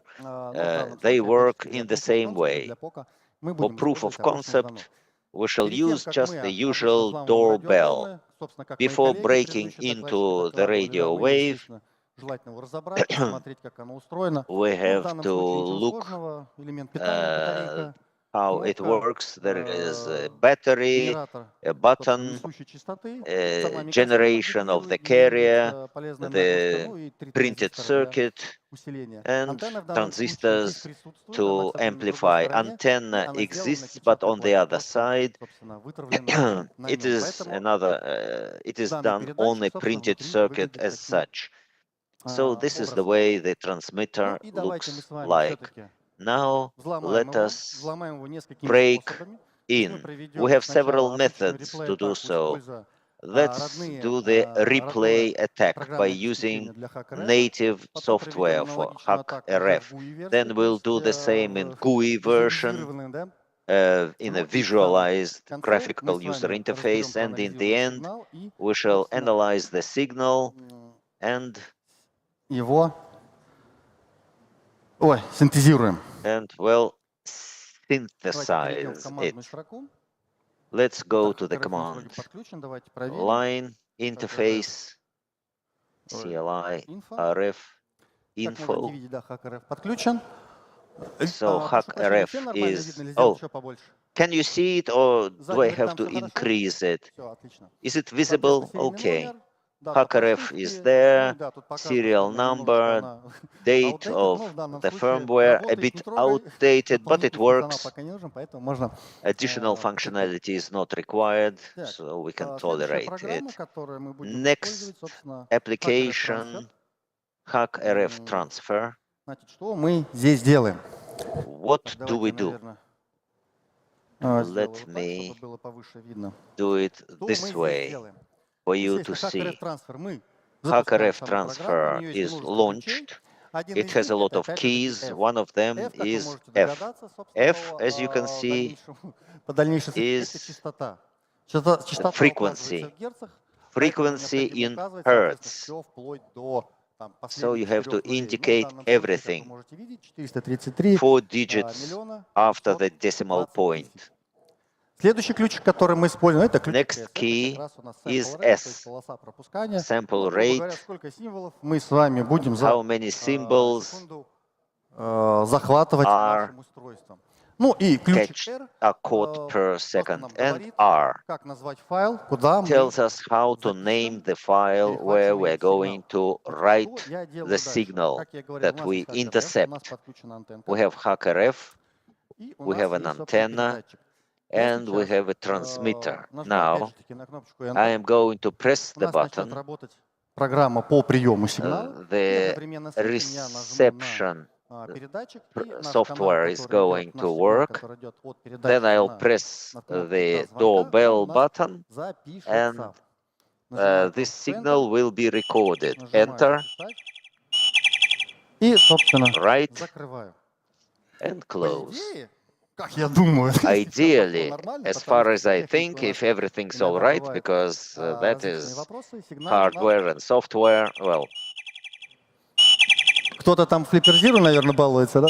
Ну, не надо, ну, someone пожалуйста. synthesizes it. Но Please за идею don't классно, do it. да. But Потом мне the скажете, idea is какой у вас good. там код, Thank там you. 66, там что-то Please должно tell быть, и me с вами what его is the декодируют. code. 66, Да, we're да, да, going давайте to потом. decode И it. как вы Yes, можете видеть, later on. да, канал у нас, As you can see, the сигнал у нас channel, записался. И теперь мы с вами the проведем signal самую, что ни на есть, is recorded, специфическую атаку, которую вы, в принципе, and now we're going to молодой человек attack. первого ряда у нас это реализовал. Да, A young проведем man реплей-атаку. То есть мы не будем already did разбираться, it. что там внутри, It's a replay какой attack. там We're payload, да, not какой going to там see what is the код устроен. payload, Мы what is просто берем тот inside, сигнал, what is который the мы code. записали, We're и just to обратно его take, в эфир we're going to take the отправляем. signal, Для the этого мы recorded будем, signal, and собственно, transmit оставляем it. все как есть. Оставляем So всё, we'll leave я it понял. as it is. Не видно, да, у вас? Давайте вот так вот. Оставляем все Yes. как есть, только вместо We'll R leave мы it будем as it is. Instead of указывать R, ключик T, we're то есть going to трансфер, indicate T, передача, transfer. какой файл у нас, как вы помните, Which был file? записан как дурбел. И даже It was recorded, мощность, с and какой мы будем and этот this is сигнал отправлять. power, Потому что the по power of умолчанию transmission, because мощность by там default, очень низкая, и the даже, в power принципе, is на таком very расстоянии low.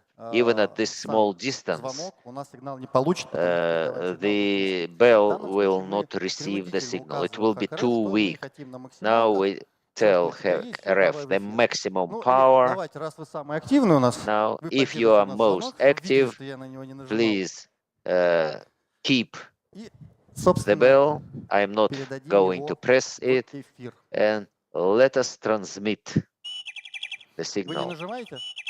Вот, Are как you можете видеть, pressing да? it? То No, есть no, никакой магии, да, ловкость рук, никакого мошенничества. no magic. То есть в данном Everything случае мы с works. вами In this провели case, простую атаку, we еще раз называется carried out a simple реплей-атака, attack, то есть мы просто записали replay сигнал attack. и обратно We его в воздух туда отправили. received Мы the не разбирали, signal, что там внутри. recorded it, and Следующая then we программа, которую я вам хочу показать, retransmitted с it помощью without которой мы thinking проведем what ту is же inside. самую Replay атаку, attack. но и Now the потом same разберем attack, сигнал, Universal but we shall Radio look Tracker. Я inside так понимаю, что те, the кто плюс-минус signal. знаком с данной темой, наверное, слышали про эту Those программу. who know the Супермощное subject know about the If you're software. into It's a powerful application. I like it. SDR, you've heard about this probably. Comes highly recommended, especially as the gateway into hacking radio. Can I get my prop back? We'll be recording and use Signal. Что мы здесь делаем? На самом деле интерфейс So what do we программы have to do? первым The делом нам interface is необходимо very с вами выбрать simple. устройство, которое We мы будем select это делать. Как вы видите, the список device. достаточно большой, то есть вне зависимости от того, что The drop down is quite big. Lime Hack SDR, RF, AirSpy, Lime SDR. этим всем поддерживается, It's поэтому all supported. все на ваше усмотрение, все на ваш выбор, So it's down to you в зависимости, опять же таки, от вашего кошелька. at your choosing and the depth of your wallet. The default frequency is 433 for IoT, Давайте также повторим, and the sample rate с вами делали шагом ранее. shall да, be собственно, the same, right? Let's set it Ну, the в same, 2 принципе, megahertz. ситуация аналогичная. Нажимаем на кнопочку The same «Старт», steps. начать запись. We Параллельно start нажимаю на звоночек. recording Мы the перехватываем air. и дальше смотрим. I click the bell. Ну, я думаю, button. этого нам будет достаточно. Как вы I можете think видеть, that's enough. сигнал у нас As you can see, we have captured the Давайте signal. сохраним его куда-нибудь там на рабочий стол. Let's save it to desktop, Он появился. Закроем. where и, собственно, there we have it. Я You предлагаю can now всё-таки look at убрать it. лишнее. Let's trim it Функционал программы at позволяет это the делать. bookends. И посмотреть This более software внимательно supports it. на payload, да, Zooming in, полезную нагрузку, we can которая, see the была payload отправлена. that Вопрос was в зал. sent over Что здесь the waves. интересного вы A question можете to you, наблюдать? question to the room. Is there anything curious? Да, все верно. Повторю, да. That was a correct answer. I'll restate it Как вы можете with видеть, the mic. сигнал, который мы передаем в эфир, является The одинаковым. signal То есть это постоянный код.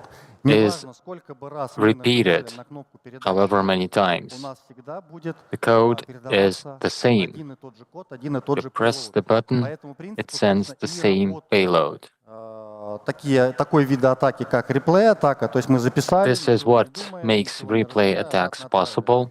Если бы у You нас record it, в you данном replay конкретном it. устройстве No использовался extra бы так steps называемый required. rolling код, то есть плавающий код, If there was a каждый rolling раз при code нажатии на in this кнопку device, у нас then с вами each time as генерировался you push the разный button, payload. И the у payload нас с would вами, be как generated anew. экспертов по информационной безопасности, As стояла бы следующая InfoSec задача. security Это всё-таки experts, найти алгоритм, our next step найти would ту be to формулу, find по an которой, algorithm, собственно, передатчик the formula, генерирует ту или иную частоту, which the генерирует ту или transmitter иную, uses to generate собственно, волну, the frequency приемник ее of the принимает, wave. распознает, что это, And она легитимна then at и the other end, производит. Именно по такому the принципу, receiver, по taking it принципу in, роллинг-кода, каждый раз меняя considering it legitimate полезную and нагрузку, acting on у it. нас и работают в том числе That's автомобильные what's сигнализации. called Если мы rolling говорим про code. That's what you очень have in дорогие, car alarms. скажем так, откатные ворота в каких-то там, в том числе госструктурах, Upscale тоже radio operated самое. gates do the Почему same я as еще well. люблю данную Government программу, как вы facilities, for можете видеть, example. в нее встроен This software is автоматический also декодер, nice и because она it has сразу нам a в decoder цифровом built виде in, разбирает so it gives сигнал you по a полочкам, показывает numeric точки representation of длиной. the signal, ones and Следующим zeros. шагом, который мы хотим сделать перед тем, как, собственно, воспроизвести его обратно, это Before модулировать. В данном случае, playback, как вы можете можете видеть, здесь по дефолту We установлено. might want to do demodulation. Сделано это модуляция ASK, Amplify Shift Key. То же самое, что The AM, default только is вместо ASK, плавающей синусоиды у нас передаются amplify shift key, на нули. except of the sine wave, it's ones and zeros. Умеет его This демодулировать. app is really great because it does После demodulation. того, как мы нажали на демодуляцию. Once we do demodulation, Код you see a very и единички. nice Собственно, так у нас bit of code. вся наша IT. Ones and zeros, the bread and butter of Мы IT. пока это закрывать не будем, потому что Let's нам keep it up, она keep it up понадобится. on the screen, Ну и давайте все-таки because we'll need the app атаку, still. да, сделаем реплей атаку обратно. Let's redo our replay Также нажимаем attack. просто на play и You hit play. так, вот видите, мощность сигнала я не выставил. Oh, I didn't set the power called gain here. It's very close, but it didn't arrive. I'm not pushing the button. Как можете видеть, There you go. сделали с вами, собственно, тоже Works. замолчу. Сделали с вами то же самое. Works just the same. Да. Yeah, Сейчас к вам question. подойдет девушка с микрофоном и зададите. Please wait for a mic. А может быть сигнал аналоговым, а не цифровым? Как Can you send an analog signal, not a digital signal? аналоговый сигнал это для простого примера это радио. An analog signal is something like Не резко radio. вверх, не резко вниз. Ну, в It's данном not случае, я думаю, вряд ли это возможно, потому что тогда придется jaggered производителю like this. внести I don't think it's сильные possible in изменения, this ввести case. много ресурсов для того, чтобы, собственно, это It'll сделать. take a lot of resources and changes to Если мы говорим implement. про цифровые вещи, все-таки используется цифровой сигнал. Digital electronics usually use digital signals. This is also analog in a sense, because instead of a sine wave, you have pulses. Это цифровой, да. What we're looking at is digital. Yes, it's Так, похоже, мы analog уже с signal вами modulated разобрали, as да, как digital выглядит сигнал. pulses.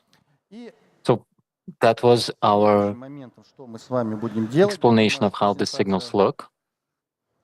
Да, мы с вами сейчас This в настоящий момент gets us будем back просто to the управлять. deck, Давайте вы его where сфотографируете, we'll да, be я понимаю, будет интересно. assembling a radio control, А, a radio кто control знает, что device. это за приложение? Так? Do you know what app this is?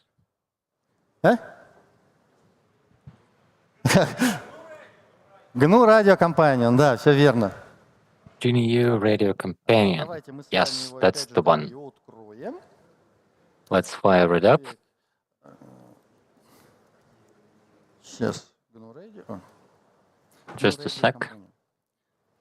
У меня, чтобы опять же таки сократить время и не сильно мучить вас большой теорией. Not bore you too much with theory. I've reset it. Это профессиональная схема, то есть это уже This is a скажем так, professional передача на representation. максималках. И у нас есть, собственно, That's a transmitter on steroids. скажем так, простая схема. And then we have a simplified view, as was just shown in the slides. GNU Radio это по сути What does GNU Radio does? язык It's like программирования аналог Scratch, то есть a brick что он из себя представляет. Lego Вы thing, можете just like Scratch in programming. из возможных блоков, которые существуют, ну, которые в данном случае You представлены, have boxes that can be dragged and dropped. Ну, там слайды, да, и таймер тикает, да? соединять между собой. И после того, как вы You нажимаете, can собственно, join them, play, данный then код, you hit что у вас play, переписан в виде питоновского and this скрипта, code will be exported вы as a его Python спокойно script сможете потом даже воспроизводить, не открывая GNU for Radio you to run Companion. it По сути, это просто outside of this визуализация в compiler грубо software. говоря, такой ChatGPT, You visualize it, ChatGPT на минималках. it spits out a script. Что у нас здесь есть? Для того, So what чтобы do we have here? сигнал, то есть не просто Just like LLM, скрипт but not on steroids. правила и так далее, А для того, чтобы To be more than a если у нас script kiddie, rolling код и так далее, вы смогли бы capture and play back, if it's a rolling code, сделать you can алгоритм, который будет постоянно отправлять что-то разное. devise an algorithm that will be sending different things each time. Нам The example is quite передать постоянный simple, сигнал. Выглядит это вот таким вот страшным and you have a static signal. Почему это так выглядит? Потому что мы с вами Here is how it looks. A bit messy. в том виде, в But котором мы его получили с вами this is because we're sending ones and zeros из Universal Radio in the Hacker. same form that we've received it. Вот он. 1001, 1101, Давайте как-нибудь видели. Вот. and so on. This is what we were sending. 3 1 1 1 1 triple 0, triple Для 1. компьютера это, ну, понятно, сейчас компьютеры достаточно мощные, и там отправить там 100 сэмплов. Computers are quite powerful. Говорим про 100, 125 samples doesn't make any difference. But it's critical for radio. так называемый Then there is интерполяция. repeat interpolation. Какой ширины должна быть эта That's the width of each zero, расстояние между пиками. wavelength, В данном случае это очень distance критично. between Мы показываем, peaks. сколько времени It's critical in this case because it's measured in time. How many units of time are there in ones and zeros? Зачем? You multiply it by zero because we have the button. Push button. И, собственно, когда запустится у нас код, Then you push button. ну, как обычно, When we run the code, где будет we'll have a window на которую мы нажмем, и, собственно, with a сигнал button for us to push and modulate the signal И, собственно, мы это все передаем на synthesize it. RF-Sync, то есть куда этот And сгенерированный then you feed it to hack RF сигнал sync отправляет. Ну, в данном случае на HackRF. to Здесь у нас transmit преднастроены the signal. 433 I've preset the frequency, sample rate. 433, and the sample rate as well. И у нас Let's fire it up. такое красивое изображение. A nice window that we see, not touching the button, just holding the antenna, not too far away. Зазвонить звонок, он у нас I hit ring, заиграет. То есть в and данном you should случае hear мы с вами the tune. провели не простую реплей-атаку, а именно мы So it's not just a replay attack, it's the same signal but synthesized from scratch. более профессиональные схемы. Это вот такая. There are things a level higher, Здесь, в принципе, все something a bit more professional. It's Советую pretty зафотографировать. straightforward, but you still take a Но здесь у picture. нас вектор source представлен в другом виде. The vector source is represented differently here, А от not таком, как вы думаете, thousands and hundreds of ones and zeros, but the representation is different. Да, Why do you think? Why do you think is that? That's a trick question.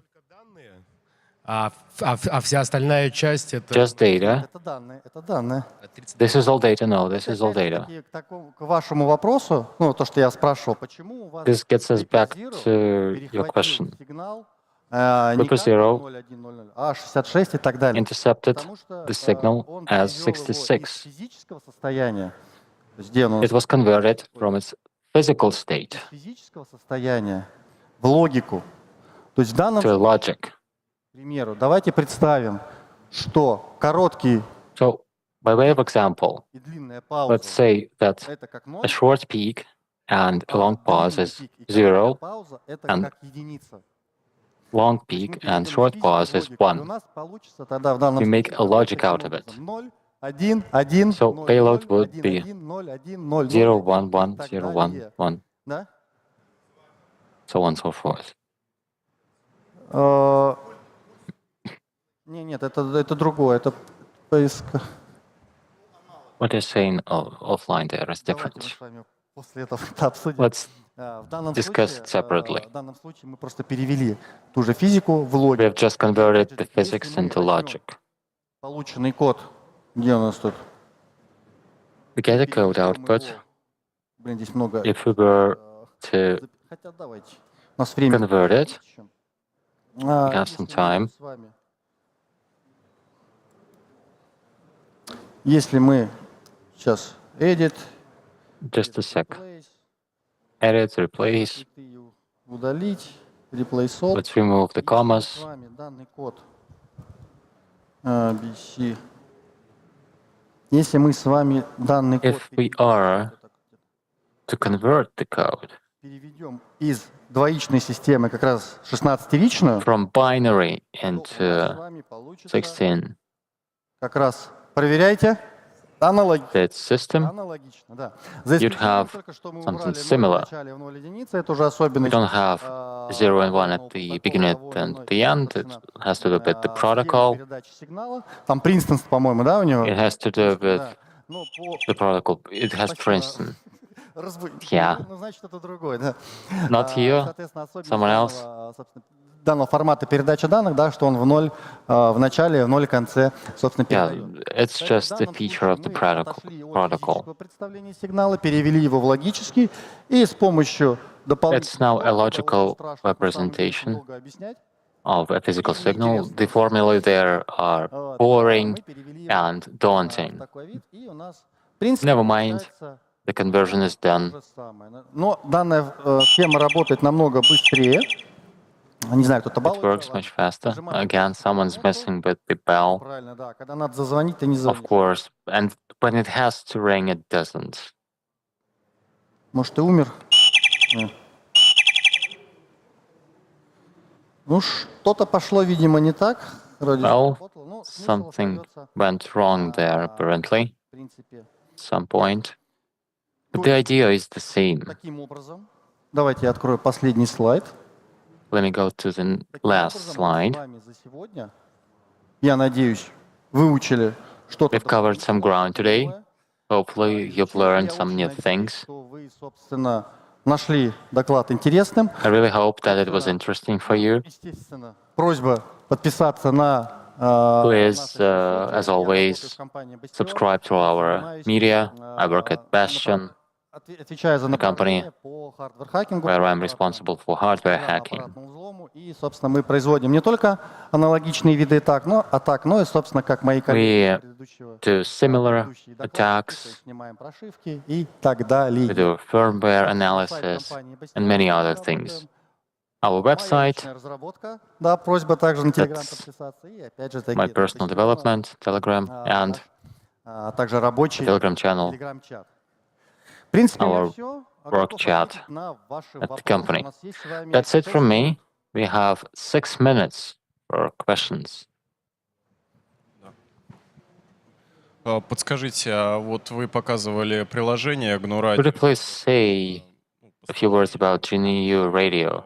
It's a bit more sophisticated than the other ones. Is there any documentation? How do you find your way around it? It's an open source software, also developed by Michael Osman, who developed HackerRF. He has a number of courses on YouTube. I'm not going to give you instructions of any sort, right? Easily searchable, easy to learn. Yeah, I've omitted one point. Hardware hacking in Russia is still underrepresented because there aren't almost any Russian language publications. All research, all developments are in English. If you want to really study it, to brush up on your English if you haven't already. Do your searches in English, because in Russian the amount of information is limited, or translations can be wrong. Do use international resources. Michael Osman offers an introductory course on GNU Radio Companion. Google or Yandex.Set in the tech sovereignty. You can acquire the knowledge. Might be painful at times, you need to have some insight into physics, but then if you mastered it, you have great career prospects. Hello, Ivan. Thank you for this nice presentation. I have 2 questions. At the top of the presentation, you compare different devices. Which is the most convenient for novices if you do not factor in the price? What works out of the box? Well, you'll need some knowledge to start off. цена-качество, то я бы советовал бы начать Value for именно с price SDR. Сейчас я покажу. would point you towards SDR, SDR. Вот он. Come on, this Цена one. его на eBay в районе $40, но я думаю, на AliExpress Around $40 on можно eBay взять. Очень or хорошо принимает, 5,000 очень rubles чистый сигнал. on Иногда в AliExpress. ПТРФ я сталкиваюсь с такой Nice reception, проблемой, что very сигнал clean вязан, signal. потому что большой Sometimes диапазон частот, it's a bit dirty in не HackerRF. всегда подходящая, да, The но range is допустим, broad, the antenna какую-нибудь can такую be же, да, mismatched. плюс-минус, да, которая принимает You know, то или иное. You're not И always too этого pedantic about достаточно. it. В данном случае RTL SDR принимает очень чистый сигнал, LTR SDR там раскладывает, можно находиться на captures достаточном very удалении clean от этого. signals. И, It собственно, gives you some range. единственное, что подчеркиваю, RTR Let me underscore once SDR again. не передает обратно It собственные cannot сигналы в эфир. То есть для transmit. того, чтобы начать, чтобы понять, как это работает, So, проанализировать те же сигналы, to analyze some signals, машинки на радиоуправлении, там, не to стоит learn 500 рублей. ropes, Купите I самую got дешевую, там, я не знаю, cheapo желательно RC частоте cars, 27 МГц, не покупайте машинки на 2 preferably ГГц. 27 Там сигнал megahertz, там not by 24, для новичка это не надо. 2.4 megahertz. Машинку на радиоуправлении, там, либо вертолетик, неважно. Get one Главное, чтобы частота передачи данных была NRC 27 car МГц. or helicopter Купите RTL, operated может быть, даже, я at думаю, кто-то 27, там продает это все. Ну, 2.7 megahertz. В среднем 3000 стоит. вот. It's Тем более, around и 3000 говорят, rubles да, on 3000 AliExpress. рублей вы соберете, потому что он Yeah, идет уже в комплекте с 3 to антеннами, 4,000 подставками, will там, с get you присосками the на whole канал для set. того, чтобы сигнал лучше принимался. И, Antennae, в принципе, грубо говоря, за 5000 mounts, рублей мы этот самый. let's round it up to 5K, and you'll be all set. Кстати, да, хороший вопрос. По-моему, оно... Сейчас, дайте, я уже не помню. У меня... Нет, с 24 работает. То есть, в принципе, CB радиостанции также можно послушать. Но это It has 24. там, где дальнобойщики сидят, и просто CB radio это can самое be радио можно received. послушать. Можно даже That's GSM перехватить. Ну, trucker понятно, что radio. не You получится, can потому get что some GSM, but там и так you'll not далее. be able Но опять to же, да, listen in их можно because it поймать, is можно encrypted. послушать You can catch a переговоры satellite. авиадиспетчеров с You can пилотами. listen Ну и все air traffic control, Если найдете radio, демодулятор everything in this range. If you have a demodulator, какие-нибудь органы. then you'll be able to listen to police. Вот в этой таблице сказано, что Okay. 433 The table says that this module for 3.3 megahertz То есть фактически мы можем for на Arduino Кипре can реализовать такую же атаку, transmit. которую продемонстрировали вы, So it can правильно? replicate Да, the в данном attack that случае you've у нас shown. передатчик, Yes. видим, когда с Transmitter, э, a generator, волны и, собственно, приемник. wave Можете купить generator, один, and но the они обычно всегда receiver. в паре продаются, там, по-моему, They're рублей 300 usually там, или sold 300. as a Если pair, есть уже 2 to готовые 300 там rubles. драйвовые напечатанные If you already станции, have разные, some то Arduino можно stuff вкопать or в Raspberry интернете, Pi, полно информации, как из этого добрать, hook them up. собственно, плюс-минус добротные There are a вещи. lot of Если guides еще есть энтузиасты, online. которые из данных And устройств then there are делают универсальный, enthusiasts as скажем well так, сканер. who Делают, опять же, такие assemble через universal садятся в scanners машину и начинают ездить по району. with Raspberry И в Pis. итоге что They передает? get onto a car and Знаете, start вот дешифрует, collecting расшифровывает signals. и как бы... They Но так decode делать it, нельзя. Нежелательно. Спасибо большое за это. capture and store it, but it's not entirely legal or undesirable at best. Спасибо. Расскажите, Thank you. с чего стоит начать изучение роллинг-кодов? То есть понятно, What should be your first сложное, steps зашифрованное, in но learning что rolling инструмент, codes? стандарты, Something протоколы. more complex than increments, but what are the standards or protocols? По Да, какому вот именно чтобы его The понять. key thing is Обычно это to может discern the быть, algorithm. самое простое и самое быстрое, с чего я начинаю анализировать, это The дата, easiest привязка к thing дате времени. Если мы is говорим про те же timestamping. устройства, тот же timestamp, да, который переводит секунды, In минуты, Linux, дату, for example, год, you уже can в convert нормальную, seconds, minutes, ну, hours, and точнее, сколько dates, секунд прошло с 1 января 70-го года, да, и там and миллионы, миллиарды. И обычно они берут this этот, string, и how many накладывают seconds определенную since какую-то там свою 1970, нагрузку, соль, и, собственно, передают. you Поэтому попробуйте в момент take this, add some записи payload, сигнала, and в момент записи сигнала сделать, ну, записывать, естественно, время, в которое вы передаете, and и в том send числе it. ввести это в линуксовское представление, в timestamp. Keep track Но, of the опять-таки, time обращаю and внимание, что convert it в into Linux timestamp as well. But должна быть синхронизация, да, по времени. the two devices should be time synced. Отпадает, и надо искать уже другие If варианты. they're not, Выбирать, then there are прошивку, other допустим, те things. же там We'll have to программаторы, disassemble it, 41, вот, в принципе, Александр dump знает, the он был firmware. 2 дня у нас на Alexander стендах, knows, he's been at our представляли. booths, И мы как раз рассказывали, как это можно сделать. where we told all about firmware dumping. Подключайтесь там либо Just like I did либо with the log, логизатором, ну, либо осциллографом, в зависимости. hook up И with смотрите вживую, the oscillograph or внутри, разбирать. Если не получается, уже просто hooks, логикой, там, математикой как-то это все перебрать. and То есть в then данном случае logics and maths are at your disposal. в плане снятия прошивок, это очень нужны в этом плане. Понятно. So you'll need to learn hard firmware dumping.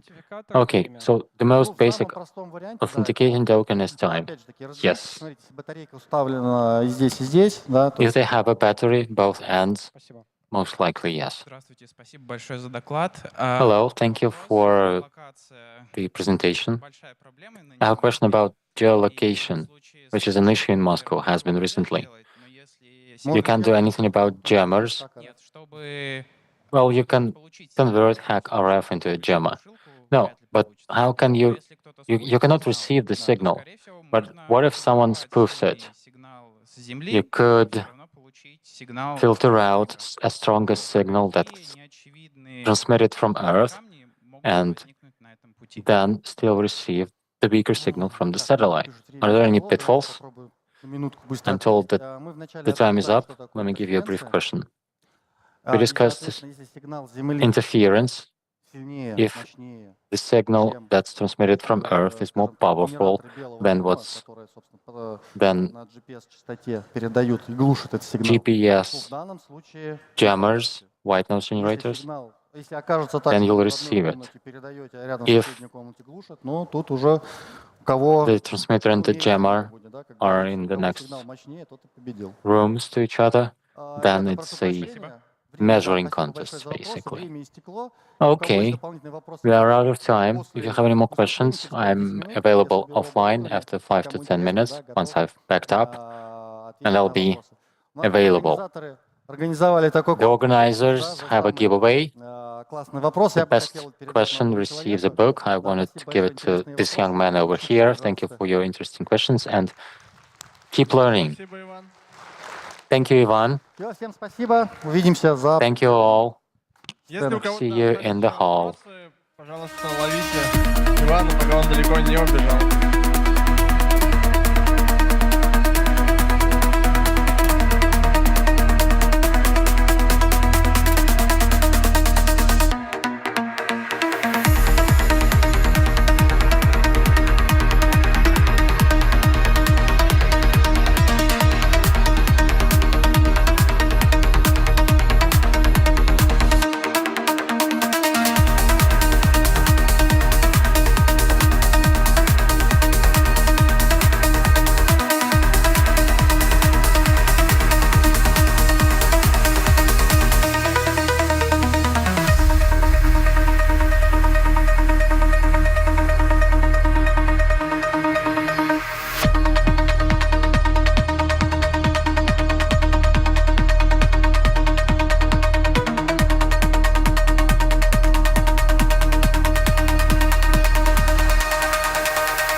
Раз, раз, раз. Раз, раз.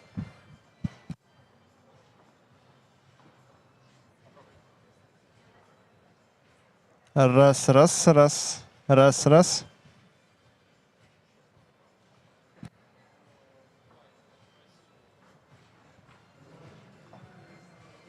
Раз, раз. О, отлично. Меня слышно.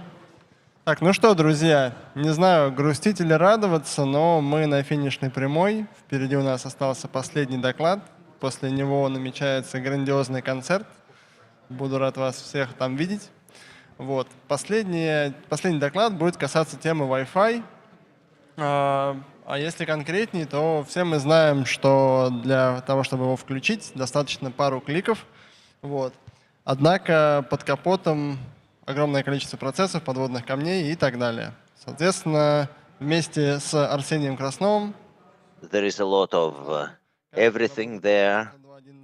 802.11. Well, hi. Can you hear me? Так, всем привет. Well, Меня зовут hi Арсений Краснов. everyone. I'm Arsenij Krasnov. I work in SSP devices. I work with different system things. And, well, I deal with contribute Linux and so on and so forth. And today I'm going to tell you about intersection of Wi-Fi and Linux. Linux in general, not only the kernel. Собственно, спецификация Wi-Fi, она очень Well, большая, мы все с ней the знакомы. Wi-Fi specification is huge. It's impossible to tell you everything about it within one presentation. Linux is also big. We shall look at the intersection only.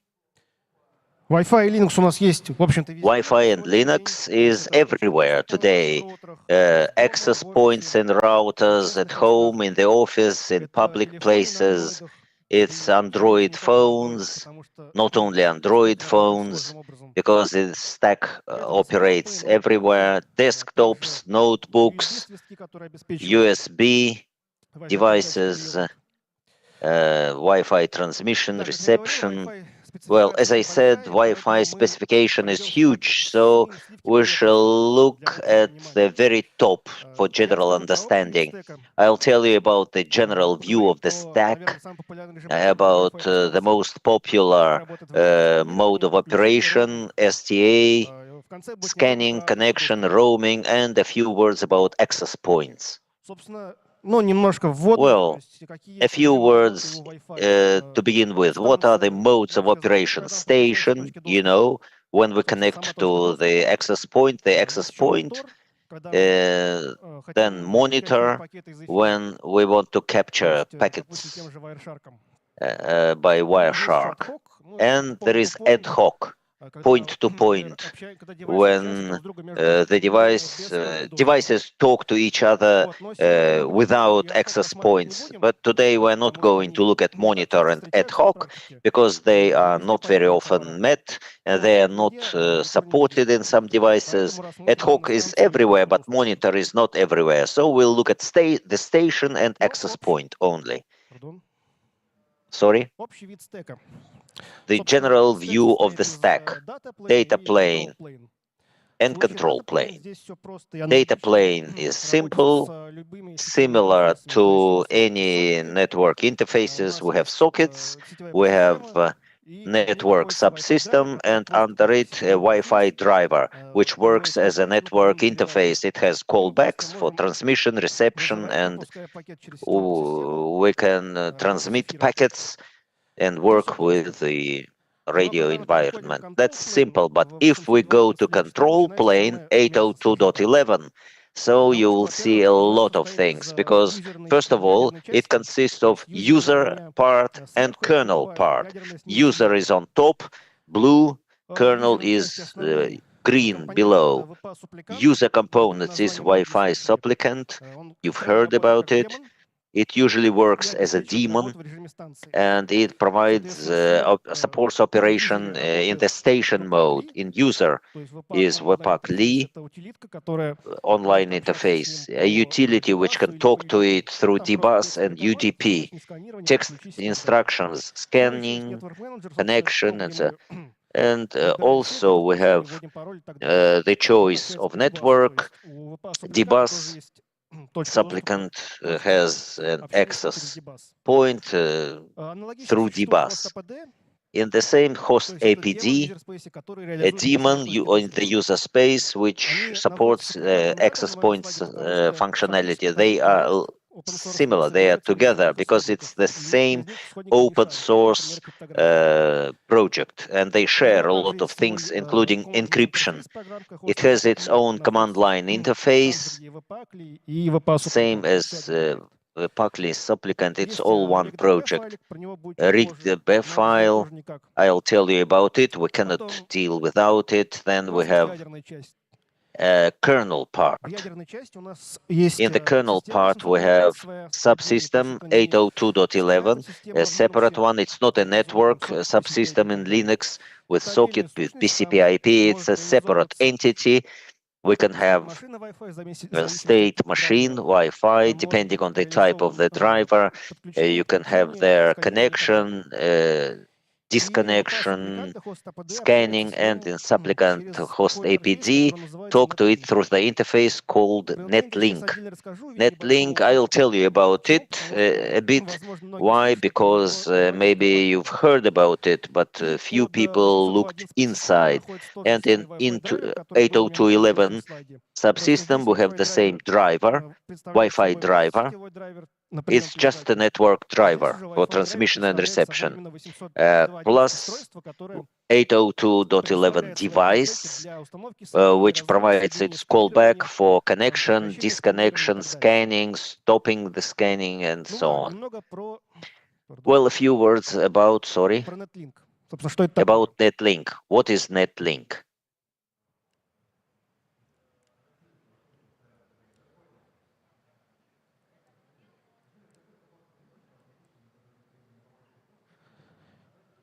Well, you all know what is a system call that we use to talk to any entity, and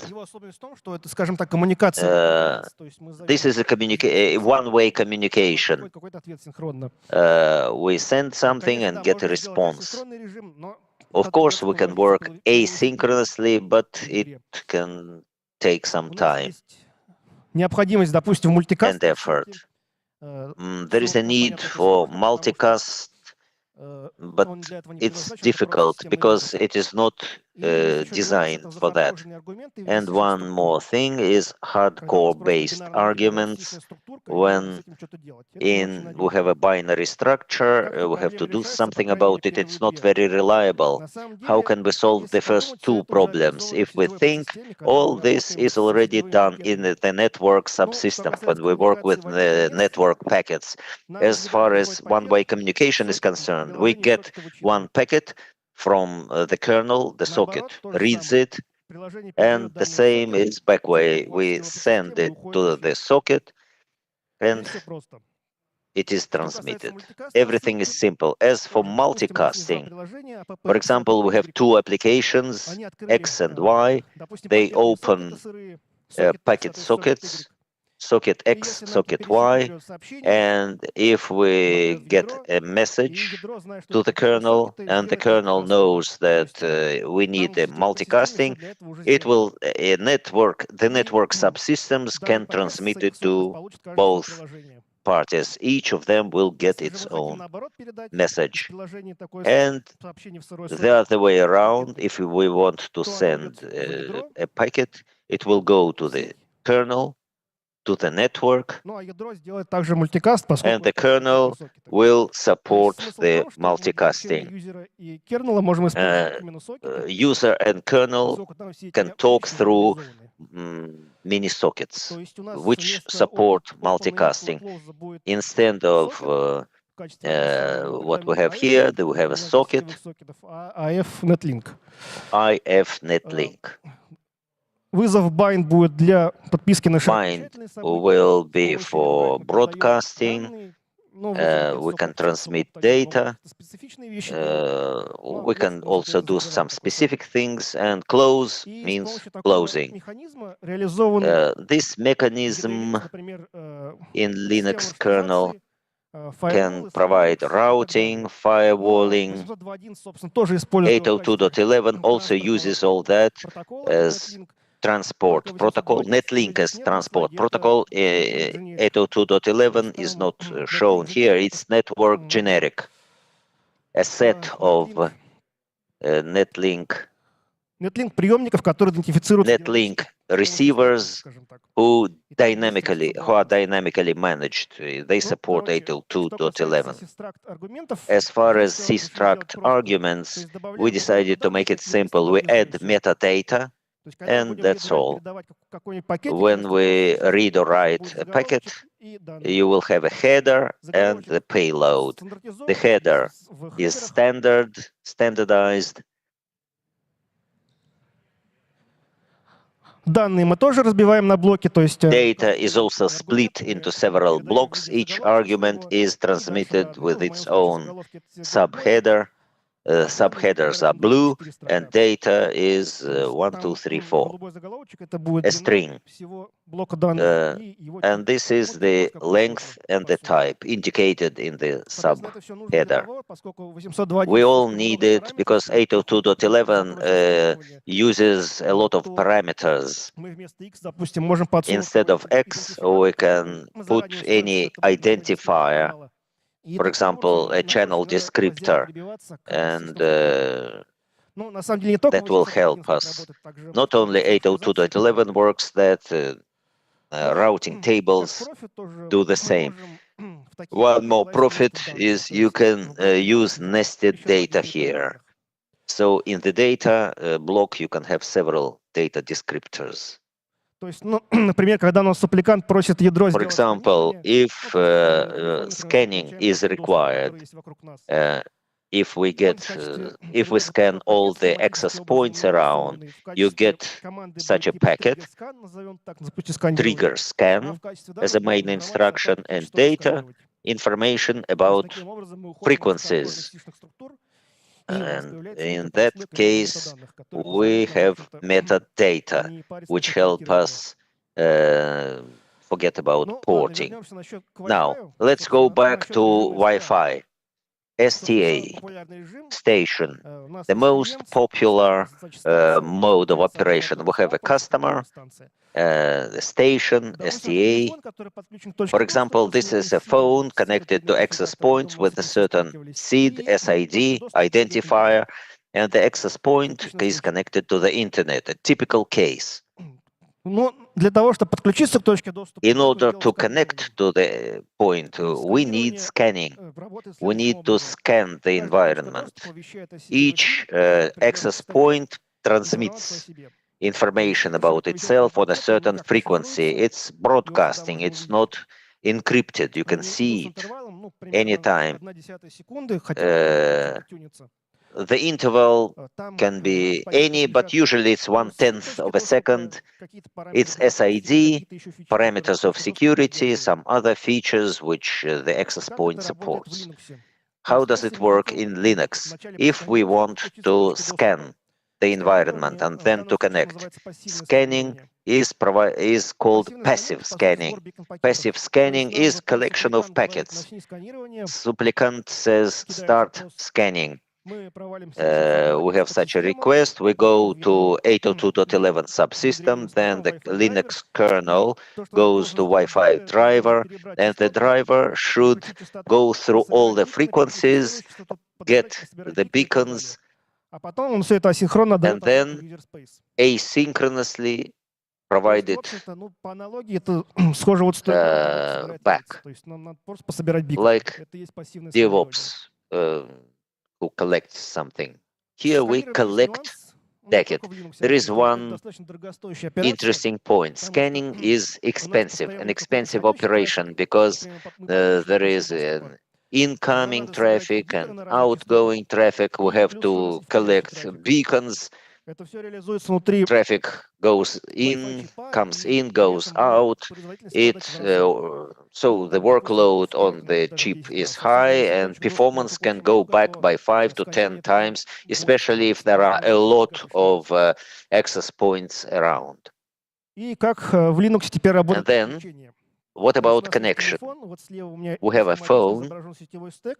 It's a network stack. Supplicant says 802.11 connect. The subsystem goes to the driver. It's a classical handshake. 802.11 authentication request, access point response, then association request and association response. A classical handshake. No encryption.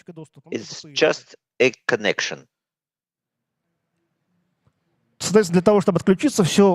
In order to disconnect, we also make such request and get a response. After that, we get a response that we are disconnected. Encryption, how does it work? Encryption is very important. Today, we cannot live without it.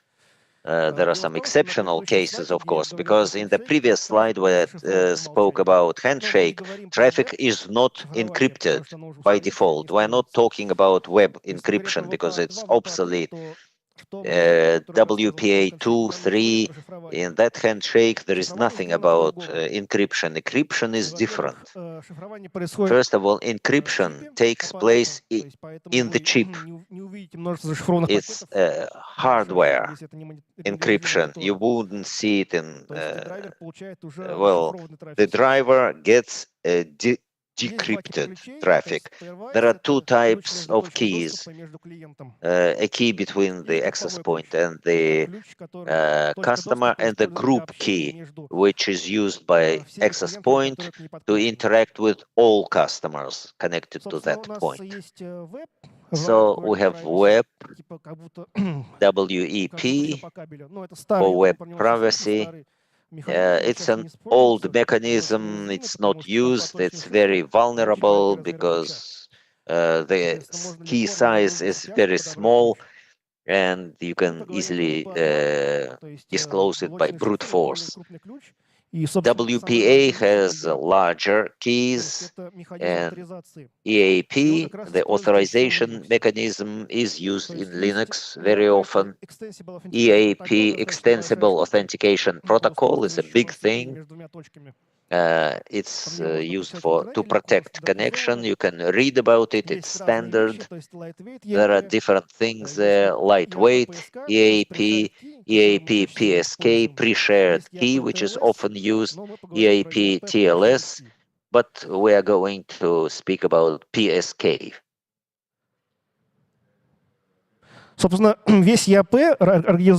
EAP is organized in the user space in Supplicant and for APT.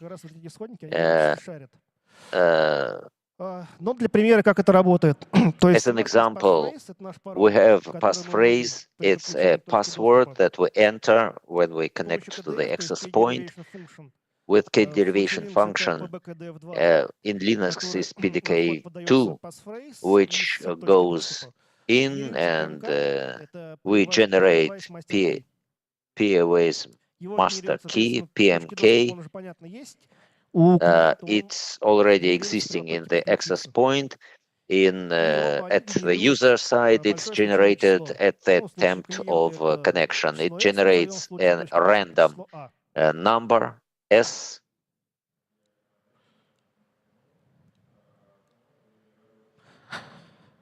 Then access point sends number A to the customer, and the customer has SA and PMK with pseudo-random function. In Linux, it's SHA-31512. It generates the key for unicast connection to that access point. Inside PMK, it's not just a key that we add.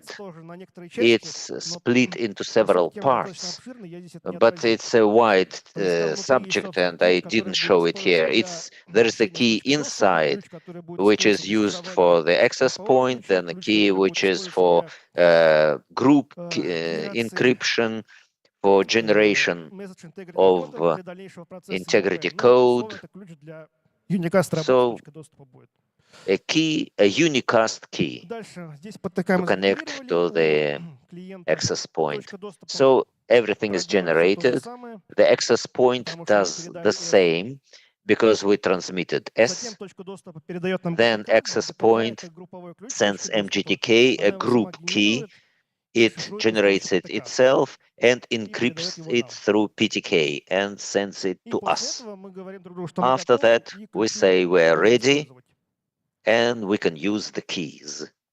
Что используется в качестве транспорта? Вот здесь What about как transport? раз-таки EAP, There is он здесь отвязан interesting от things. 802.11 EAP системы в ядре. is away Для этого from используется так называемый EAP, то 802.11. есть EAP We over LAN. use Говорит, что EAP пакеты EAP у нас over регистрируются LAN, local area Ethernet network, пакеты в LAN. EAPOL, И выглядит он следующим Ethernet образом. То есть у нас packets есть Ethernet in frame, local всем network. We have знакомая an структурка, Ethernet где frame, у нас есть which you all destination, know. source, MAC адреса, We have и destination, PIP, source, это MAC addresses, and 808 PIP, будет.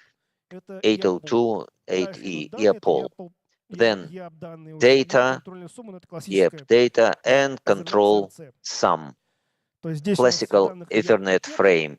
Чтобы с Here, этим делом it's a работать, packet.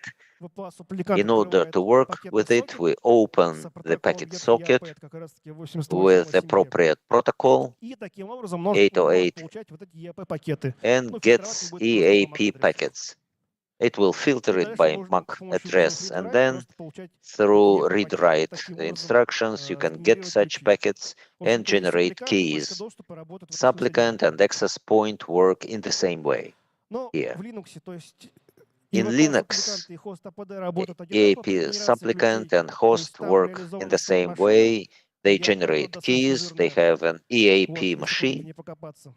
You can Под go ней and находится see. EAPOL, это именно транспорт, то Under есть it, EAP overlap, когда мы EAPOL через for пакетный сокет получаем transport. EAP пакеты. When through Вот он открыл packet сокет, socket, you get нам you приходят get данные, packets. мы You перевариваем open их, the генерируем packet. ключ You get data. We generate туда-сюда. key as a result. После того, как ключ у нас сгенерировался, When when the EAP key is стоит машина, generated, говорит there is an саппликанту или EAPOL хост machine. APD, в зависимости It от того, как мы says работаем. Вот тебе ключи. to supplicant or host Они эти machine, ключи с here are помощью the MQI keys. передают в 802.11 They систему, то есть есть специальный вызов, send там для them того, чтобы through открыть ключи. NetLink to 802.11. 802.11 система уже идет в драйвер. Этот драйвер 802.11 goes to the driver, and the driver, by a vendor-specific method, enters the key to the packets. And now you can work in an encrypted way. That's the way it works everywhere. Еще есть такая вещь. There is such thing as roaming, which few people think about, but we have it. What is it? Ну, роуминг по-английски блуждание. В общем-то, мы знакомы с Roaming means that you go somewhere. Допустим, мы подключены к точке For доступа. example, we are connected to the access point with our MAC address. There is another Мы работаем, access point. We work with it, потом мы начинаем уходить. Мы and перемещаемся then we go away. с двумя точками We move доступа. across Мы the идем office. дальше. Uh, Что у нас сигнал where падает, становится the слабее. distance becomes between us and the access point become larger and larger, and we see that the other signal is stronger, and we have to switch to another access point. How? We need roaming to quickly connect between different access points with one seed.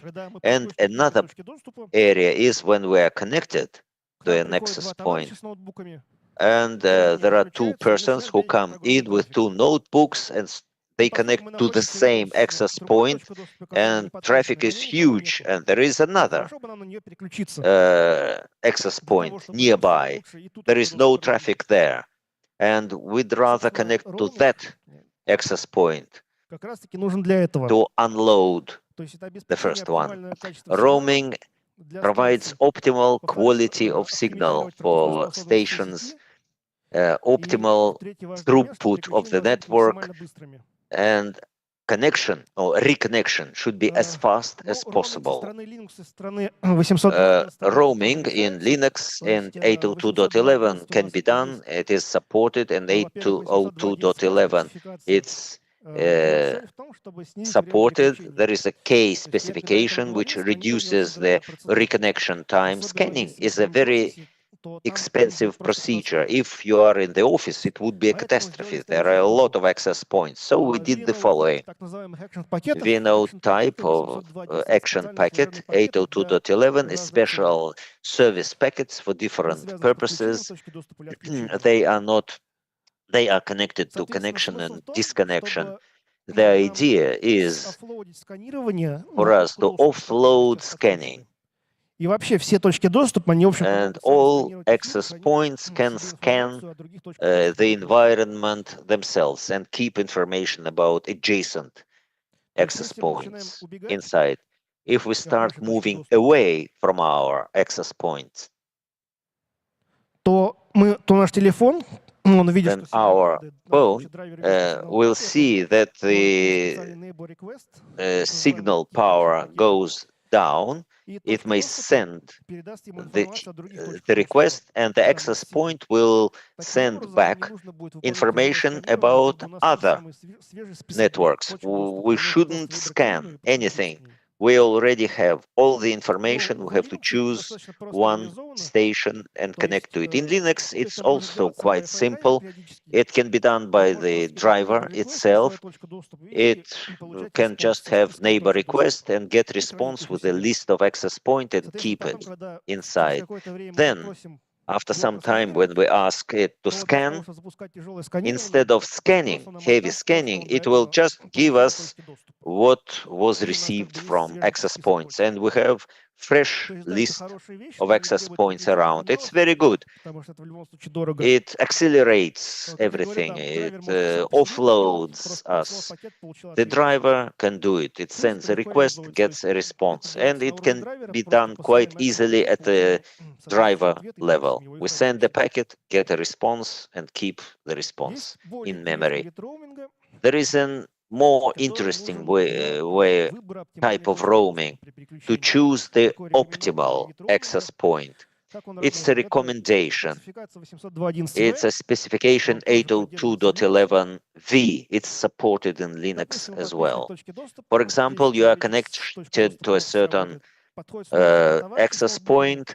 Those two persons with notebook come in, connect, and start transmitting heavy traffic, video streaming with high quality, and we don't have enough throughput. And the access point can recommend us to connect to another access point X.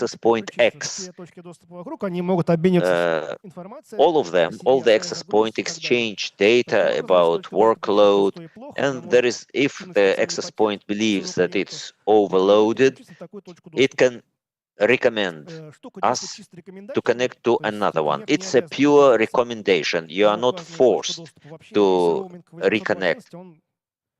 802.11 roaming, well, the decision is to be taken by the customer.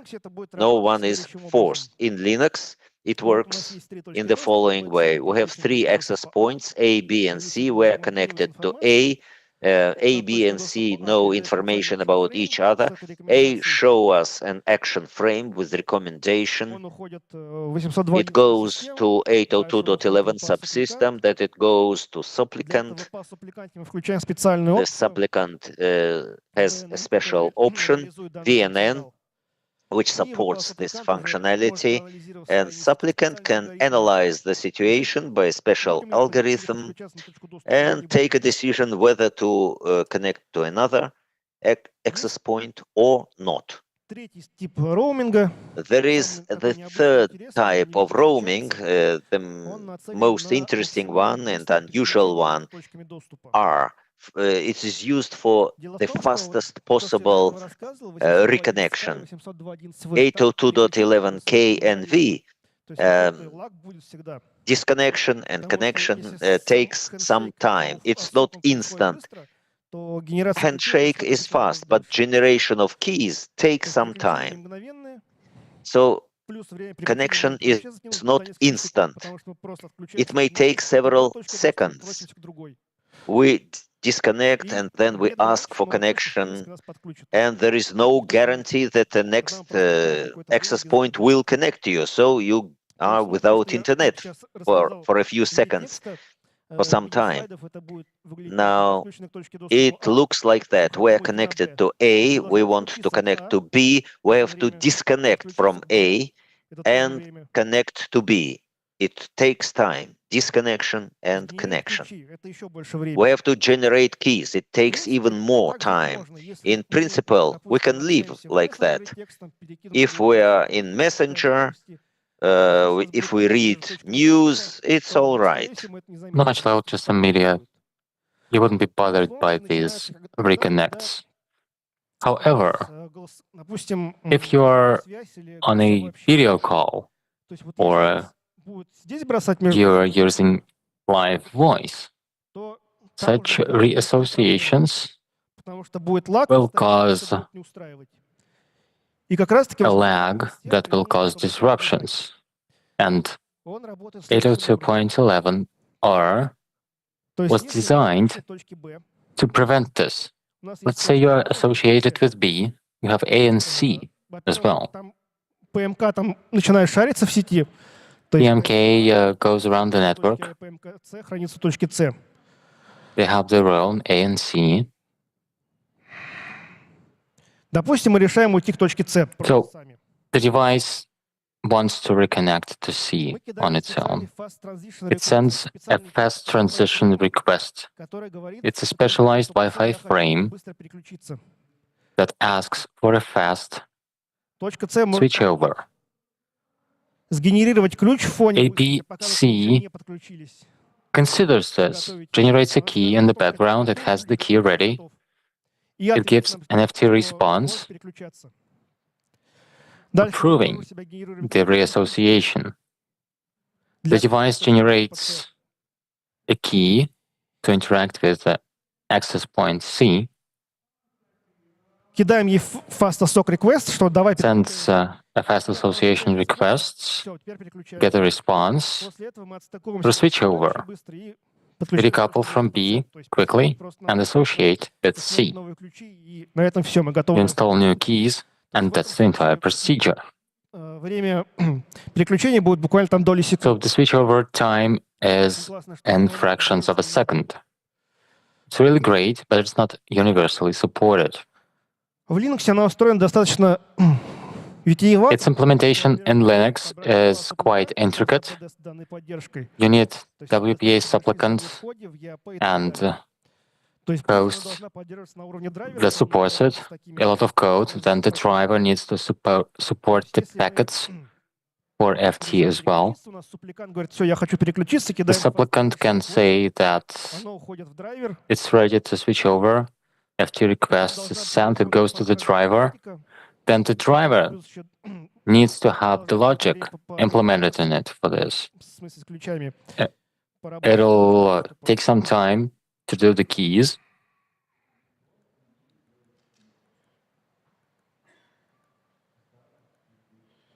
And then we'll get a response to the supplicant.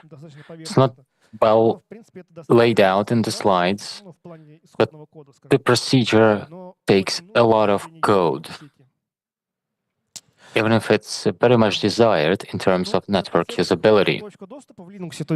Last but not least, let's speak about access points in Linux.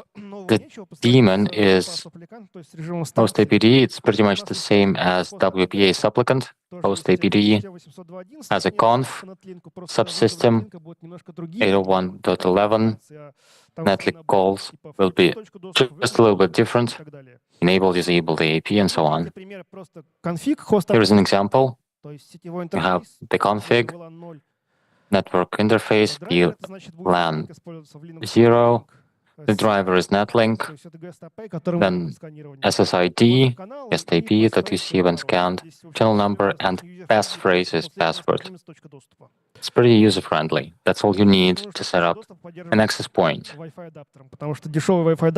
It just needs to be supported by the Wi-Fi adapter because cheaper ones may not have it.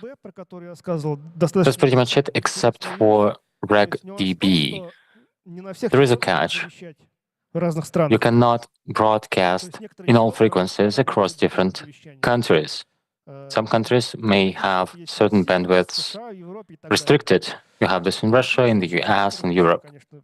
Most of Wi-Fi frequencies are allowed, but there can be minor challenges. Some countries require a license to broadcast to specific frequencies. Sometimes they're classified as indoor and outdoor. There are frequencies that are occupied by weather forecasting, public alerts, the military. So that's why you have RegDB. It's a frequency database for each given country. It has 2 character codes for countries and a table of allowed or restricted frequencies, including the split into indoor and outdoor. It's schematic. It's not how the table actually looks. So it's not real data, just a demonstration. When host ABD sets up an access point, it goes to the kernel, it calls RegDB, and runs a check if that country allows the frequency. Host ABD communicates the code as well. Technically, you can broadcast on any frequency. You will not be rated for this. But if it's a big solution that you deploy on the city level or district level, you have to check the RegDB. I guess that's it from me. A bit of an overview. I'll be taking your questions now. I see a hand. Thank you. Thank you for the presentation. I thought of a question. I looked into this as well, or something similar. Most Linux distros have proprietary software to work with Wi-Fi adapters, and documentation is not always available. So this layer between the adapter and the kernel is not well documented for Linux. Do you have examples of open source software to disassemble the stack? The driver is closed and proprietary. You have a lot of open source drivers in Linux. And chip firmware is usually closed. It has a sort of an OS. It lives within itself. This is usually off limits. In Debian and Gentoo, you have to constantly load it. Yeah, you can't do anything about it. It's closed. There is a driver for this chip, and that's it. Hopefully this answers the question. Yeah, sure, maybe you can use some examples. I guess there are open source developments, but most of these drivers are closed. Thank you. The standards have been evolving. Have they done anything to prevent DDoS attacks? Spamming SSIDs or sending thousands of transfer requests? Great question. What's been implemented to prevent such attacks? I didn't look into 802.11 in this regard, and I had to do this on my own within the driver. You can code something in C, 100 lines of code, that would generate a lot of garbage packets. And when you'll start scanning the air, you'll get a lot of poor MAC addresses and SSIDs. You'd have a lot of rubbish beacon packets. You drivers should better handle this.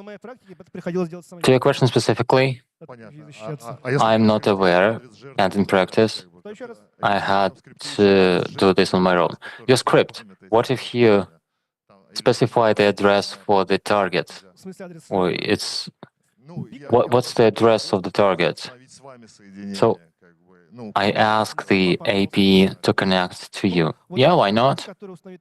The packets are not encrypted. These packets are not encrypted. You just spoof the MAC address and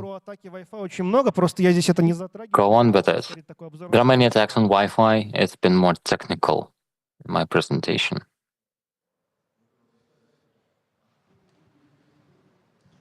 Так, друзья, есть еще вопросы? Okay, friends, do we have any more questions? Don't be shy. Самый лучший вопрос The best question предусмотрен gets a prize.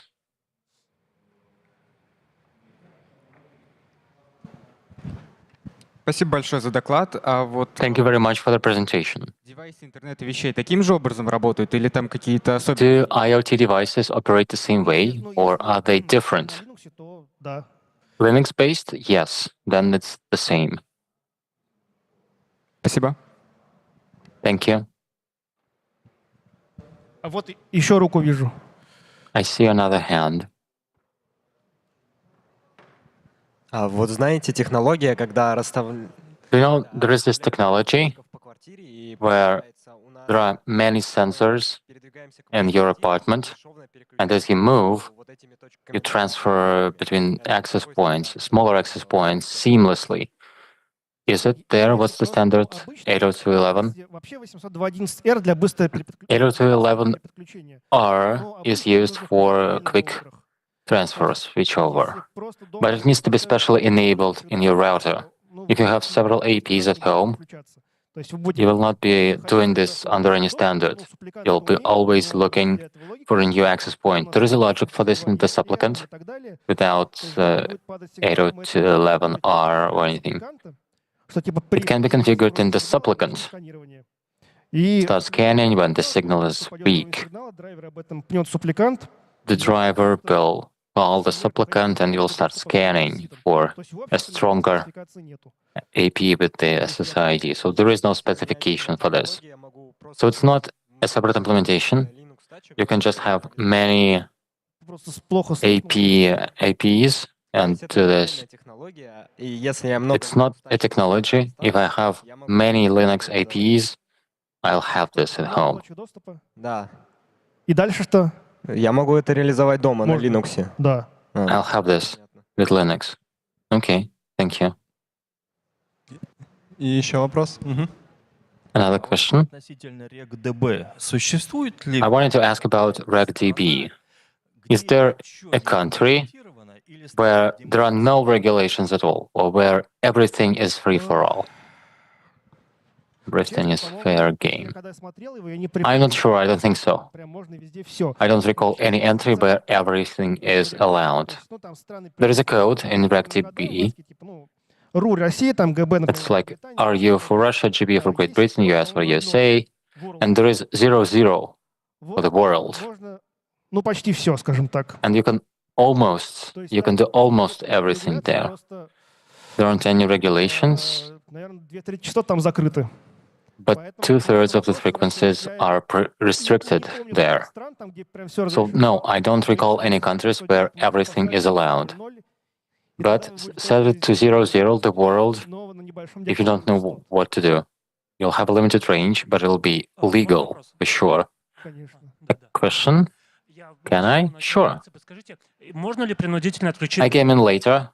Can you force disable DFS? Скорее всего, можно, честно не проверял. I'm guessing yes, but I never checked.